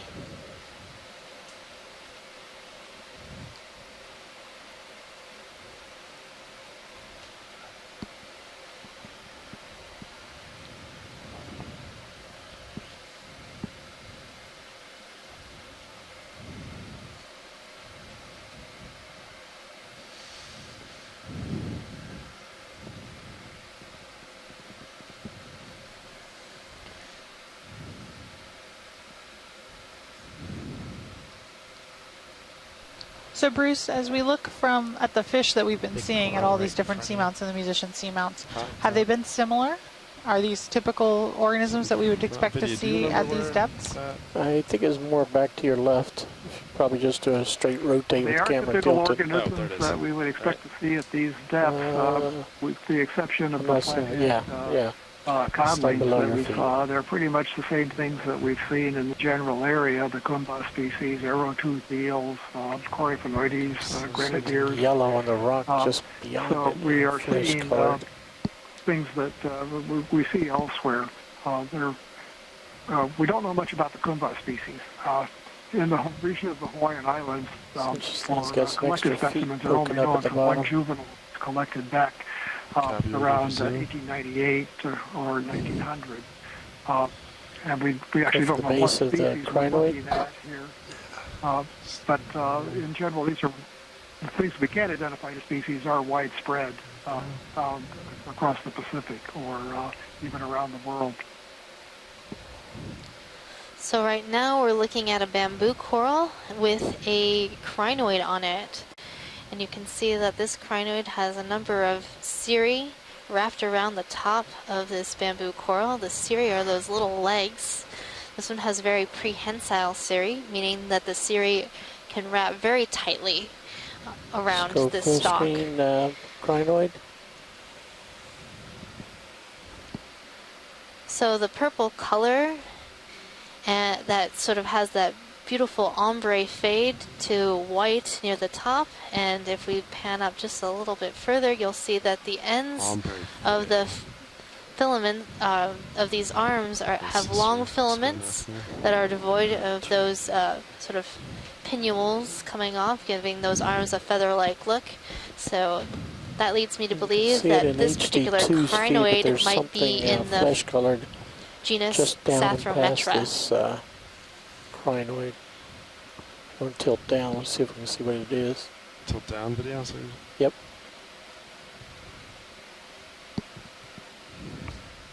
What am I looking for? Yeah. It's, I think it's a starfish or something. Or it's in the background? Yeah. Oh, and there looks to be a polyplacophoran. So you see that little scale-like organism on the right side of the screen? Yeah. Yep. That's a new thing. I don't think we've seen that this expedition. No. So polyplacophorans are a type of mollusk related to snails, but unlike snails, it has multiple plates. That's where you get that poly from. It has many plates. So the name means many plates, polyplacophora. Crab on the crab right. To the right. Big crab. Came in to see what you were up to. You want me to go for crab then? Yeah. ROV nav bridge. Take a Go ahead, Bridge. Move complete. Quick zoom view of Thanks, it. Bridge. I think we've seen a couple of these, or at least one so far tonight. Alright, we can do snap zoom, backing out. He's got a problem with that rear leg. Yeah, seen better days, huh? So this type of crab is going to be forever known to me as the dancing crab. The dancing crab. Oh, he's got something. He's got something in his claws. Doesn't want to share. It looks like this crab is eating whatever it is captured and is getting quite nervous that we might take it from him. Look around him, or Yeah, I'm just trying to lift you up a little bit. maneuver properly. There he is. So we're seeing on this crab, this back leg There's your on the crinoid swimming. right That's side gonna of the be awesome. crab is very small. The crinoid has Careful, decided to wide. show us that crinoids Tilt can up. swim. They can fly. Well, I guess he was distracting us. Looks like a badminton thing. It's not doing the crinoid swim though. Just Just sort of floating around in the current. You're full I wide. think we're good. We can leave that crinoid. Could we pan back to the crab? It looked like the back leg of this crab was either missing or regrowing. So crabs can lose their legs and eventually regrow them and regrow a brand new leg. Now, how awesome would it be if you lost a limb and you could regrow it yourself? Left. So a number of organisms that we know can actually regrow limbs. Many of you might know that lizards can drop their tail and regrow them. Crabs can regrow their legs. Starfish can regrow legs. Video, go for zoom.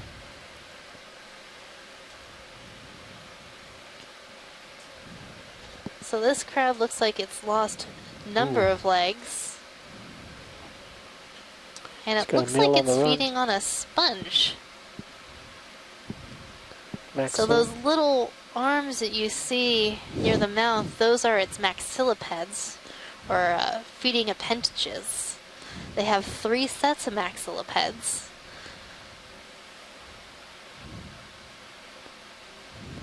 And you can see this back leg is really reduced and small.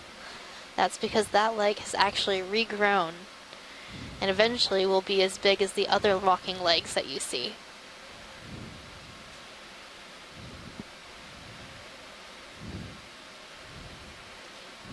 That's pretty cool. I didn't know that they would eat a sponge. Yeah. I feel like it would be hard to digest with all those pokey spicules in them. Alright, Science, you happy with that? Alright. Yes. Maybe that's how the crab got so spiky himself. Maybe. Trying to see that little worm thingy. What you eat is what you get. What you are. Well, actually, you are what you eat. Well, actually, crab probably not. exoskeletons are made out of what is called chitin. So if you've ever had shrimp, it's the same material. That's sort of hard to digest material. We had shrimp for lunch. Yeah. And spicules inside a sponge skeleton are made out of glass or silica. Got lasers on. Should laser that big coral coming up. More lasers on. That one looks really ancient.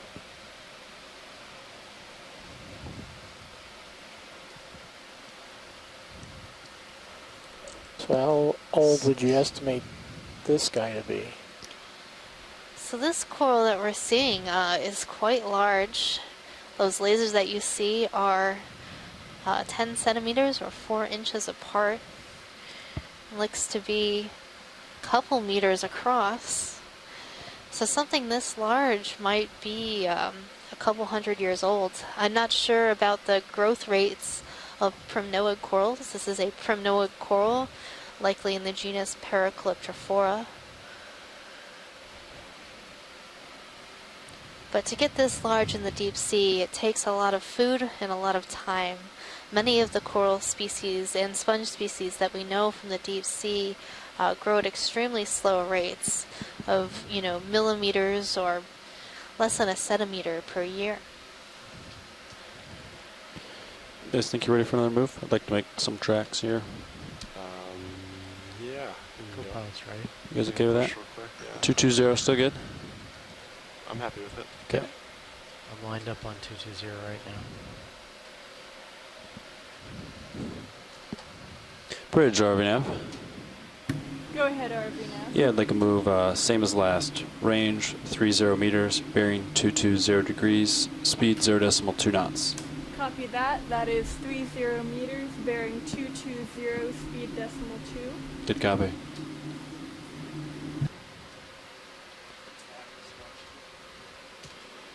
Go ahead, watch 2.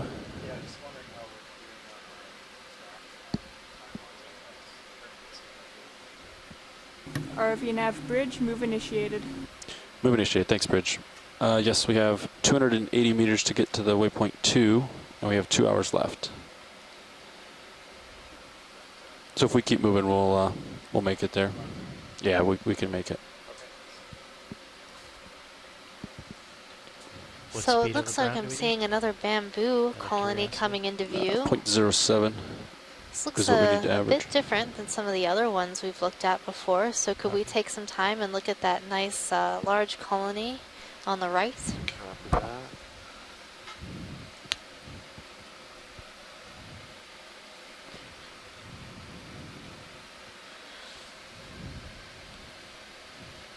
So I'm seeing that this colony looks to be nodally branching, so branching at those black points, those articulation points in the skeleton.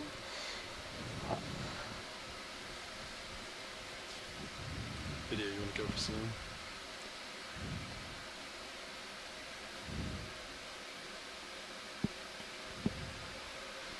And inside the polyps, you can see these little round balls. Those are likely reproductive in nature, containing the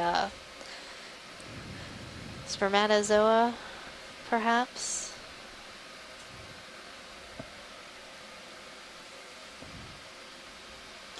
Les or Scott, do you know what clade that this coral might belong in?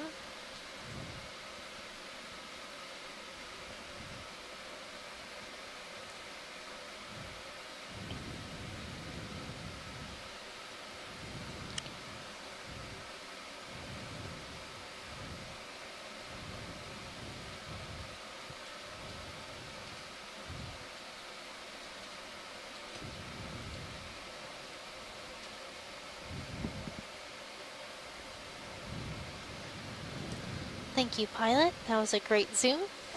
Go full screen. It's really amazing how high definition our camera is and how much detail we can see by just zooming into this coral.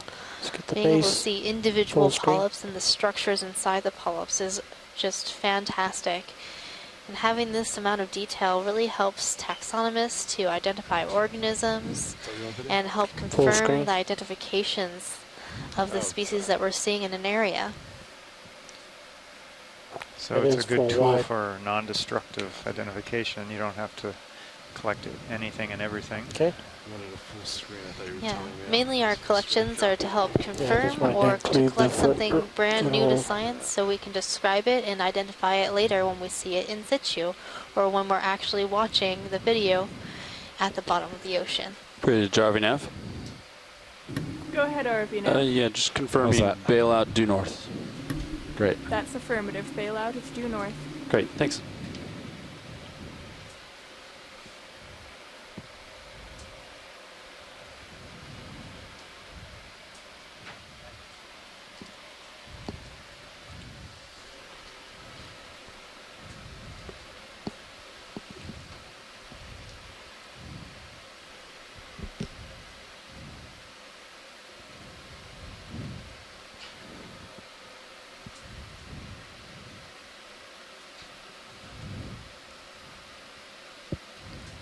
You know what I haven't seen yet today?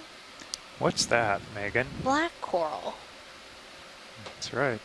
We've seen a lot of primnoids, a lot of bamboo corals, a lot of chrysogorgia, a lot of paragorgia, but I haven't seen any black coral. Tina, have you seen any black coral?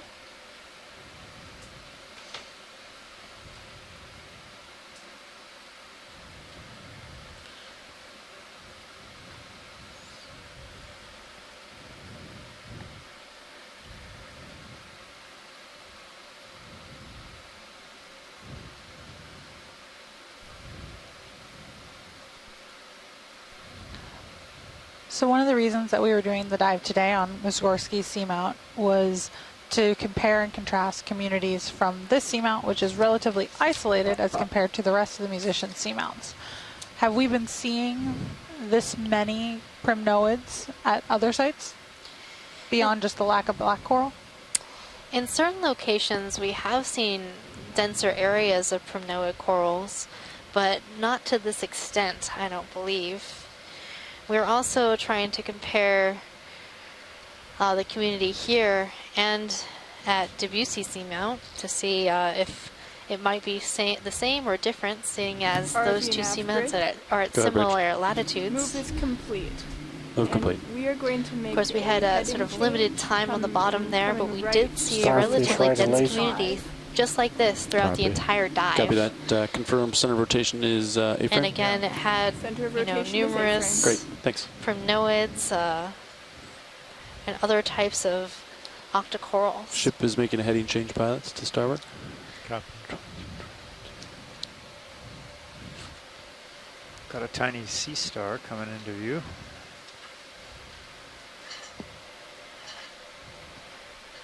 All right, video start to zoom.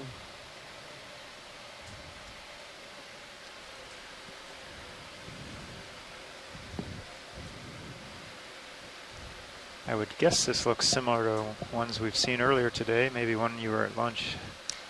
So this looks like Bathy's Ceramaster to me. That sounds familiar. And we did see a couple of these earlier today. Copy that. We've seen these then? Yep. Yeah. All right, video whenever you're happy. Polychaete on rock. Perfect. So if you're at home and you're... Go ahead. Second one on the upper right. Yeah.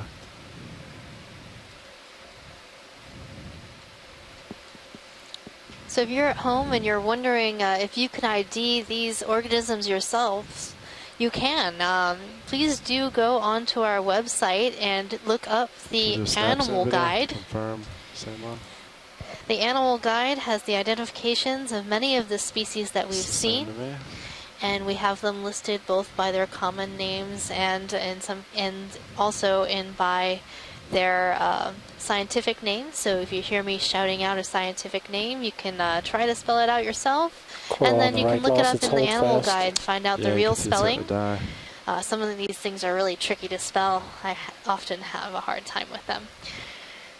And that website is oceanexplorer.noaa.gov.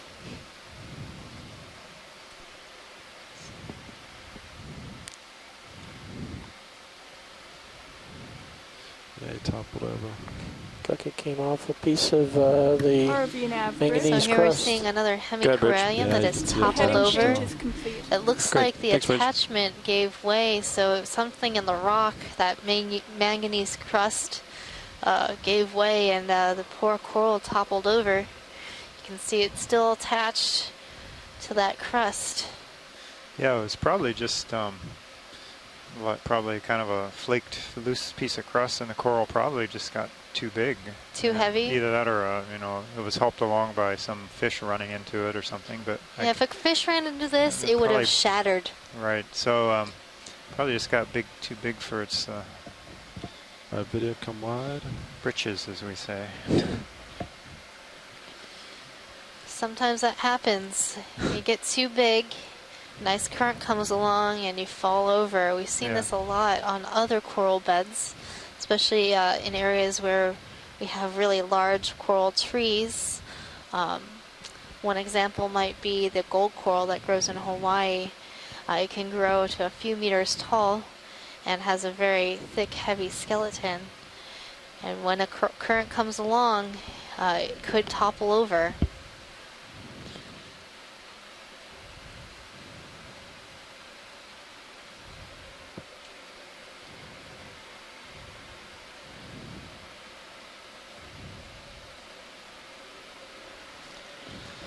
I'm also seeing a lot fewer sponges than we did at the beginning of our dive. Actually, I haven't seen any sponges in a while. 4 minutes ago. Right. I feel like you're still moving, co-pilot? Do you feel like you kind of settled out? Not very fast, at least. Okay. Yeah, I think I'm settled. Geologically, I've been noticing a lot of these little these fractures or kind of like little channels in the sheet flows with sediment in between. So I don't think they're just flow fronts. I think a lot of them look like they're broken edges. So this is upslope, kind of how these things start breaking up and sliding down ever so slowly and eventually crumbling and creating all the broken rock we saw earlier in the dive. This is a nice view right here of a bunch of them, and they're kind of stepped up into the darkness. Crab atop of coral. Ooh, we got a really large crab on this coral. Crab. Wow.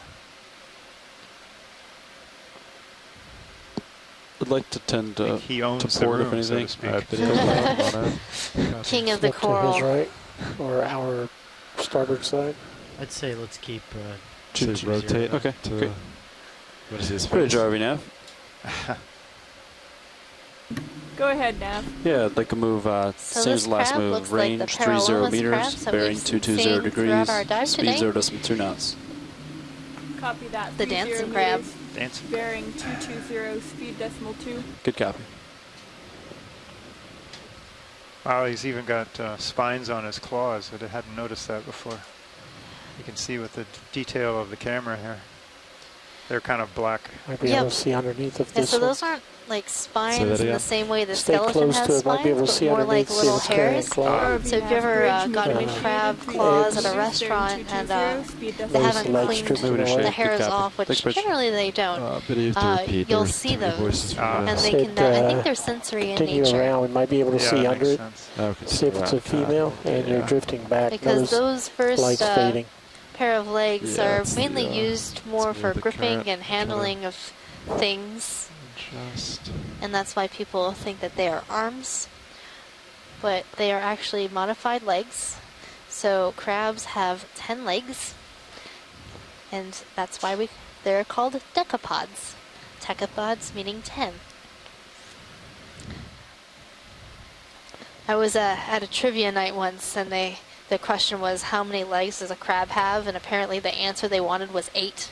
I kind of went a little crazy and went into my full-on taxonomist rant about how it's decapods, they have 10 legs. I deserve my 1 point. Everybody else who said 8 is wrong. Okay, we're clear. Clear? Got it. Great pirouette. Because I was the only one who said 10.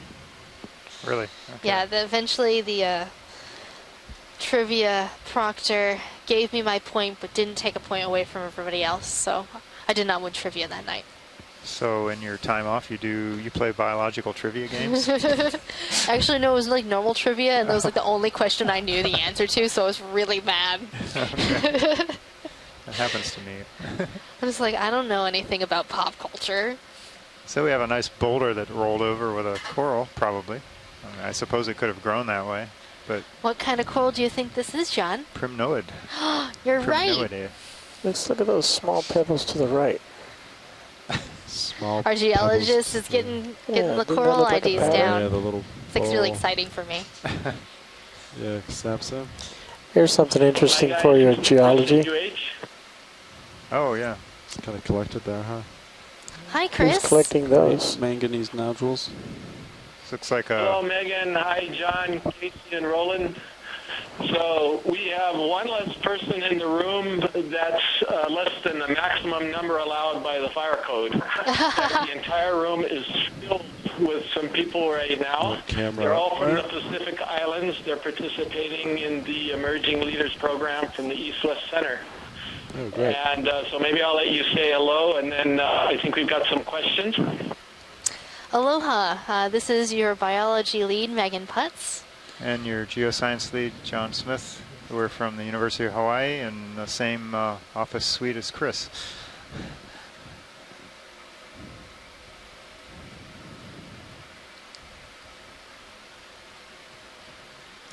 We also are honored to have the director of the East-West Center here, Richard Volstek, with us. So maybe, Richard, would you like to ask a question or make a comment? All the way down here? It's about halfway. I can continue the open. Give a little bumpy bump for me. Did you hear that question? No, could you repeat that? Please fan. Just a second.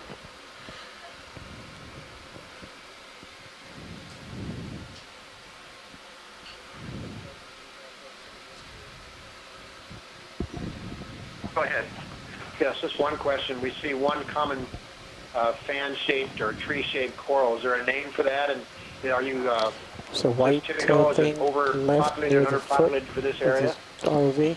So this area is what we would probably describe as a dense coral community. We're seeing a number of corals per square meter, and that's the general definition of dense coral community given in the literature. And we're seeing two major types of fan-shaped corals. Primnoid corals, that's that white coral that is coming into center screen now. Pilot, could you do a snap zoom on that? Copy that. So this coral has polyps with body scales on it, and that's how you know it's a primnoid coral. The other fan-shaped coral that we were seeing quite a bit of is a bamboo coral, and that coral you can identify using looking at the skeleton of the coral, which you can see through the tissue. The skeleton has that look of a bamboo tree, that it has alternating portions of white and then small portions of brown or black, and those are the nodes and internodes. So it has this two-type skeleton, partially made of calcium carbonate, that's the white portion, and then the brown portion is a proteinaceous skeleton that allows the different parts of the calcium carbonate skeleton to move and flex in the current. Okay, let's look up and wide. Up and wide. So what's that white thing that is on the screen right now, Megan? Talking about the cup so coral what we're now. Looking at right now is a single polyp sclerotinian coral. It's a cup coral. It's a type of hard coral related to the corals that you might see while snorkeling. So the skeleton is also made of calcium carbonate. And this is one polyp, so this coral will only ever be one polyp. And it lives alone by itself at the bottom of the sea. Look at the forest. Yeah, I'm starting to pass you a little bit, Pilot. Copy that. Give a little push forward.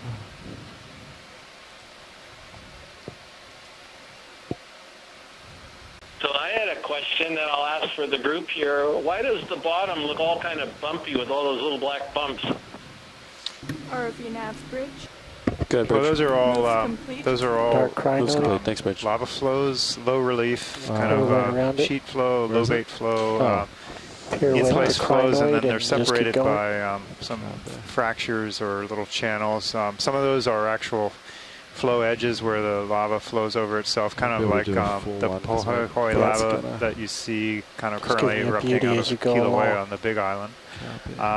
And then some of these are actual fractures. We saw a little bit before you folks came into the room, big slabs where there were actually cracks that had opened up. And that's how these flows and seamounts kind of disintegrate over time. So these seamounts are in the range of 65 to 95 million years old, and those are the youngest portions that have been dated before, that have been dredged in the past and dated using isotopic means.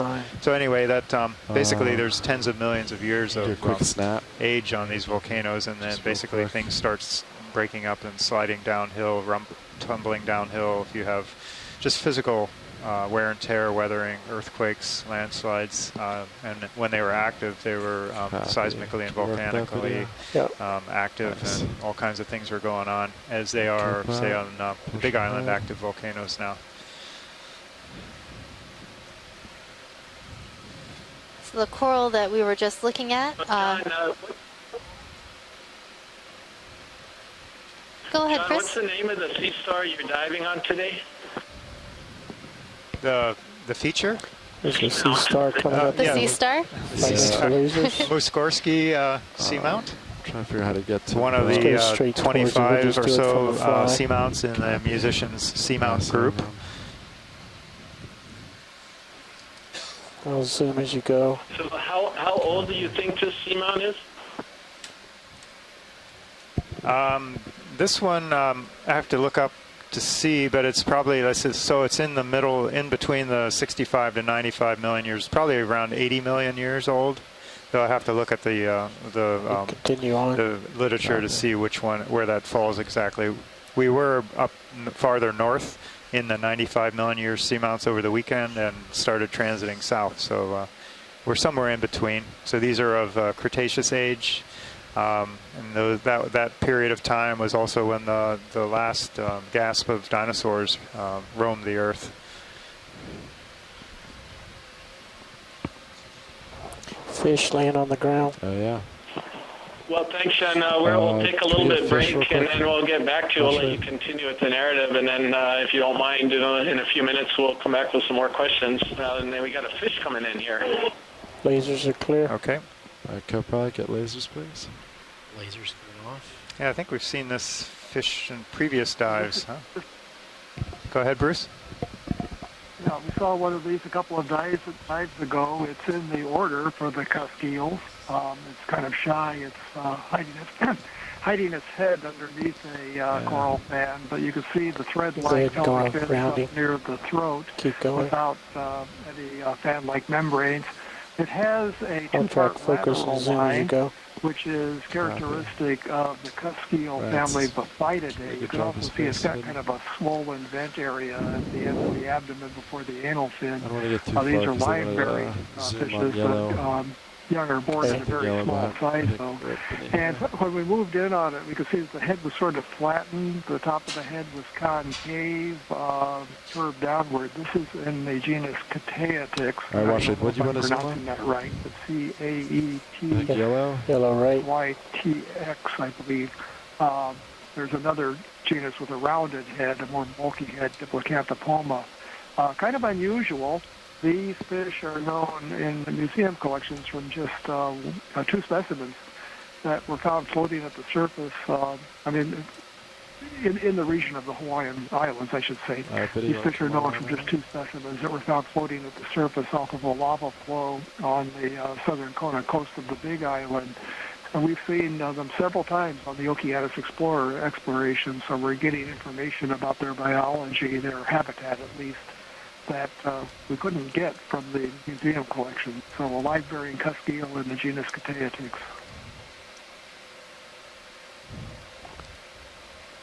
Thanks, Bruce. Can you get lasers real quick for measurement? Coming up. And I totally garbled the spelling of that genus name earlier, so I'll type it into the event log in the chat. May have been a fish past that other fish. Fish. Yeah. And a fish. Copy that. Possibly. Still hanging out. What is that thing that's wibbly wobbly at the bottom right there? Sort of, yeah, there's a little flailing thing, bottom screen. Yeah.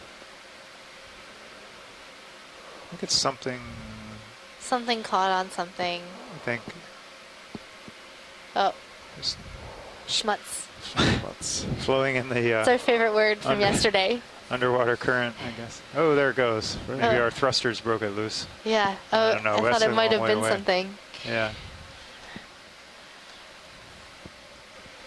So, Chris, I just took a look at some of the papers on the dredge samples that were dated. So, looks like the seamount to the north and south of us were dredged and dated. The one that we're on wasn't, but the ones to the north was 91 something million years old. The one to the south, 86 something million years old. So high 80s, say 88, 89 million years old for this seamount, probably. Ready for a move or not? Let's see. He's got you. Oh, he's looking down at you. Yeah, I still need to push a little bit. I think co-pilot was hailing you though. Yeah, I think up is definitely to the starboard now of Sirius. So we get that hard return. I think that's. Can we zoom in on this sort of long whip on bottom center? Copy that. Okay. Maybe. I have a feeling that this might be a different type of primnoid coral. Yeah, I'm wondering if we're off the ridge. We saw a sea star eating one earlier. Video, go for zoom. Should we maybe cheat in that direction? Like say So this primnoid coral looks to be Candidella gigantea. Yeah, we can do that. So it's a type of unbranched primnoid coral, and you can see the body scales along the polyps, giving it sort of a fish-scaled look. That's very typical, the genus Candidella. And we call it Candidella gigantea because these polyps are relatively large. You can see they're arranged in whorls about the center axis yeah, of I'd like this to coral. move 30 meters, bearing 240 degrees, speed 0.2 knots. That's quite a beautiful and large colony. Sorry, but those voices. I was admiring the manganese crust texture close up. What's that texture called? Botryoidal.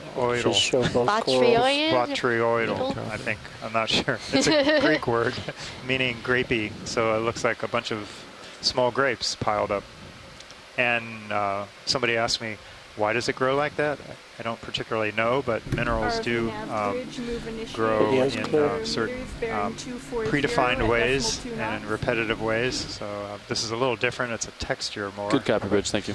Not really a crystal growth, but okay, pilot. It's very repetitive and very obvious, or very identifying. 240, a little bit starboard. So when the manganese precipitates out of the water and onto the surface of this rock, does the sediment get in the way, or does that get incorporated into the manganese crust? Well, yeah, that's a good question. It doesn't appear to be incorporated because you can slice these open and they're pretty densely black, very dark, and doesn't appear that you get that in there. So somehow, I think one of the requirements is pretty much that things need to be kept fairly clean of sediment. Obviously, there's a lot of sediment here, so I'm not quite sure how that all works. Yeah, if you think that's the way.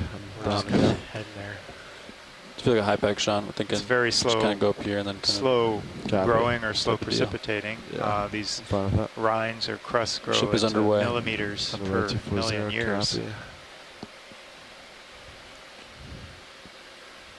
Right here, we're looking right down a transition of like small cobbles and to more sediment and larger pieces and intact lava flows. It's kind of a nice transition. Yeah, yellow colonies, copy.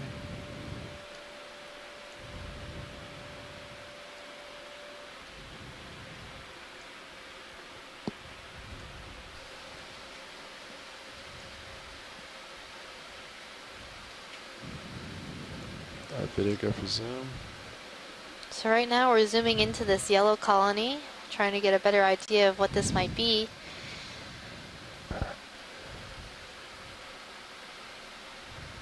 I'm thinking it might be an acanthogorgid coral. Of course, it might also be a plexaurid coral. Tina, Asako, do you have an ID for this?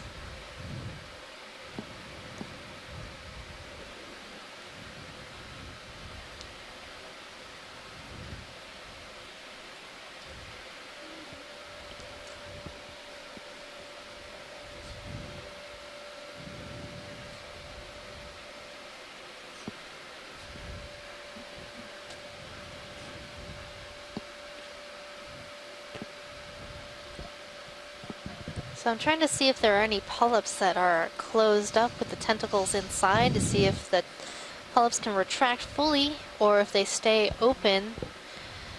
And that, if they stay more open, that's probably a acanthogorgia.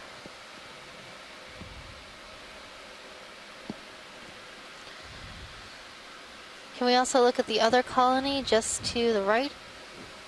Copy that. Colony to right. So it looks like this might be a colony that's been overgrown with another organism. Either some type of zoanthid, a coral that grows on top of other corals, or a type of anemone. Let's look at that upper right corner. Is there any interest on shore to collect this organism? Sections.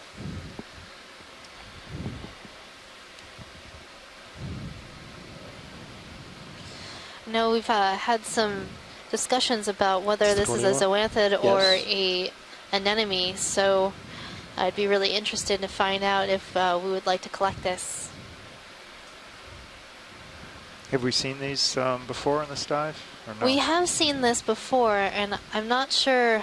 My chat freezes up every so often, so I don't always get messages from people. Nolan, Yeah.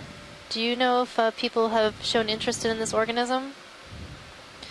Nolan is our onboard sample manager. He's been doing a great job of following along with the dives, organizing our samples and printing out labels and generally making things easy for us. Filling in the C-scribe annotation. Yep. He's typing like crazy, I guess. For full screen. Pulling down IDs. I think we should collect this. And that's going to be my executive decision, pilot. Copy that. What part would you like? So it's the top part with the associate. Top part with associate. Copy. All right, video come on. Ship status. Scott Bridge over now. was also the other person. Go ahead, RC. Yeah, can we hold present position? Zoanthid. Easy stop. Easy stop, thanks. Actinaria, which one is which, or which is this colony, isn't on the line right now. You needed to press that yellow button on the top right to go to headset mode. Okay, so we're not collecting the Zoanthid one, the yellow one, the brighter yellow one? Now you're on headset mode. Sorry, which one do you want? I think they want the brighter yellow one. Not the I thought it, previous one. Copy. since they're both yellow, I'm just like, which one? Copy. Let's see. Well, it looks like Les and Asako are talking about the Acanthogorgia-like one at the moment, not the Zoanthid. I'll let you know as soon as I hear. Yeah, pilot, let's set up to collect this bright yellow one. Copy, bright yellow one. I want to move you guys back 10 meters. Bridge over now. Copy that. Go ahead, RV now. Yeah, I'd like to move 10 meters, bearing 060 degrees, speed decimal 2. Copy, that is 10 meters, bearing 060 at speed decimal 2. Good copy.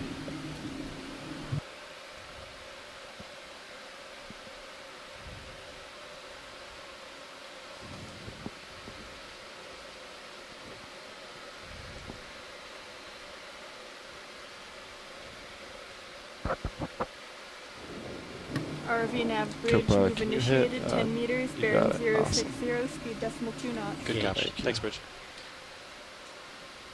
You're spun up. And I'm always attracted to the yellow colonies. Do you think you can get up there? I can back up. Yeah, I'll probably back up. Well, I always want them to be gold corals. Oh. But the gold corals don't grow this deep.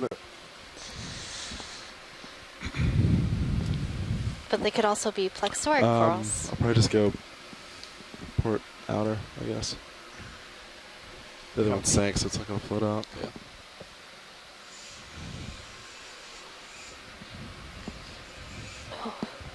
Thumbs coming on, 3, 2, 1. I'll take Mini Zeus. Let me know how you want it positioned. Copy. You can just kind of center up on it. Copy. I think that'd be good.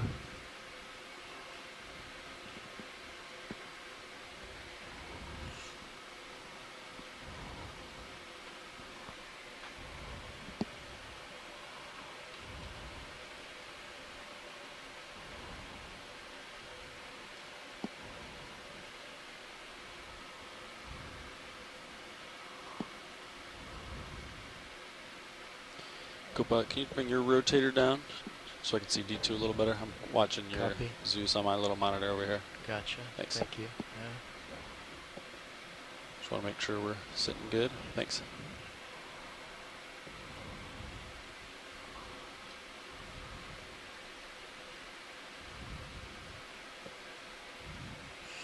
All right, you want to open drawer? Copy. If it bumps, I can just back up. Okay, coming out. ROV nav bridge. Go ahead, Bridge. Move is complete. Move's complete. Thank you.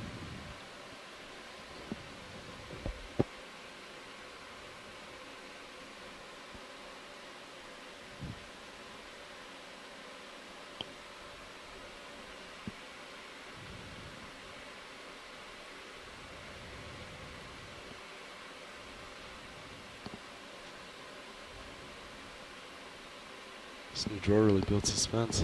Yeah. This is maximum velocity.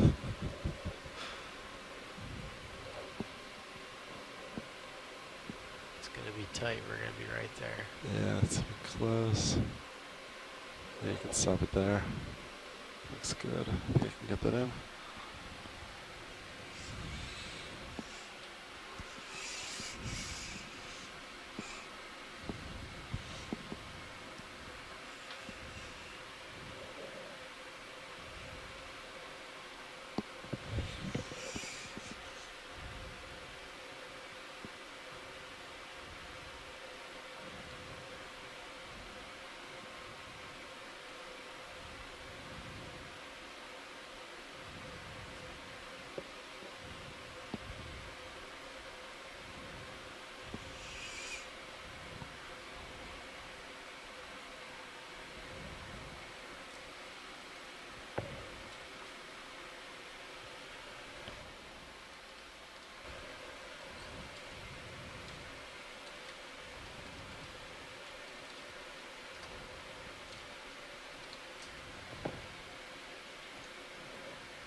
Seemed to have a little stickiness to it.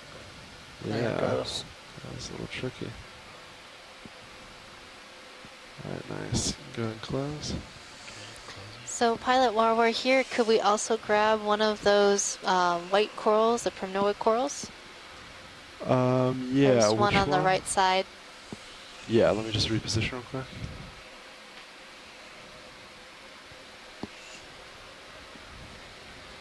So these corals seem really characteristic of the area, and we really don't know what this species is. We can make estimate that it might be in the genus Norella, but because they are so dominant in this area, we've seen them everywhere we've gone, it's really great to have confirmation of the identification of this particular coral here. Rotator 76. So we're going to collect this as well. That next move, Copilot will probably turn to port. Copy Just that. thinking ahead. Yeah, it looks like there's, you know, kind of a decent return off to port too. Yeah, that's what I'm looking at. Copy that. I'll go for this. If it's still there, we 195, can get it. like that.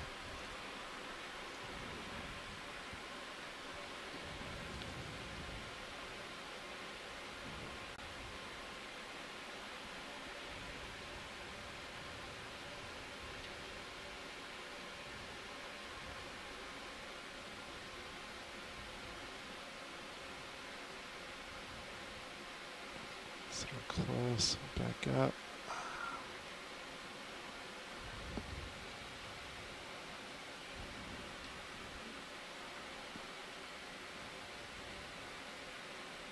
All right, Copilot, can you get my joy locking on? Engaged. Thank you.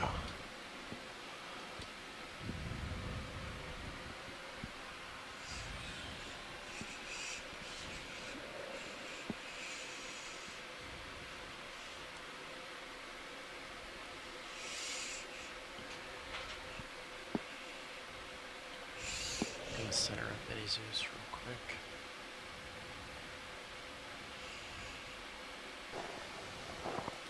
Want any zooms? Can you go partial mini Zeus? Little more. Right there. That's great. Thank you.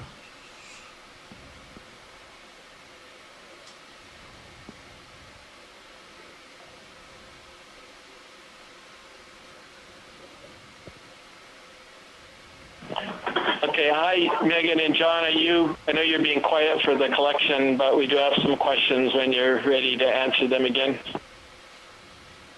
Yeah, if you could stand by till we get the collection.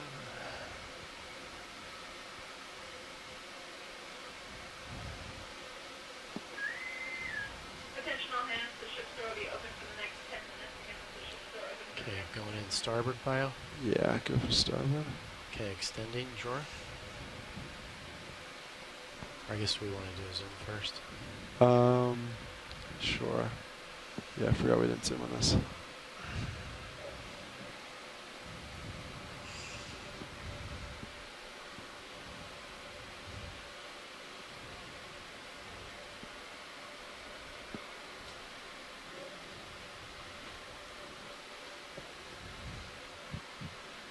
Slight camera up or arm down.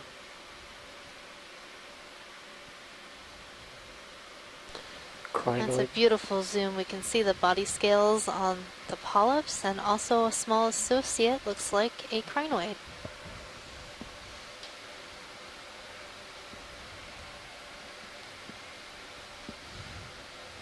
Full light.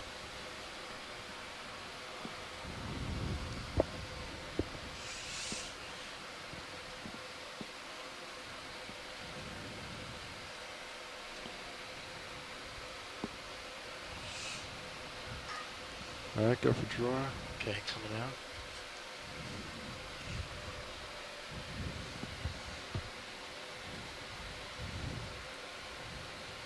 I feel like we almost need a just song to be playing Yeah.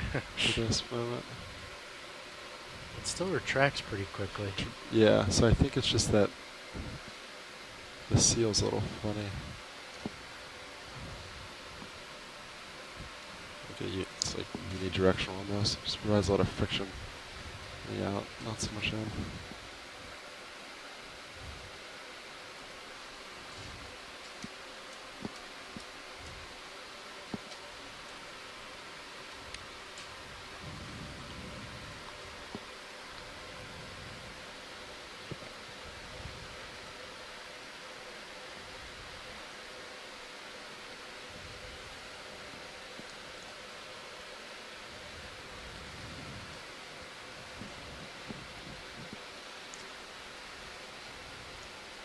Full extension. Copy.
Alright, nice, go ahead and close. Copy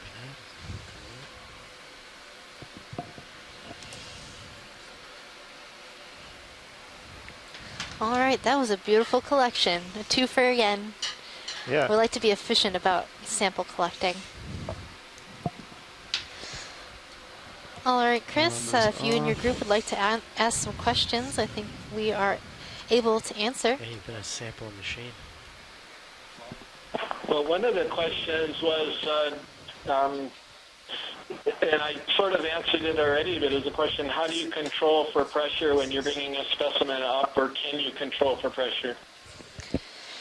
Well, there are some people who have designed special pressure tanks to control for pressure when retrieving specimens, and that will help you retrieve things like fishes and shrimps alive.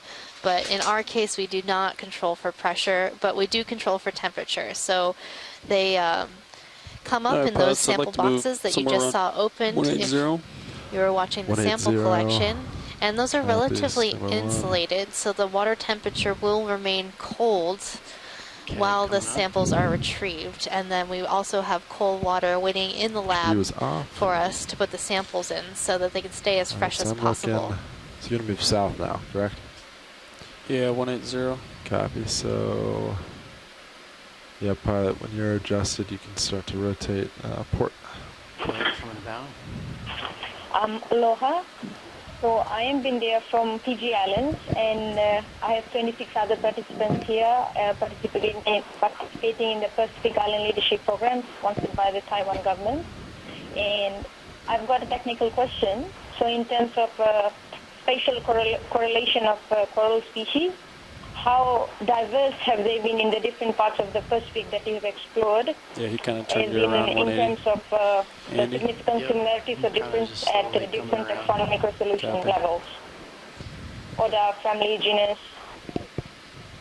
So that's a pretty complicated question to answer.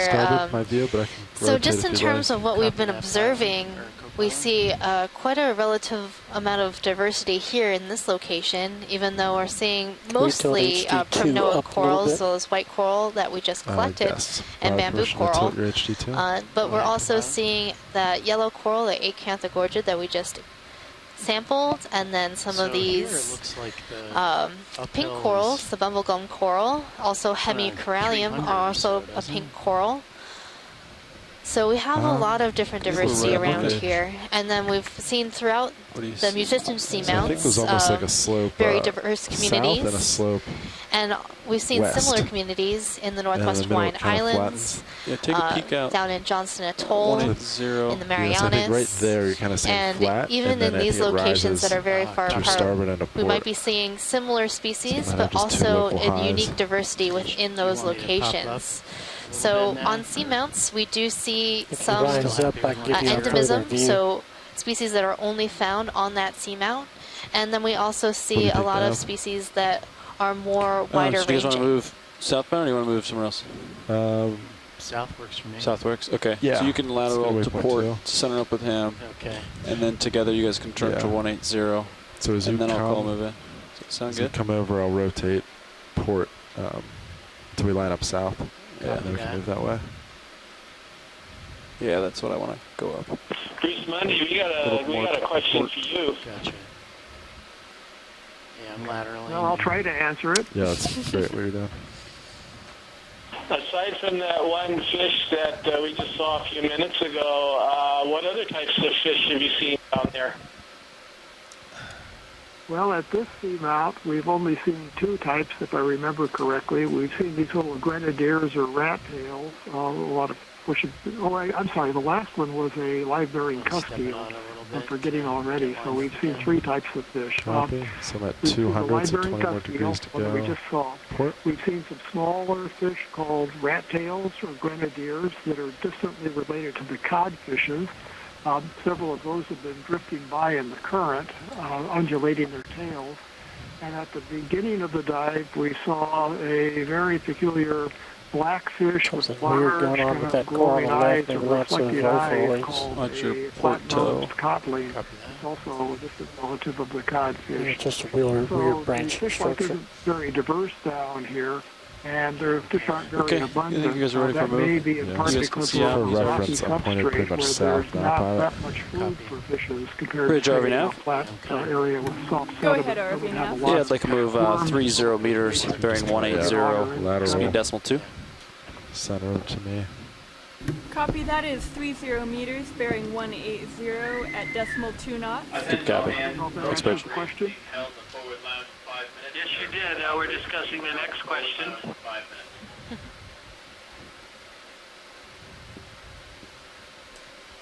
Okay, call it in. So you should John, look at this. another 4 minutes or so. What's You can going get on with the a little bit broken of time here. area right there? It looks like we're seeing layers. Copy that. RV nav bridge. Yeah, that initiated, is 30 looks like a meters, bearing 180, fracture or speed broken decimal 2 knots.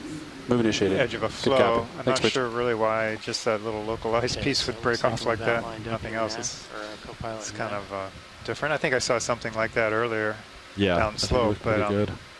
yeah, I don't know. Just the way that imperfection in the lava flow, I guess you could say, led to that one little piece breaking up. But here we see a lot of the edge of a lava flow in a talus field, or this is broken rock, or also called scree. These are pieces of broken, most likely lava flow from above, and they just disintegrate over time, tumble down slope, tumble or slide. And the ones that are darker in color just basically have less sediment on them, so they probably have moved down slope at a later time. And these other ones are either in place might start to lava float. toes or flows, Tether's not tight, but or also talus. current's It's kind a of little hard blowing to it. tell for sure. a lot of it actually looks in place. It's not going to hurt anything. Kind of an interesting mix. Push up a little bit slowly. We got another question. Oh, I see what you're saying. Okay. So, hello all. Thank you very much for letting us this, giving us this opportunity to see the live so you can just come to me. streaming. I have one question. Do you think you have discovered a new species during your mission there?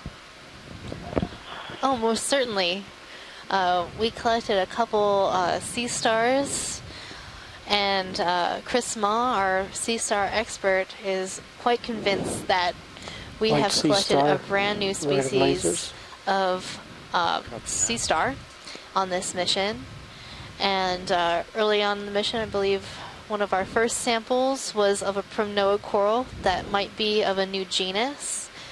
And the other day, we were just exploring the water column and saw at least 2 different ctenophores that have yet to be described. So definitely new species to science. And that's just the beginning of it. Once we get the samples back in the lab and sent to experts at the Smithsonian Museum, experts will be able to come by and look at those specimens that we've collected, and they'll be able to confirm and describe new species. Yeah, when was move called in? 10, so you should start. So it's almost like going to a new island. Okay, great. 4 minutes ago, so that's about right. Nice.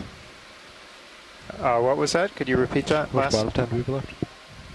74 minutes. We're about to give you another question. Hang on just a second. 71 minutes. Hi, I'm Isabel from Vanuatu. And I just wanted to know how many, what's the circumference that you're seeing How's that supporting from its weight? from where you are, and also how many meters you move. I understand you'll be there for 3 weeks. It's a big boy on a. That's a big item. Yeah, how does such a I'm small sorry, coral we're hold up having such a little big trouble hearing sea you. star? Could you repeat their question? Yeah, gorging himself. Okay, full live video. Okay, so the first part of the question is, what's the circumference of the area that you're diving in, what they're seeing right there in the general area where you're diving, and then how far can you move in a single dive? So the See those tracks typical in the upper dive right? track is maybe at a Get the maximum bottom of right of that is those about straight 800 piece, which meters must be long. causing the But tracks. that's also going from that's going on a Right slope. next to So laser. we'll start the usually dark always at dark the bottom of a hill or whatever, a cone, volcanic cone, or a ridge or a wall, and then we move upward to a summit area there's another one as of much those, as we can. Is the bottom usual right next to that coral is way we that, do this. So that's a flat long worm thing we didn't get before. line that's 800 meters-ish around there. And then the circumference, I guess we move pretty much in a straight line, though we actually put in waypoints or points that we turn at. So often we'll have, we call a dog leg, so it might be going up a slope, steep ridge side, the side of a ridge or a cone, and then make a right angle turn, and then go up along a ridge crest. This is not here. So these seamounts are actually much larger than what we're diving on. We're usually just diving on the more of the summit area near the top.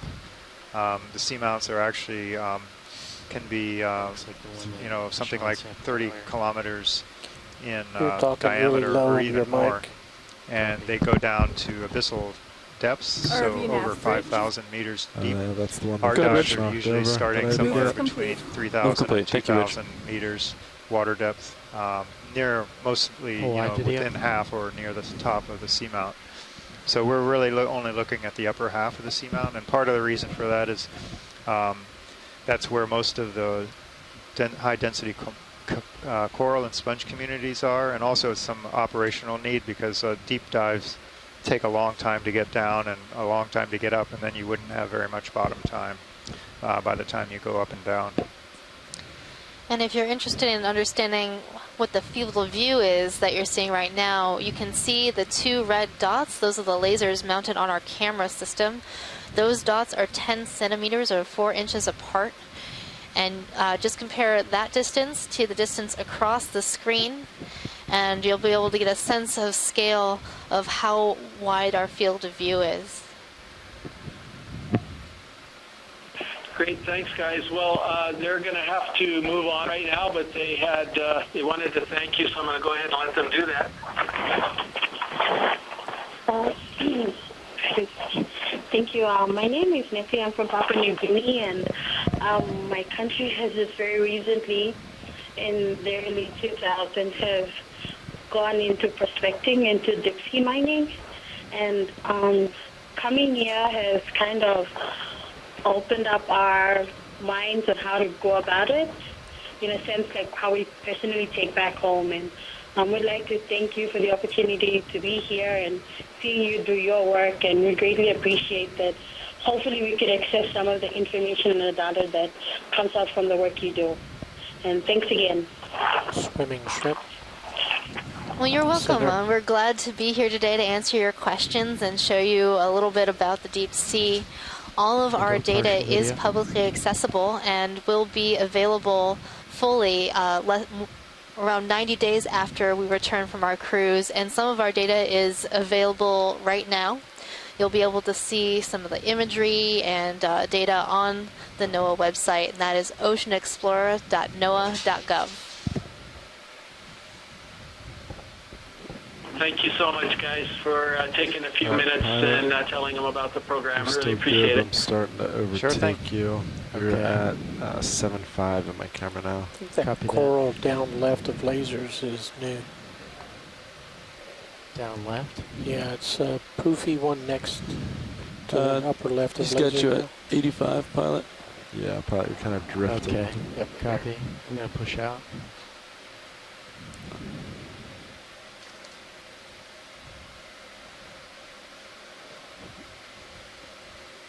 Yeah, so you want to rotate your gun. Look at Sirius screen? Yep. Yeah, there you go. So my camera's all the way back, so yeah, just rotate and push forward. Bamboos and primnoids. What can I say? They're just everywhere around here. Get your B's and P's lined up. I'd be interested to know what Les and Scott think about this dive versus the one at Debussy Seamount. So this dive plan was put into place by both of them. They suggested this dive, and also go back to in conjunction with the dive at Debussy. Given that these two seamounts are approximately the same latitude, and at Debussy we saw a very dense community right off the bat, just like we did here, but it's a slightly different community. Yeah, so line back up 180. I'm so interested to hear what they say. I'd like them to call me up and write my dive summary for us. Right? That'd be so nice. Test. Just trying to lose your pilot, Sean. Didn't work.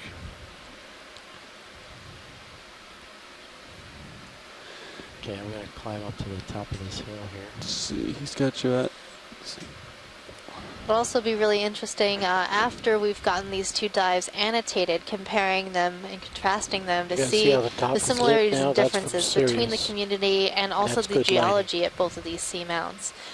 So even though the seamounts are at the same latitude and some of the factors in the ocean are controlled by that, I've found throughout my research that the actual physical terrain and physical location on a feature has a lot to do with what kind of community we might see and how dense that community might be, like move and same as also last, how old 30 meters, bearing 180 degrees, speed 0 so John, do you think that decimal 2 the two knots. seamounts, Debussy and Muskorski, are of this similar age? Yeah, I think they are. I don't think we have dates from either one, not this one, and I don't believe from Debussy either, though. They're all starting to kind of blend together here. But just looking at some of the papers in the literature, they don't have dates, but they're the ones that are to the north and to the south and to the east are in the kind of a consistent age range of 86 to 90 or 91 million years old. So there's really no reason to expect that they wouldn't be of the same age or very similar for lack of any other data, which does not exist at this time. But we are collecting rocks to hopefully aid in that. From each seamount, we're collecting 1 or 2 rocks, and they will be used for dating purposes and also for geochemical analyses. So we're able to say something about the makeup of the lava that erupted, and that can help us place the features into different hotspot chains or mid-ocean ridge origin or some other weird origin that we haven't expected yet.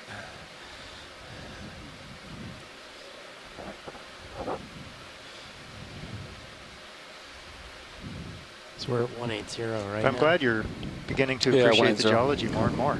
I am. I'm glad you're appreciating more of this biology. I wouldn't have it any other way.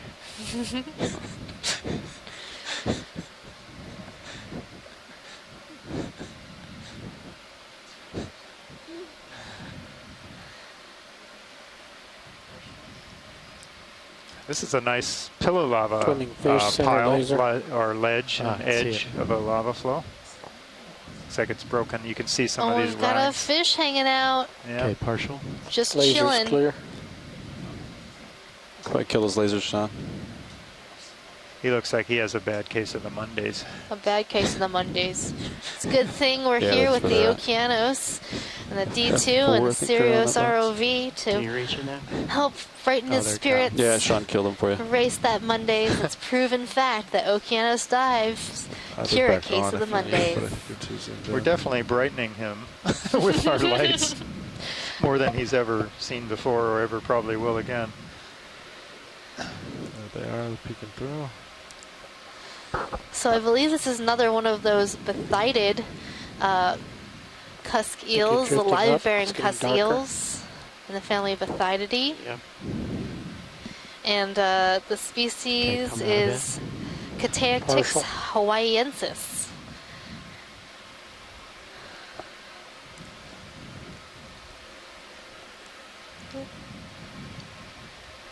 Yeah, the behavior is a little interesting on this species because a lot of the fish that we see at these depths are just kind of cruising along the bottom. And you'll sometimes comment that we don't see fish sheltering under crevices or little caverns like we do at shallow water coral reefs. But these live-bearing cusk eels seem to be an exception. We often see them when we do find them near the bottom and kind of hugging up against a rock or looking for a little more shelter on the bottom than most of the other kinds of fish that we see. Yeah, that's an interesting behavior. These are some of the larger animals that we see down here. Why would they have any reason to hide? Yeah, good question. The only predators that are abundant down here that are larger would be some of the big cutthroat eels, which have some pretty good teeth in their mouths, and then maybe some of the very large grenadiers or rat tails. Sharks would be rare down here. There are sharks that can get to this deep, but they're not very abundant. That's a possibility. And then maybe, the ambush predators like the deep water lizardfish that we see and think that being next to the bottom like that wouldn't be much protection against those, but maybe just not moving around much would be a protection against the lizardfish. So there aren't many other larger predators down here.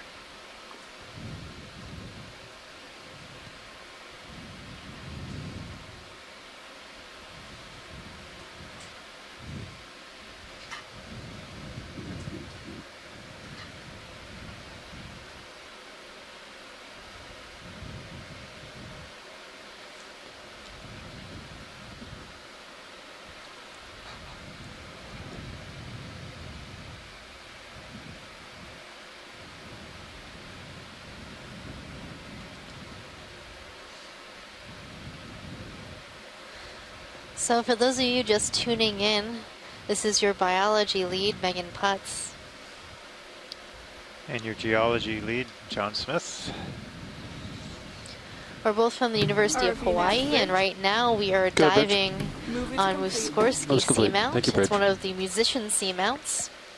And those are north of the main Hawaiian Islands. We're currently 600 some miles northwest of the island of Oahu, which is where we originated from and where we will return to in less than 2 weeks. And this area of the ocean that we're in right now is generally defined as the high seas. And the high seas are open ocean areas that fall outside a country's maritime jurisdiction.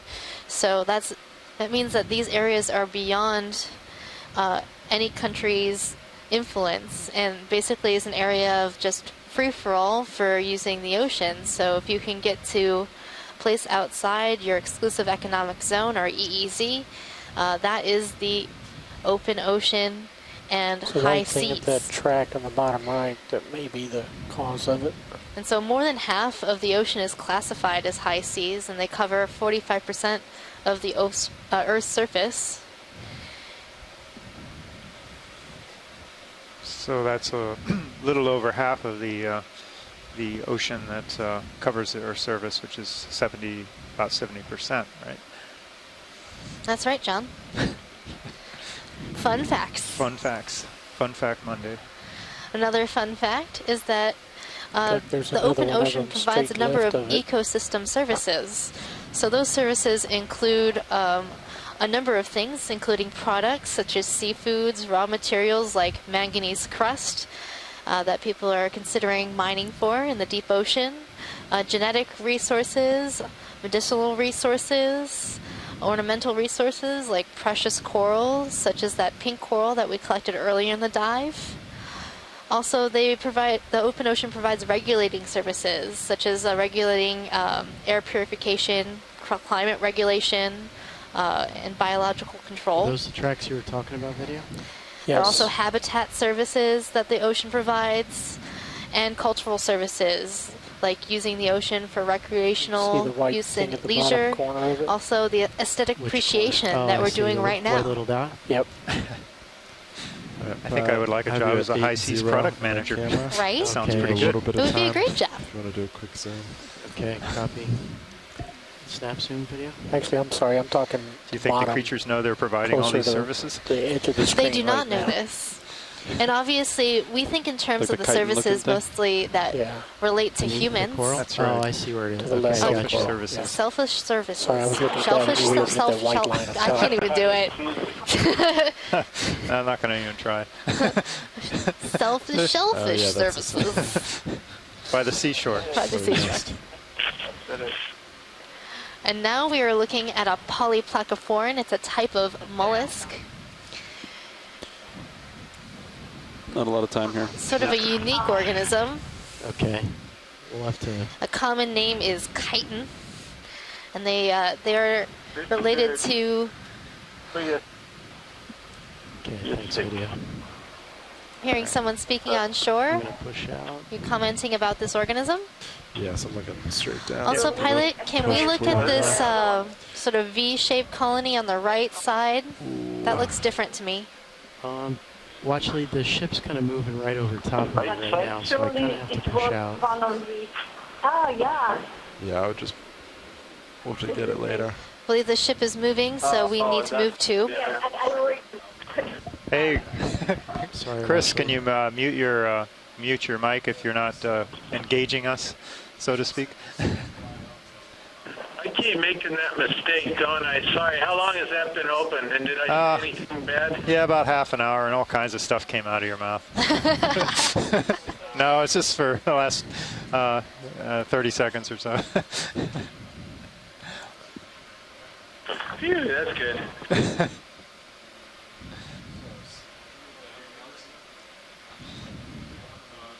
You know, I think I moved the speaker around and it accidentally bumps the button because I'm not turning it on and off. But I have moved it around even when they were here quite a bit, and I haven't noticed the color. I'll pay more attention. Sorry.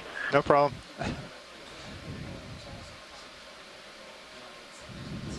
So for those of you who have joined us again recently, that we have participants on shore as well as those at sea.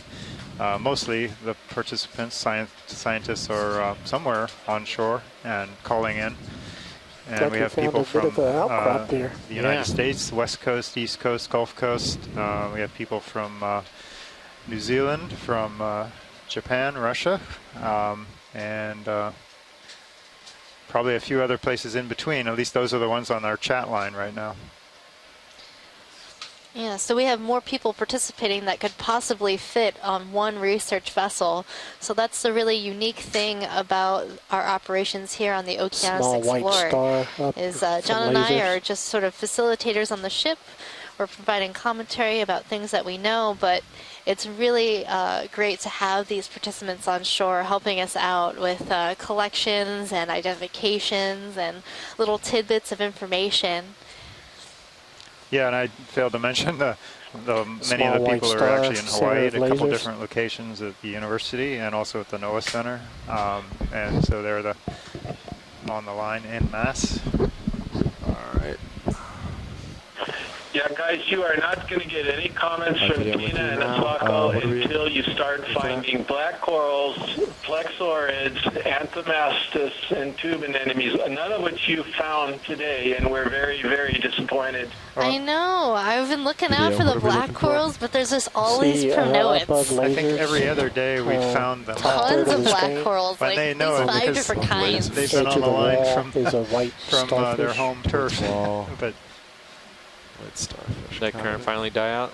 Yeah, I had it for about I haven't really an hour. seen many plexaurids at all. Right are they generally shallower? Yeah, the current was tough.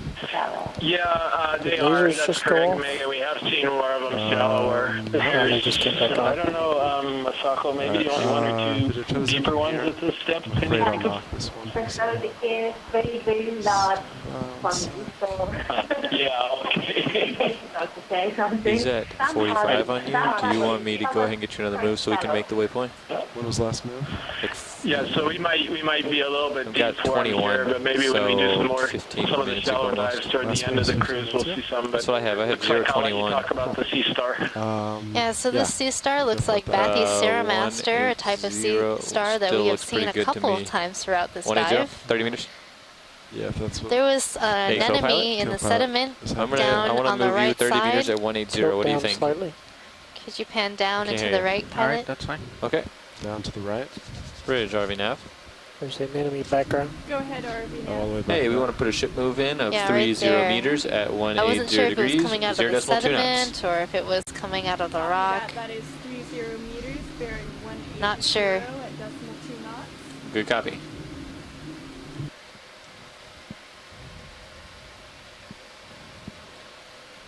All right, thank you for that zoom. Copy that. All right, video. Let me come wide. ROV nav bridge, move initiated. 30 meters, bearing 180, decimal 2 knots. Copy that. Thank you. And for you, those of you on shore, we have about probably 45 minutes or so left on this dive, and we are approaching the summit, waypoint 2. We still have a little ways to go, but we're slowly climbing our way up. And I think last I checked, we were on track to reach that summit. Hopefully I have a little time up there. We've also collected 2 rock samples and Lots 3 of biological tracks. specimens. Yeah, I was just about to say something. There's a lot of them here.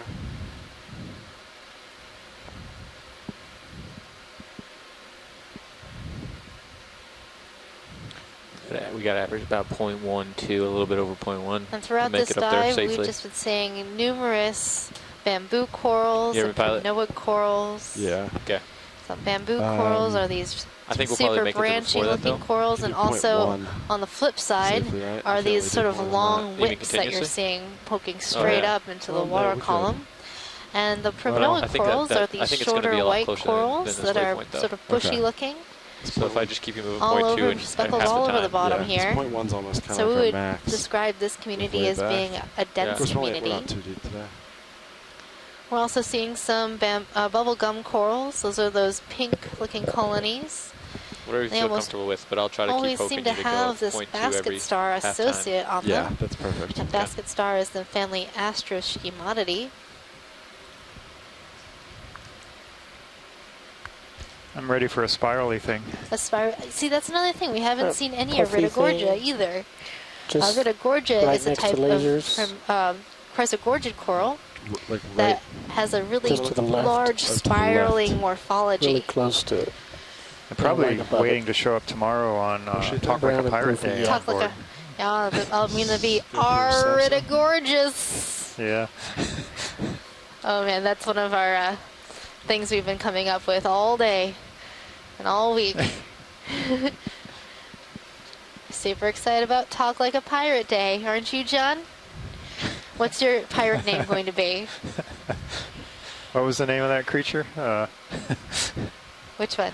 One of those. Oh, the long legs. Bamboo long Long legs legs. or something.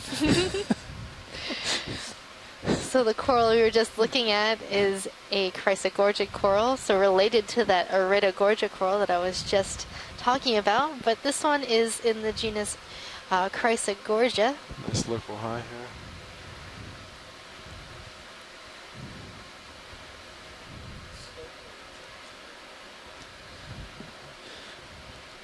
Right. Yeah, I was noticing that myself. This slope had jumped up to 45 degrees, kind of right here on this ridge edge. It had been running roughly 30 degrees or so. I'll sort of pick up pretty so high we kind of from here typically and see that light as, it for as we Sirius's near view. the summit of some of the features, the slope increases. Maybe go around it. Maybe tends to get smoother sheet-like flows.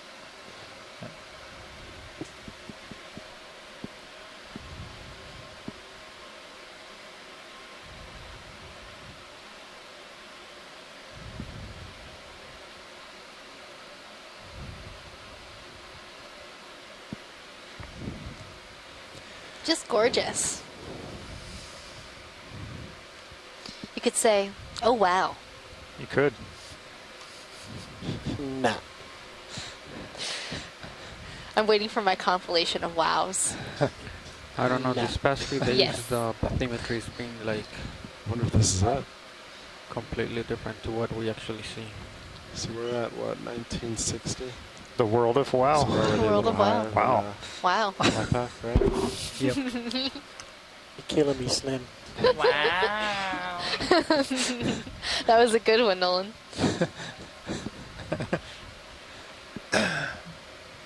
Yeah, so I don't know what's going on with This is a great view of the difference in community on either side of this small ridge. Is it a It's drop-off? really Oh, noticeable there's another that here. the different, looks like different species. yeah, of mine different actually size shows bands something on one going side that way, versus but the other. can't really see. Yeah, Bruce, it Well, we looks can like stop the ship here and on move the it that right way side instead. we're seeing So mostly that's the pretty much on the way. Promnoids, Oh, yeah, okay, let's go. probably Okay, Norella. it's like 45 So those are degrees off, shorter right? colonies. Yeah, And but then on the left side, we've got yeah, some I mean, Paracleptrophora let's keep moving and this more way, bamboo then when corals. these move ends, we'll Some of the see larger species where we can- growing on the left side. Not sure why that would be. It could be a function of the current and how it flows Go ahead. over this feature, Take a look at that or white it strip could on be that rock right of lasers. some other reason. Just sort White of strip. pure chance. Right Could above be a laser. spawning event where a lot of Promnoids spawned and landed on the right side, whereas the Isidid spawned at a different time and landed on the left side. Who knows? We can only Is it in make center, or what am I looking Yeah, at? sort of right, exactly, educated that white line. Okay, hypotheses about what is going on in this area. Like, it's so shiny. Why is that? Yeah, I think that's so. You know, this piece of rock broke away here some time ago. There's a kind of a lighter coating of manganese crust on the fresh surface. It's still quite shiny in some places, and then the rim. I think that might just be due to the light catching it a certain way because of it's broken away there, and there's a big contrast with the yeah. the other material. But it's really interesting. It's like when an organism has polished the edge of this, actually, like around the edge of this break. It's interesting. And we're seeing a Nematocarcina shrimp on this rock, and from now on, just gonna yellow coral. Have weird feelings about that shrimp. After the other day, we saw that same genus of shrimp with some sort of crazy parasite on it.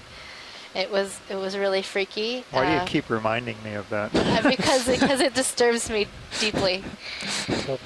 I'm almost be able to get to sleep at night. And for those of you who missed it, there will be a highlight video on this shrimp, and it'll be posted on our website. So do check it out. Dead shrimp walking. And that's oceanexplorer.noaa.gov. Creepy stuff in the deep sea. Also, we saw another couple of Astro-Ophiura, those weird brittle stars that with reduced arm length and look a lot more like asteroids instead of ophiuroids. Alright, let's get past this hump and see. If only they would just hang out on a tiny rock that we could pick up. Yeah. That would be handy. So D2 has slope is still south.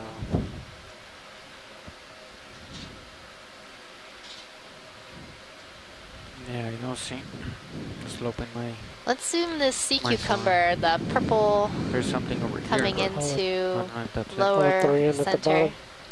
I don't think we've seen any of those this dive, at least not when I was here. Yeah, I've seen some, we just haven't zoomed them. Oh, okay.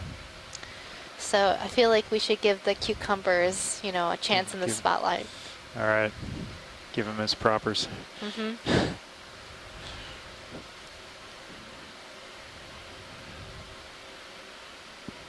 He's a survivor, a summit survivor. A summit survivor? Yeah. The vacuum cleaners of the deep. Maybe he cleaned off that rock ridge. So, Could pilots, Sirius will come to a halt in a minute or so. Looks 1 like minute. Half a one. And it will be time to make another they move. They can scrunch up pretty well. So we're looking at what might be a synallactid sea cucumber. If they want to, so upslope for me almost looks east. East, okay. Can you brighten my camera when you have a chance? Video, please. So I'd ask watchers if they want to follow sonar or if they want to follow high pack. Correct right now. South. I can't lighten in the background. Copy. Okay. Yeah, maybe I could probably go even a little further than that. This one looks like a dead ringer for the Hansenothuria with the very small black tips. I want to give you an update. We're trying to make our way to the top of this.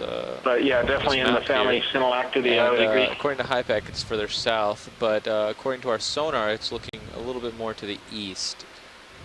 So my question to you is, would you like to follow the sonar and it might lead us off, or do you want to just try to get to where our HIPAC shows the peak being? Can you tilt the camera a little higher? I can try to show the distance. Okay, copy that. All right, pilot. It sounds like they want to follow HIPAC rather than... Copy. I would just do a straight shot to waypoint 2 then. Okay. Whatever that direction is. That's the best I can do. That's one. Tilt Sirius up and look for it. 190. ROV's lighting. 190. Copy. Yeah, 190. Co-pilot, we're going to line up 190. Copy that. Lined up in 190. Mic's not open. So we were just conferring with the pilot and navigator of which direction we'd like to head. On our map, we see that the waypoint 2 hey, we'd like to put another ship move in of 30 meters the south at of us 190, right now. We were 0.2 thinking knots. we should just try to hit waypoint 2, but our sonar is indicating that the slope might be going in a different way, and I'm thinking it might just be a local high. Good so we're decided to chase the waypoint 2 instead of following our sonars. Local high, like 1960. Of course, hopefully I am right, and we'll find something interesting at the top, but it looks like we have pretty much reached a sort of flat area at the top of this feature, and right now we're just going to drive around here, fly around, and see what there is to see. hopefully something new and interesting and exciting. I mean, not that it hasn't already been exciting. So much things.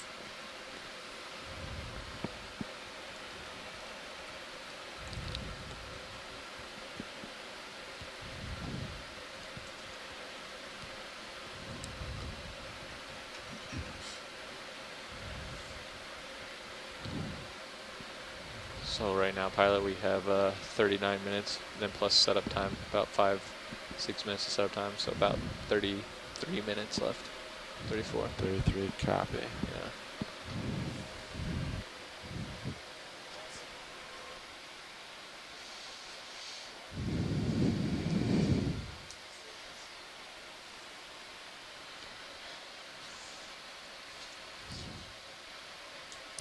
So you might be wondering to yourself at home, why are deep sea coral communities like this important, and why should we explore them?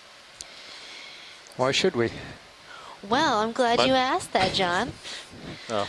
Well, high-density deep-sea coral and sponge communities are important because they provide habitat for other organisms, and they foster biodiversity throughout the ocean. Our final and they sample place also is contribute to important starboard commercial outer. fisheries. And in addition to that, they might be useful in the development of medicines, and bamboo corals have been used as bone grafts and bone replacements. So they have a lot of medicinal applications as well. So these communities, even though we know little about them, have a lot of importance to ourselves as people who live on land. They really affect our lives. More services provided by the deep sea. More services provided. Heading. Yeah. Probably never realized how many services the ocean provides for you. You might think, oh, I live in the Midwest, or I live somewhere really far away from the ocean. The ocean doesn't impact me, but it does. It helps regulate our climate and provides a lot of different things to us, both physically, like products like your seafood, and also just climatologically and aesthetically.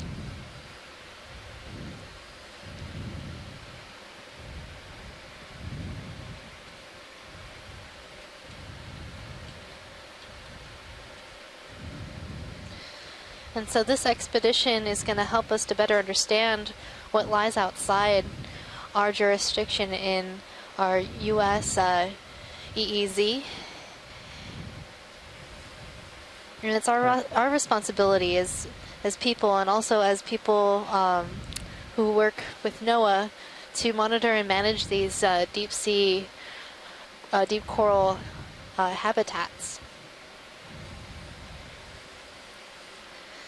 Right, and there's same type Our of destination pilot is about 180. features that we see habitats and features we see in the 30190 within the jurisdiction of the state waters, so say of the state of Hawaii, and also in the between 180 federal and waters of the state, and also the protected areas, the Papahanaumokuakea Marine National Monument, just to the west of where we are.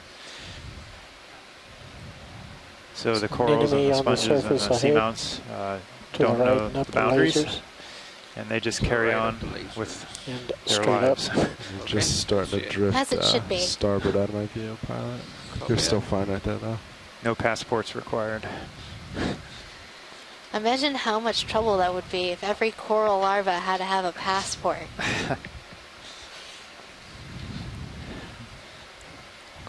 Imagine how bad it would be for the office. They would have to divvy them out.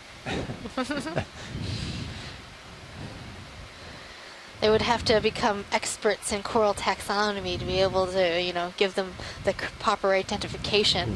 Hey, well, there's maybe a benefit of doing that. All right. Snaps. I think we're seeing one of your favorite anemones, John. My favorite? Yeah. The ones with the actinostolidae bulb. Is this Has a little it moved? It's a little one. Yeah, really?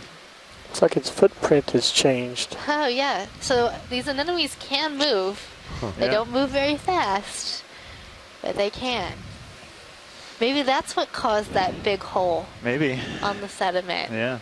Maybe one of the big ones decided to move, or maybe it died off. Detach, But, or got knows? eaten. Yeah. That'd be quite a meal. Bridge. Go ahead, Bridge. Move is complete. Copy that. Stable. Yeah, right. Pilot, I'm going to rotate slightly Right there, yeah. starboard to Come keep in, you in Petey. view. Tilt down. Laser's clear. So we call it Lasers are off. bulb because it has these little balls on the end of the tentacles, and we're not quite sure if this is unique to a species or genus, or what's going on here with those little bulbs. But we've noticed a lot of the anemones in this particular family have these little balls on the end of the tentacles. Video's clear. All right, come out. Alright, pilot, I rotated 20 degrees starboard to be in view. So if Okay. you want to come to my center, and I can rotate back to 190. Sounds good.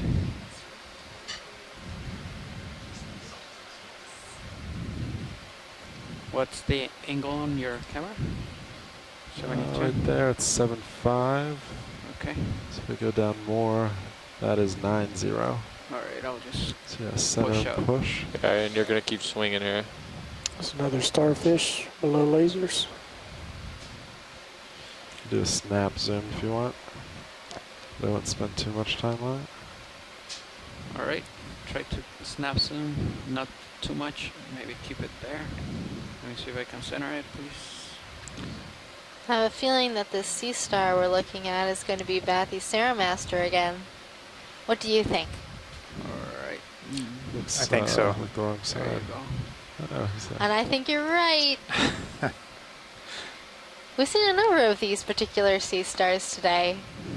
Must be a good Clear. place for them. Watch leads nav. Hey, just wanted to give Come you a out, quick Petey. update. We have about 27 minutes left on bottom. Full wide. Copy. All right, I hope we can use our next 27 minutes to see as much as we can. Try to make waypoint 2. Yes.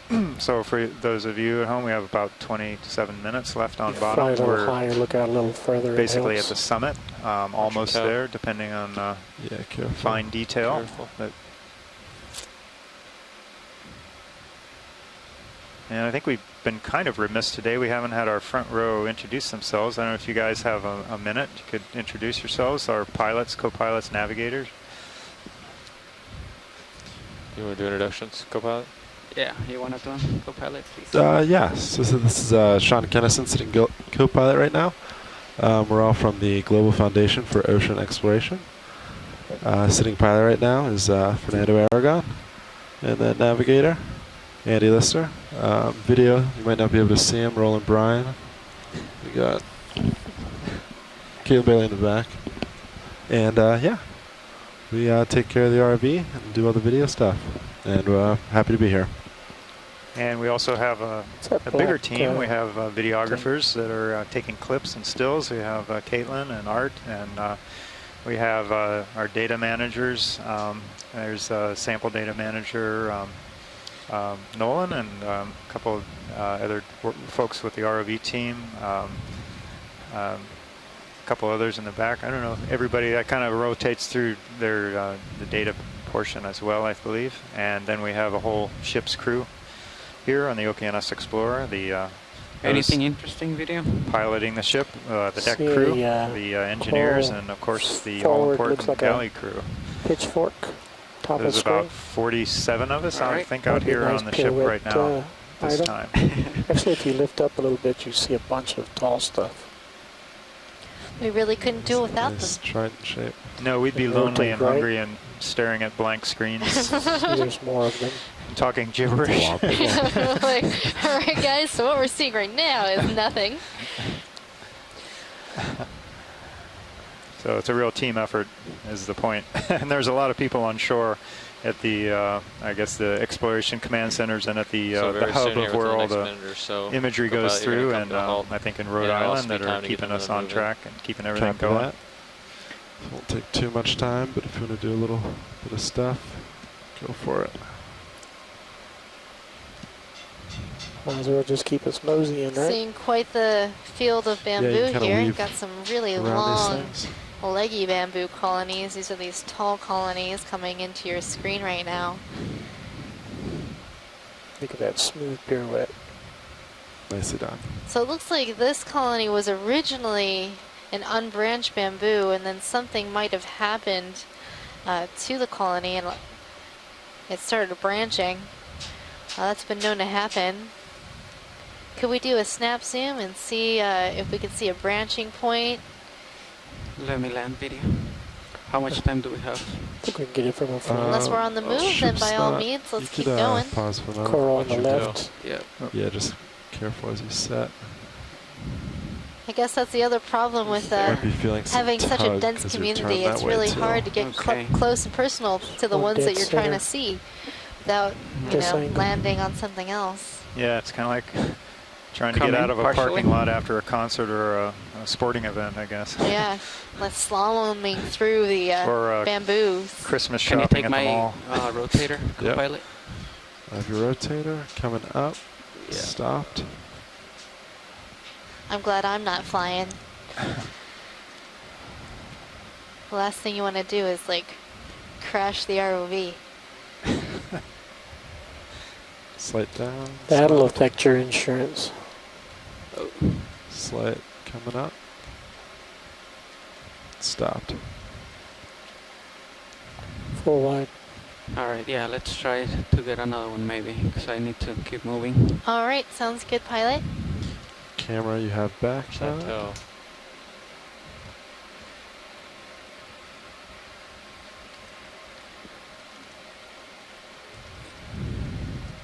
Yeah, and you can just kind of drive center and forward. That'd be good. So, time to get another. Yeah, so I'm looking 6-0. What are you looking at? 190? 60 degrees. Sorry, oh, camera angle. So yeah, if pilot keeps moving forward, we can get another moving. 190 is going to be our, well. Whatever gets us. Let's do 195. 195, copy. Shortest distance there. Shall I call it in right now, Cobot? When he gets there has to be at least one black coral here. Okay. By the time I really don't understand why we're not seeing any. We've seen black coral in every other dive. ROV nav.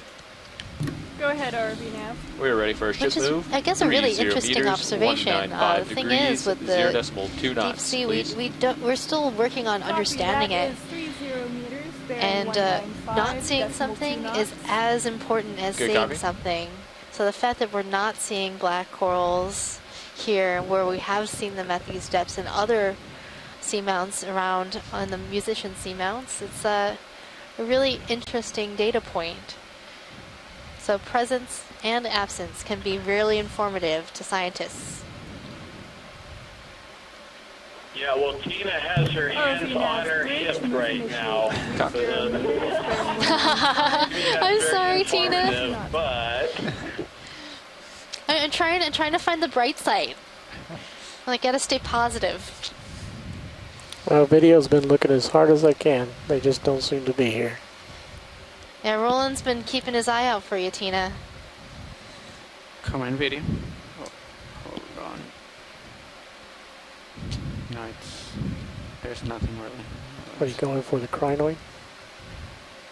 Just trying to go for one branch. I hope the drones will not break all bamboo corals around and searching in black coral. Thank you.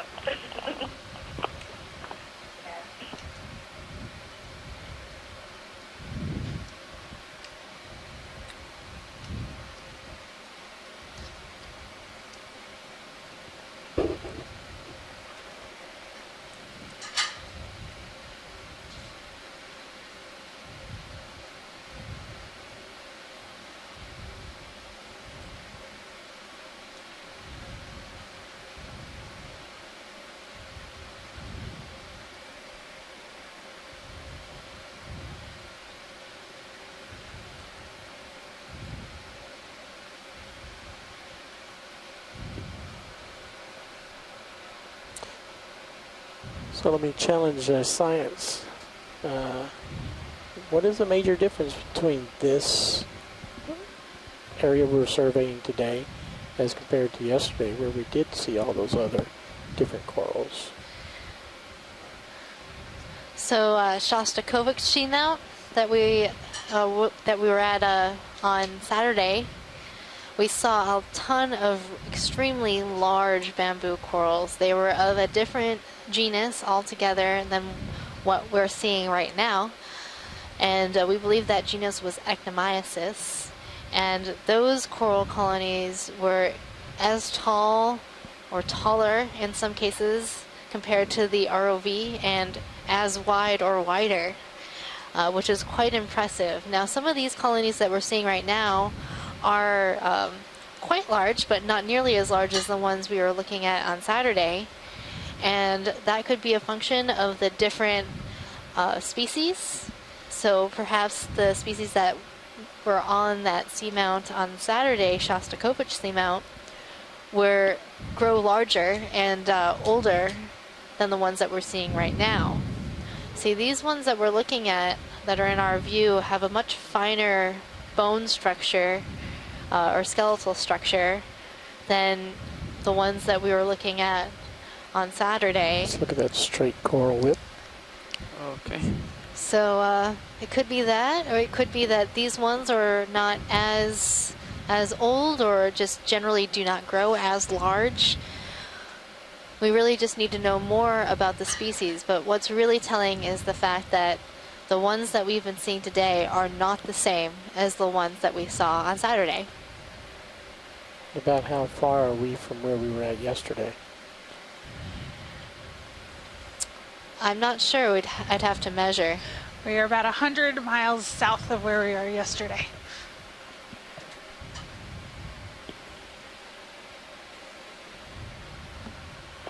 So, Megan, do you think the country of origin for the composer the seamount was named after could be a factor? In other words, is there any chance we would find more Antipatherians, tubin enemies, and Anthemastys on Russian composer seamounts versus other ones? Probably not, because this is a Russian composer. Muskorsky was Russian, and so was Shostakovich. So maybe non-Russian composers? That's definitely not a factor then, right? Yeah, probably definitely not a factor. Just trying to get at this puzzle, that's all. Yeah, maybe it's a negative correlation. Okay, pulling out.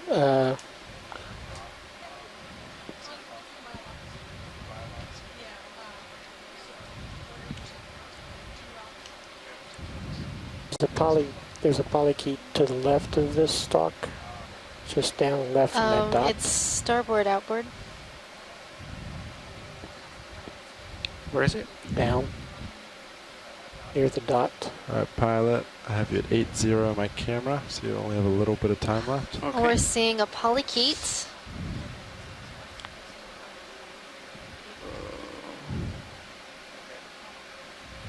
This is a type of swimming polychaete that we're zooming in right now. It's currently resting on the rock. But if we were to scare it, it would swim away. Has these two antenna-like structures on its head that are green. We believe those to be bioluminescent in nature, and that polychaete, when approached by a predator, will drop those organs, and they will bioluminesce, distract the predator, and the polychaete will be able to swim away.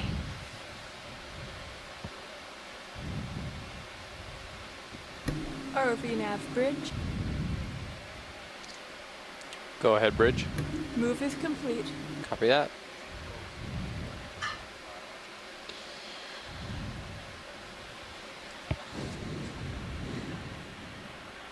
Yes, you're pretty much center, so now you can go ahead and do a little push forward. Okay.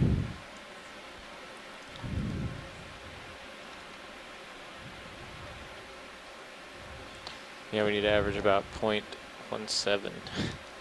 So I don't think we're going to make it that far. You just rise a little bit as you watch your toes. There you go. Yeah, just say lift up about a meter or two and just push. There was talks of them wanting another Yeah, rock. even nip cams are really good to use to Co-pilot. keep on toes. Say it again, Nev? There was talks of them wanting another rock put in the bio box. Copy. So it's either, I mean, we could sample, but then we definitely won't make to waypoint 2. Yeah, it was whispers. I don't know if they're going to do it. Copy. I don't see many non-in-situ rocks anyway. Yeah. Are we moving the ship right now? Ship Pilot. is, So, watch leads. What was that about a rock?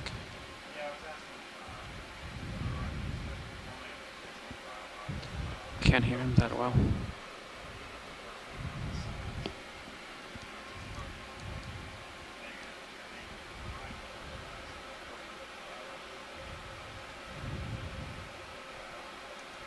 Okay, we'll keep an eye out. It will have to be smaller than normal, as you know. But we'll keep an eye out. yeah, but so I saw you about 8-0. Okay. When was move put in? Last move? Actually, move's done, but let's say. So how Do you long have will 3 it minutes? So take? maybe 1 to 2 more minutes to swing. Copy. Okay. So yeah, But you should push out. I'm pretty much looking right down at you, so I'd keep pushing forward. Watch leads nav. Yep.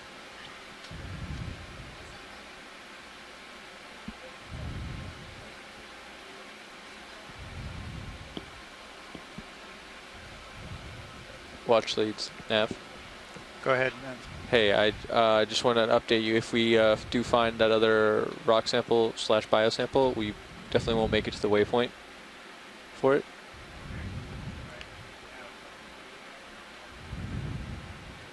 We have about 12 minutes left.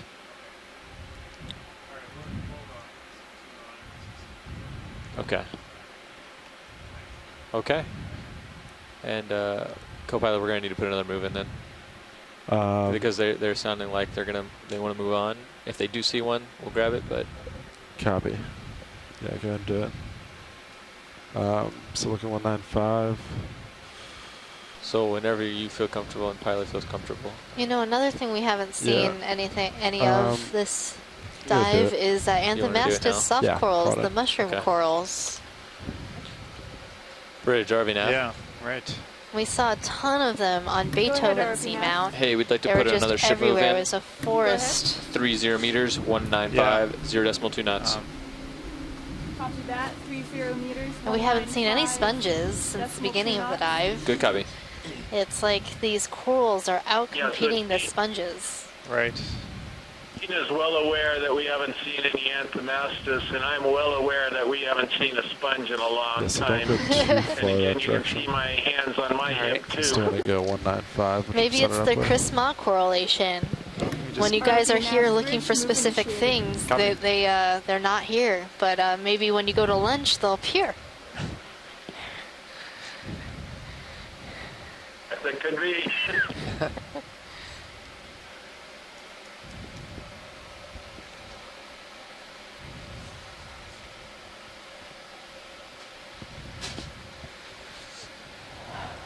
What is that? Swimming red. There is like some sort of squiggly red Comment video, tongue. partial. Right there, right there. Oh, that's that? interesting. Track it. Oh my goodness.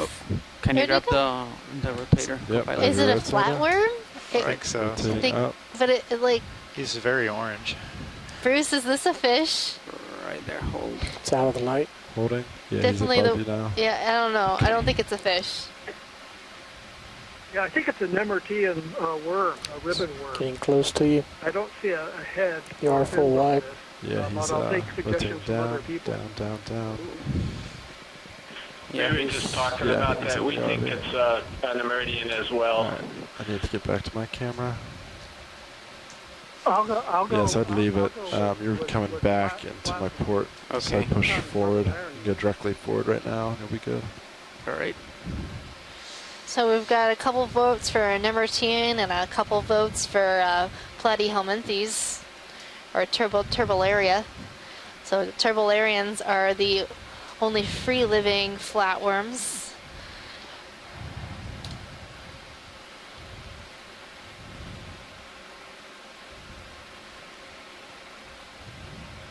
That was pretty cool. I don't think I've ever seen a red Nemertean or Nice, we're in a good flatworm spot now. sort of squiggling near the bottom like that. No. That was really neat. It's first. quite large too. Yeah.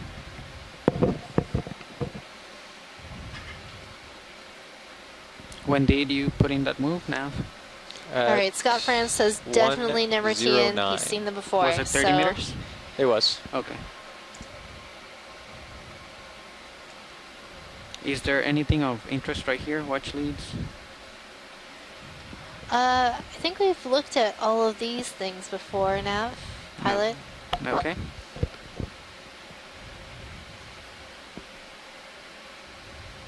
I feel like it's just gotten denser If you get as to we've the gone end up of your higher. leash, you sort of go side to And side. just Yeah, you're so starting to many get out there. bamboos and so many primnoids.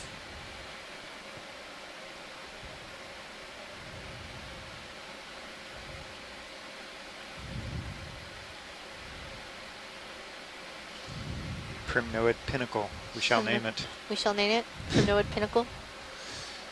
Bamboo Ridge leading to Primnoid Pinnacle.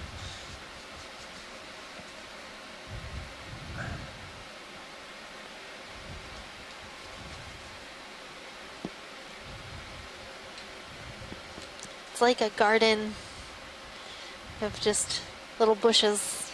Yeah.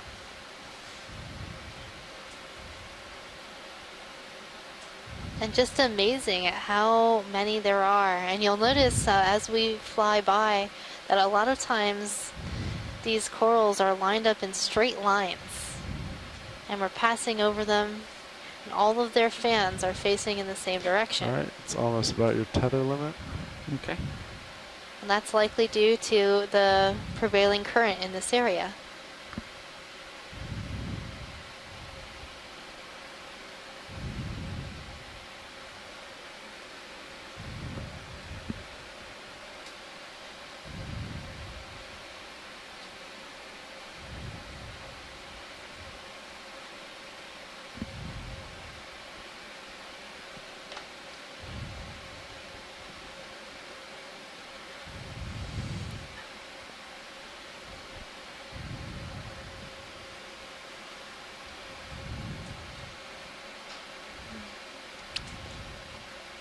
Looking for something good, so I'm trying to keep my eye out for any of those small brittle stars that we saw earlier in the dive on any sort of small cobble rock in the area as a possible collection. And other than that, we're just making it to our main and final waypoint before leaving the bottom today.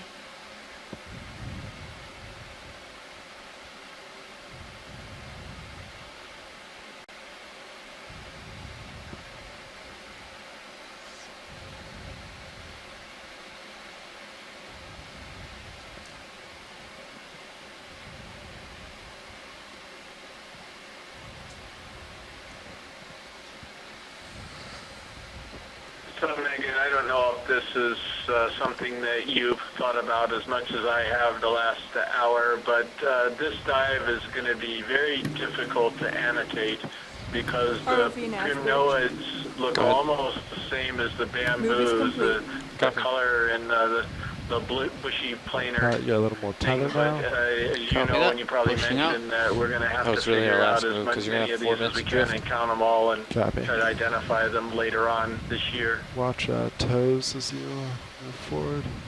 Yeah, Chris, I was thinking about that, and I'm like, I'm gonna say not I on this one. The one thing is that a lot of these bamboos have a different sort of branching structure than the primnoids, so it might be possible to tell some of them apart. But yeah, in some of our wide shots, it's gonna get tedious to count.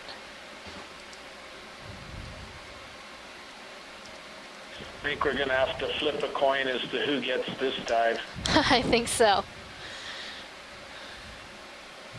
right, watch your port toe.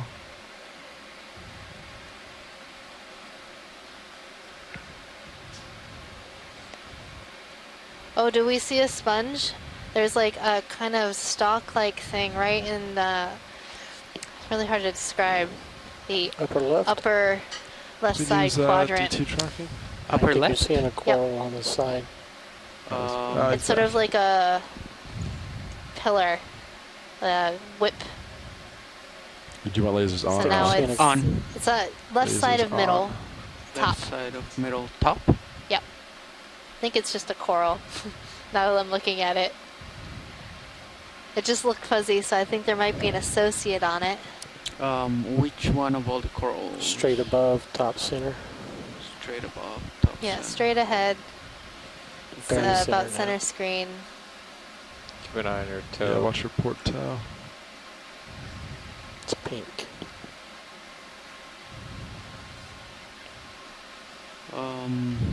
Oh, it's just a pink coral seen from the side.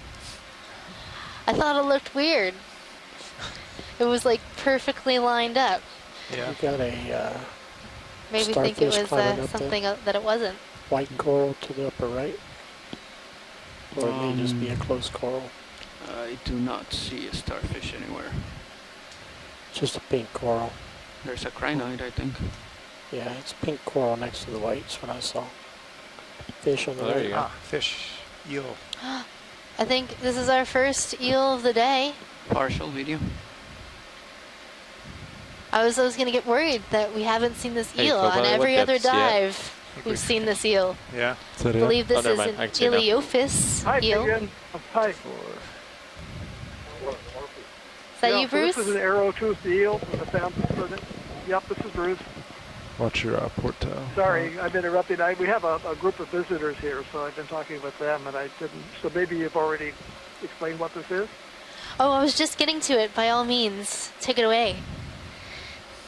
You can let it go. Yeah, pilot, stop Okay, there. this is an arrow-toothed eel in the family Synaphobranchidae, the deep family of deep-sea eel. Again, we identify this by the general shape, and then the rounded snout, the lower jaw that's not as long as the upper, and the white pores with the lateral line, the sensory system on the side, help us identify it as the genus Iliophis. So we've seen these on other dives. First one we've seen today in the family. It was kind of surprising that we didn't see them. But it's an arrow-toothed eel in the genus Iliophis. Thanks, Bruce. All right, so I'd give Yeah, no, one we've last seen them push every forward. other dive Yeah, about that time. this expedition. Yeah, so I'd it's do the end of your I'm leash glad we forward. got to Let's see how our close we can favorite get to friend. 0.2. All right. Yeah, just go dead center of my screen. And watch leads, this is going to be our final push forward. And so we're looking around and we're basically at our waypoint. Thank you, Nev. Maybe also just lift up a little So bit. it looks like and we have reached our final as we finish it, waypoint. just rotate side to side when you get to This the is end it. of your leash. This is the top. We're here. Let me know. How do you feel? Co-pilot. Sorry, sit down. Let me know if I'm at the end of my leash. Oh, yeah. Copy. I'm sure you do. You can kind of look side to side there, and that's about it. Come down a little bit, maybe a little more, but yeah, that's about all you got. All right. And this will be it. It'll be time to go. Okay.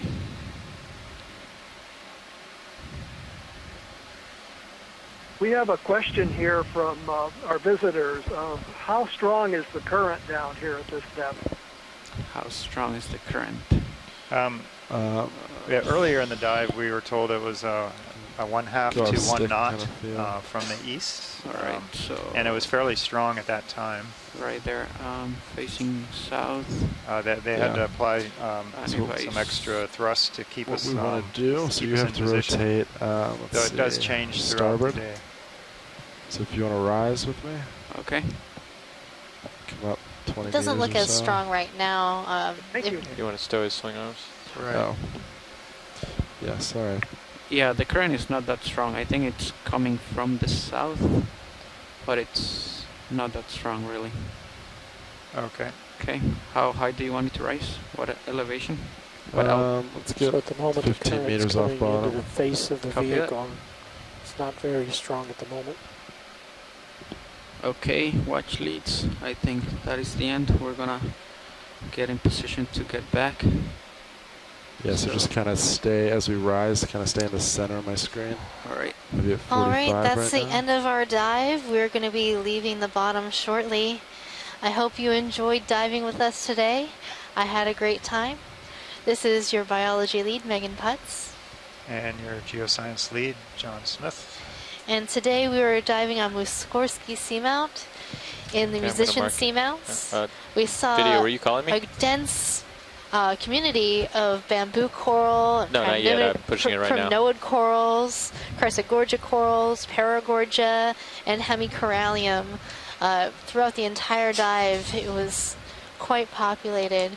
But, you know, there was other things that we didn't see.